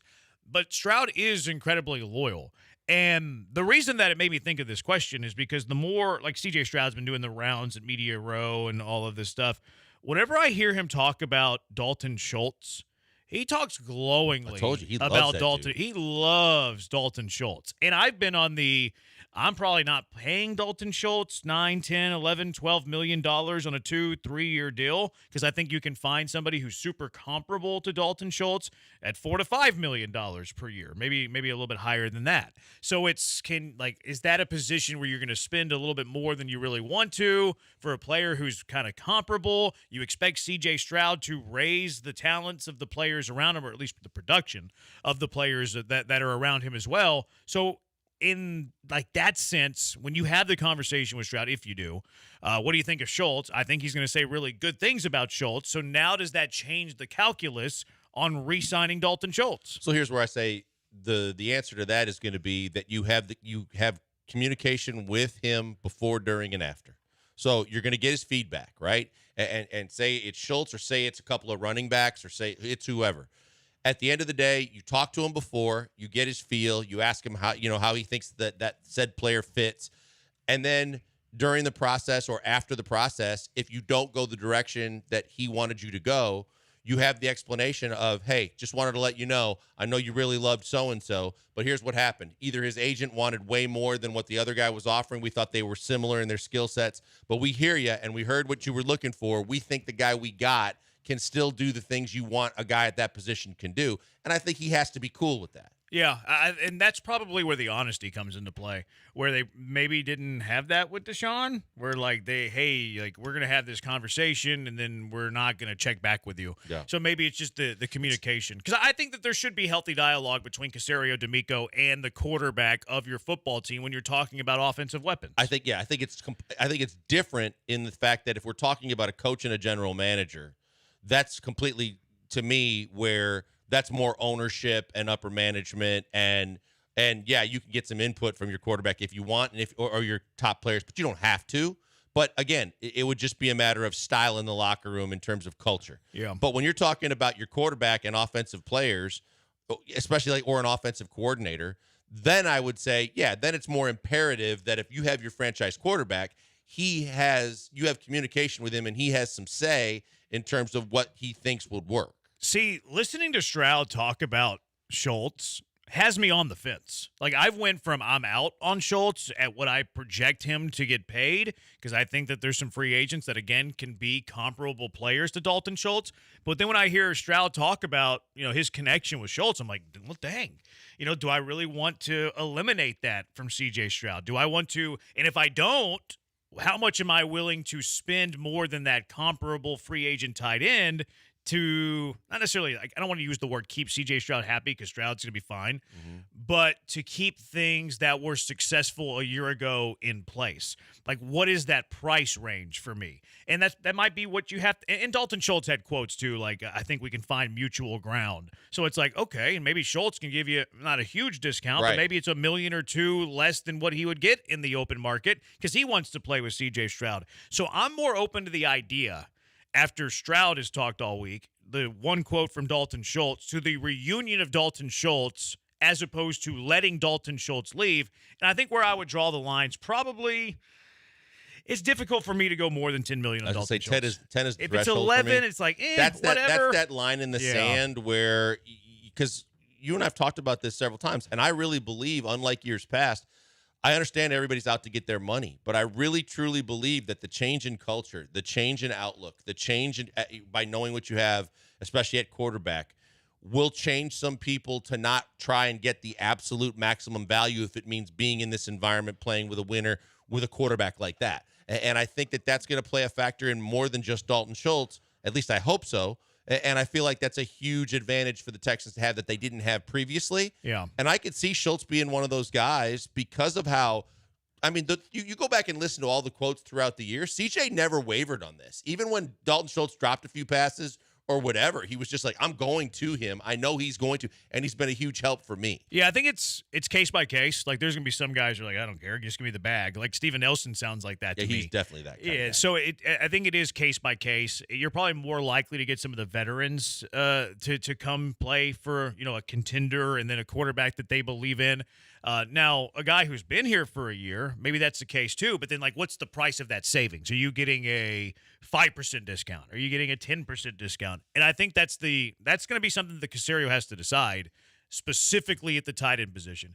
But I'm more open to the idea of Dalton Schultz coming back to the Texans because of C.J. Stroud. I mean, it's hard to know how much is smoke and mirrors, I think, with C.J. Stroud when he was just drafted. But he has, like, on the record quotes that he told the Houston Texans and Nick Caserio to draft Tank Dell after they selected him. Yeah. So, like, maybe they already listed once. I mean, you would think Nick, because it's in his backyard. I think so too. Paid attention. Well, I saw him out there. I saw him watch. Yeah, I'm not saying that he was watching Tank, but he was a couple of U of H games. Now, maybe that's like what you needed to push it over the top, because I believe that Caserio wanted Tank. Like, Tank is a good player that was drafted in the 3rd round. I'm sure a lot of general managers wanted Tank, but it's okay. I want him. My quarterback I just drafted, who we're drafting with the idea of being a franchise quarterback, he wants him too. Maybe it's what pushes him over the top. Already interested, but now it kind of confirms what you were already thinking, and now, well, that's automatic. Now I got to do it. If you're caught between two guys, similar skill sets, but my quarterback's already told me he wants this guy, so why not go that route if it's everything else seems to be somewhat similar? I get that part of it for sure, but I think that the other, like a Cashman type guy. Cashman had a career year in a system that could not have fit him any better.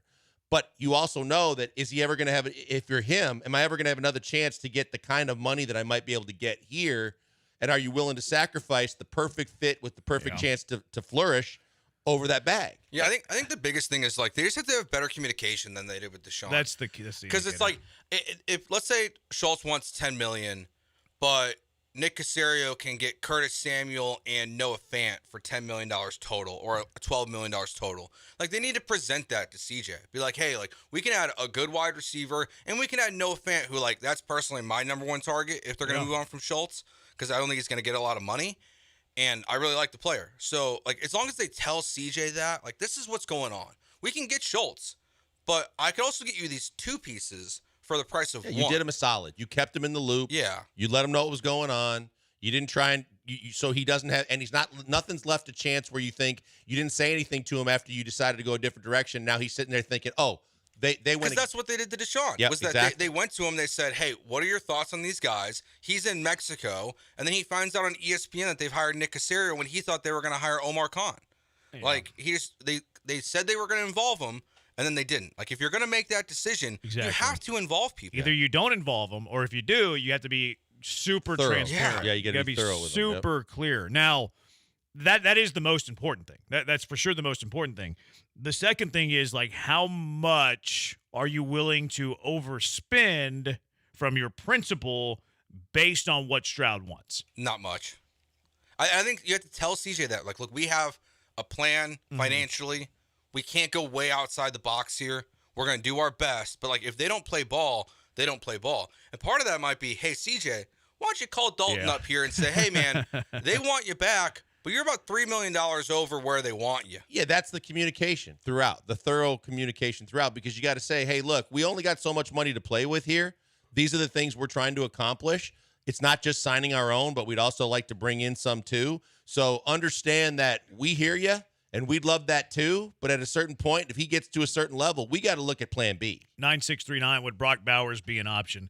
Not unless the Texans make another huge blockbuster deadline trade.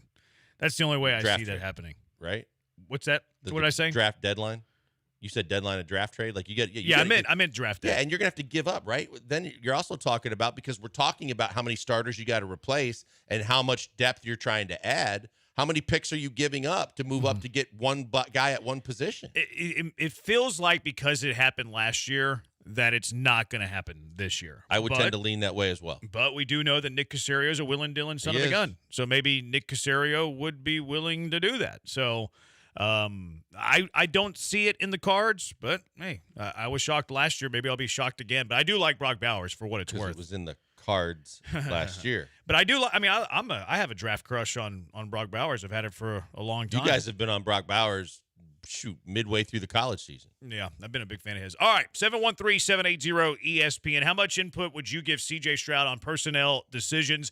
The Super Bowl is decided by what? I'm out of here, flying to Cincinnati. The boys take you the rest of the way. It's Killer Bees on ESPN 97.5 and ESPN 92.5.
Back to the Killer Bees on ESPN 97.5. The show name is a reference to how many great Astros' last name begin with the letter B who were playing back in the 90s when they were not winning World Series.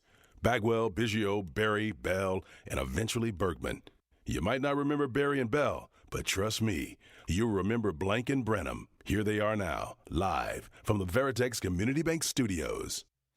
Hey, back on the Bees. Joseph and myself till 6. As Jeremy told you, he has a flight to catch so that he can get to Cincinnati for the big game for the Cougs tomorrow. That'll be fun to keep an eye on. But, Joe, as Jeremy teased for us, the Super Bowl, obviously, as we all know, and the big game is on Sunday. And a lot of people have tried to figure out different things as to what the key to the game is. We already did our Beezy money. We already did our actual picks to the game. But keys to the game is a different story. You're looking at this game, and you're thinking the key to victory is what? I mean, for me, I just don't believe San Francisco can do what they've done the last 2 weeks for a third time in a row. I don't think that they'll be capable against the Kansas City Chiefs defense to lead a multi-score comeback. They're too talented, and then the quarterback on their side with Mahomes, he's too good as well. So for me, it's very similar to what the Chiefs did last week. It's get out early. If you get out early and you put the 49ers behind, I think it makes their defense worse because, you know, those big names who aren't really having a lot of production aren't able to pin their ears back and go get the quarterback.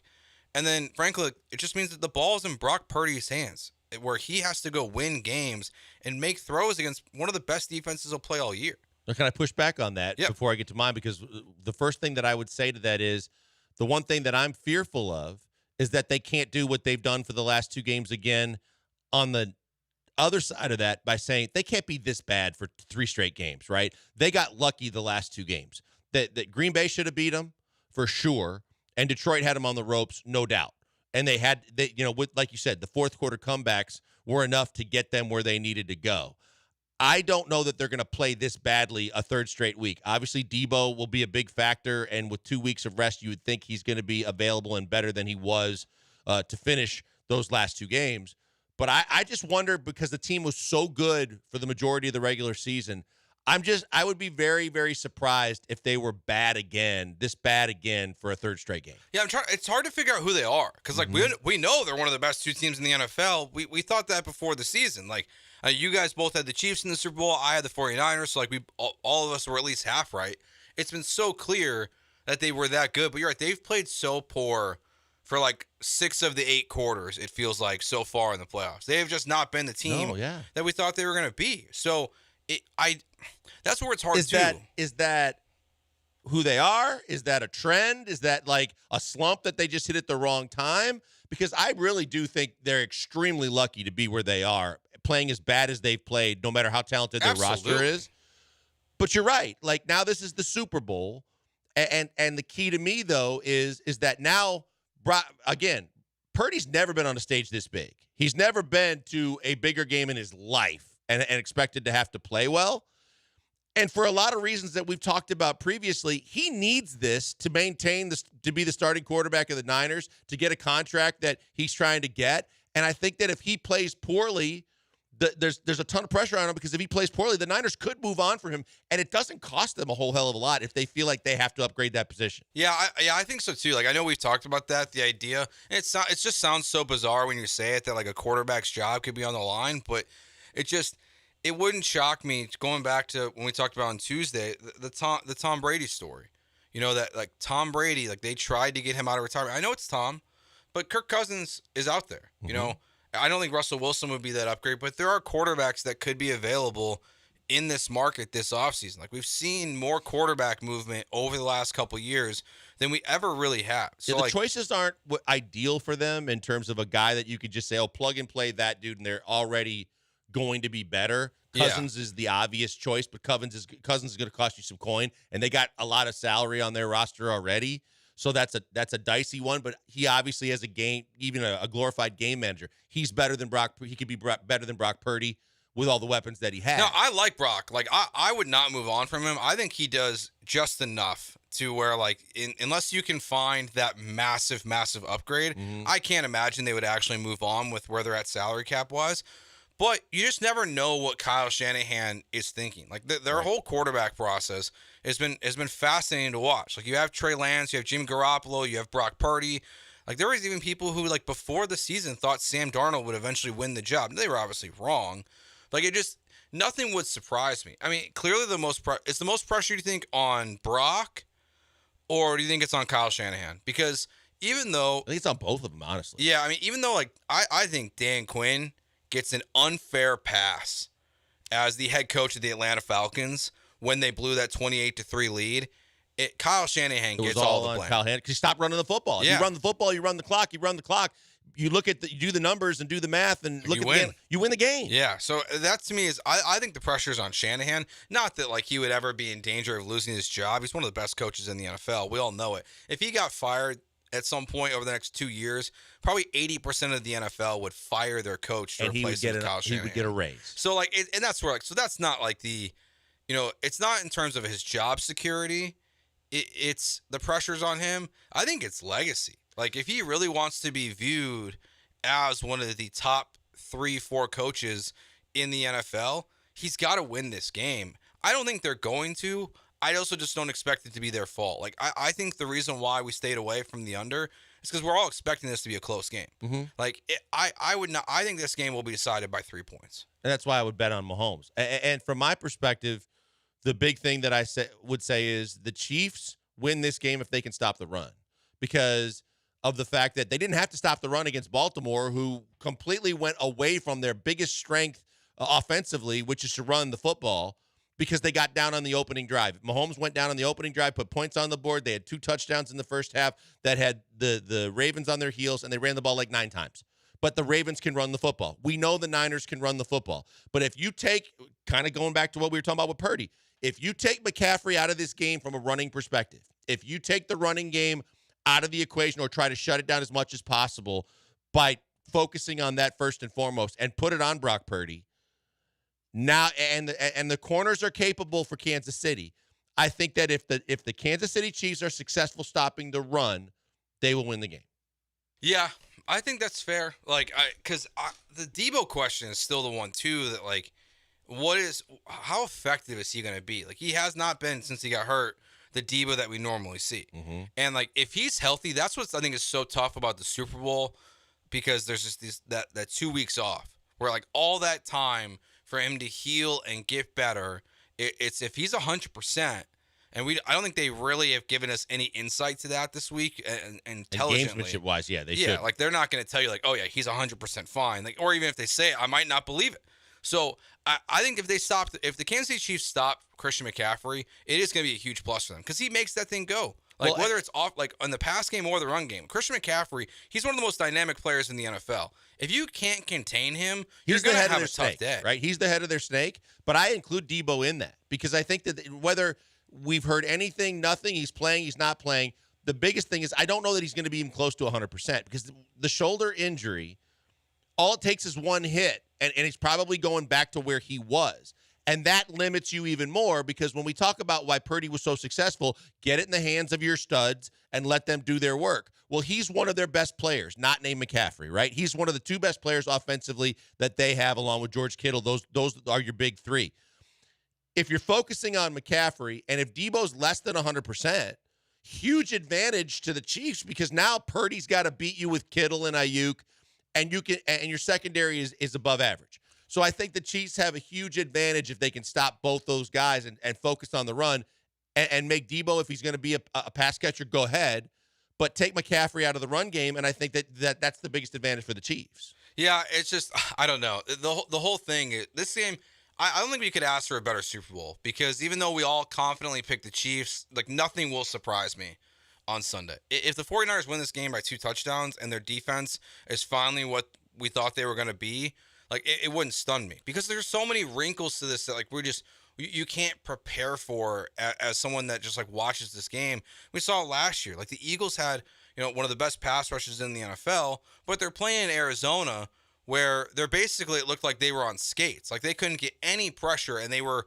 leading the league in sacks by miles, but they couldn't do anything last year. And I think, honestly, to that point, Joe, Chase Young's a huge factor because Chase Young's been a huge disappointment for what they got him for And again, there's a lot of pressure on him because he's been awful in the run game. He hasn't been anywhere close to what he was supposed to be in the pass game when they said, well, add him, because he's playing for a bad Washington team, but now add him to Bosa and the guys they have on their D-line. They're supposed to be so much better.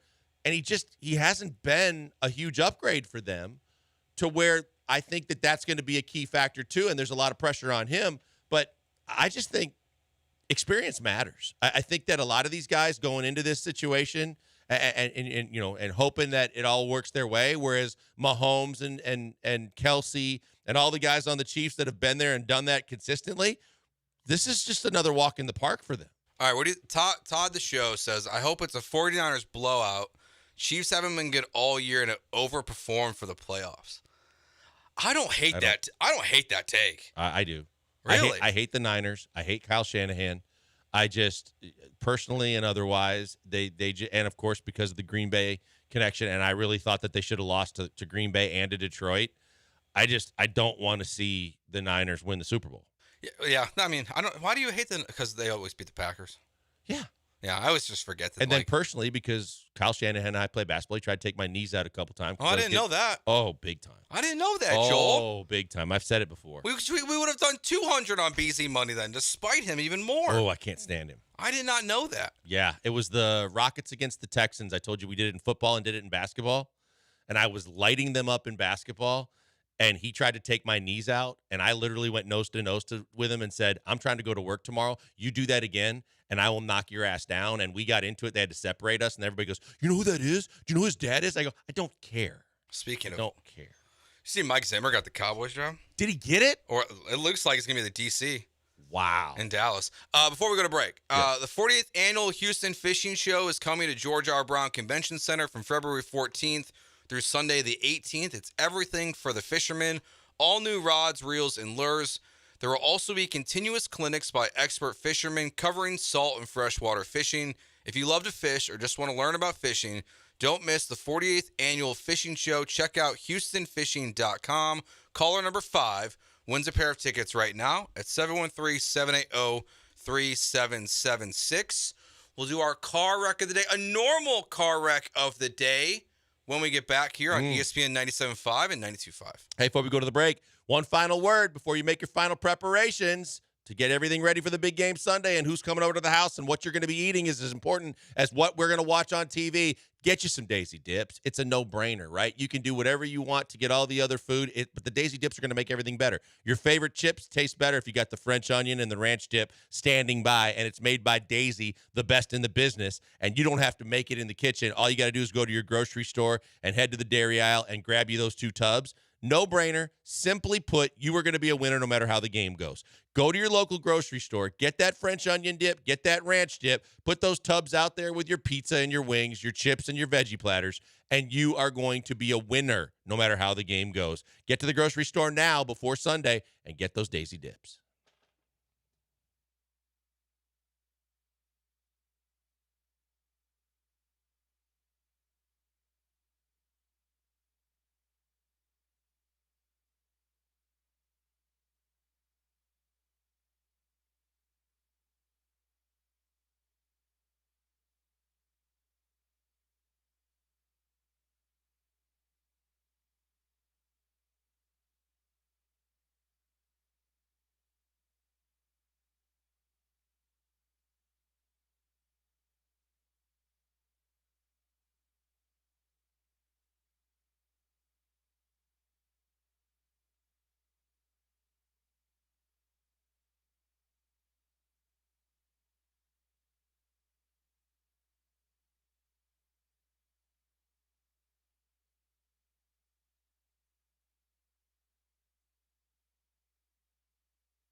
You heard the man. Oh, Spencer. Car wreck of the day. We do this 4 days a week normally. I'm extremely happy to say we're going to do it 5 because the alternative is not something that I'm a big fan of, and I've been called sensitive, and they're not wrong, but that's fine. I own that now. Joseph, do you want to start us or shall I? Yeah, I can start. I don't really know even where to start, though. Because I got one. I don't know if it's UCLA, if it's Ohio State, if it's just Chip Kelly himself. But Chip Kelly has left USC, the head coach of UCLA, my bad, of UCLA to go be the offensive coordinator at Ohio State. It seems bizarre. Michael Lombardi, who ditched us, he reported earlier today that Chip Kelly apparently last year interviewed for the Cincinnati job under the table to try to leave UCLA then. To be University of Cincinnati, or yes, like the team that Jeremy is going to go see tomorrow. Play basketball. Yes. Yeah. So I think what this means to me, the car wreck is actually UCLA.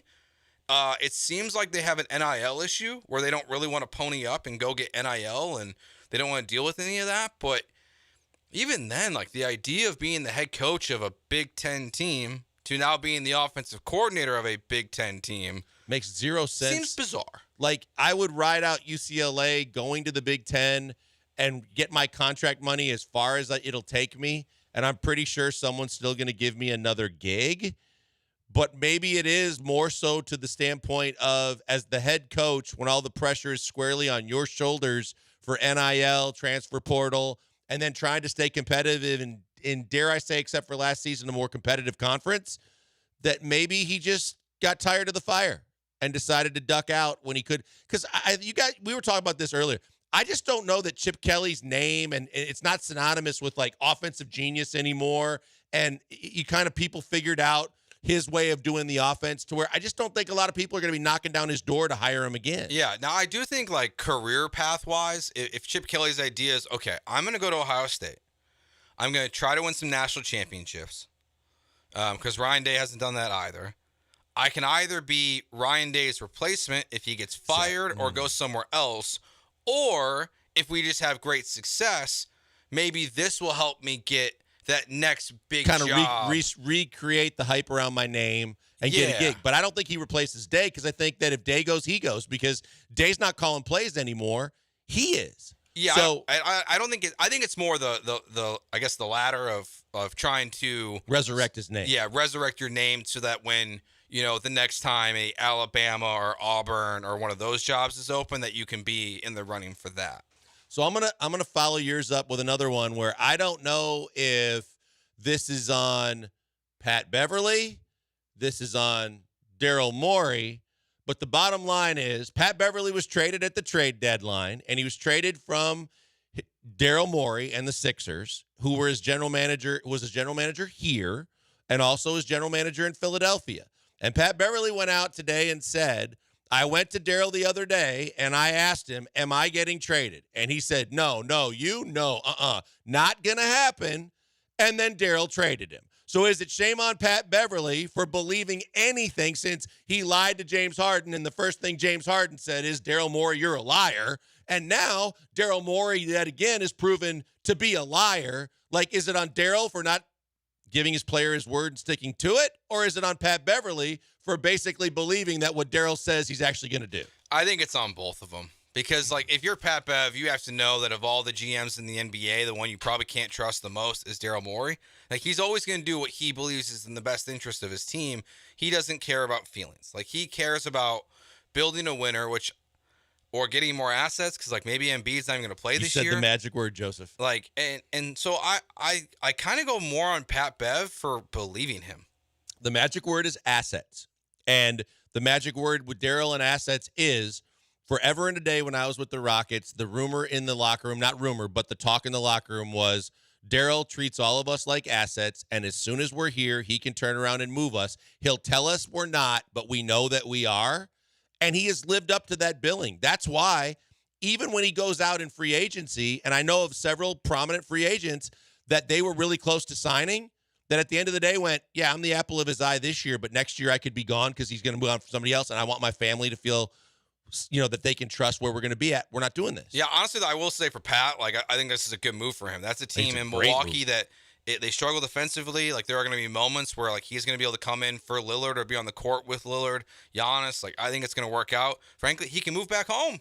It takes an hour and a half to get to Milwaukee Good from point. Chicago. That's an extra added value point. But the bigger point is Doc Rivers, who he knows. Doc Rivers is defensive-minded. They needed a defensive upgrade, and he's replacing Cameron Payne, who wasn't doing anything for them. So no matter what he brings is going to be an upgrade. And then from a toughness and kind of louder voice in the locker room when you get Giannis and Dame telling everybody what they want, he's going to probably help them more than people might consider at first glance. I think it's a good move for the Bucks. My favorite part about this was that he then tweeted today, someone tell Cam Payne to take his physical so I can play basketball. Yeah, because he and Joe outside I'm not going to say it's a car wreck. Weirdest thing ever. I watched the Bucks last night. I'm watching the Bucks game. Do you know who was sitting courtside? Oh, Robin reading Lopez. a book. Yeah. Robin Lopez. So I texted my buddy at the Bucks.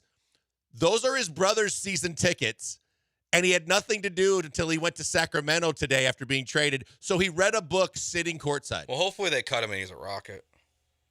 I don't know that I think he could get back up. He's better than Jock. Not a good call. Who wins? I'm going to go with this Chip Kelly UCLA thing. I think I'm going to go Chip Kelly as well because I just don't understand leaving head coach money for offensive coordinator money. Unless it's no the matter same. What. If UCLA's broke, but who knows? And Ohio State's got money to pay him. Maybe, and with O'Brien taking the freaking BC job, they had to do something. All right, that'll do it for us for another good week. We appreciate you making it a great week by being a part of the Hive. We look forward to you guys joining us again Monday. We'll be talking something about the Super Bowl, I'm sure. So we cannot wait to see you then, but have a great weekend. Enjoy the game. We'll talk to you Monday. Coming up next, national programming right here, ESPN 97.5, 92.5 FM.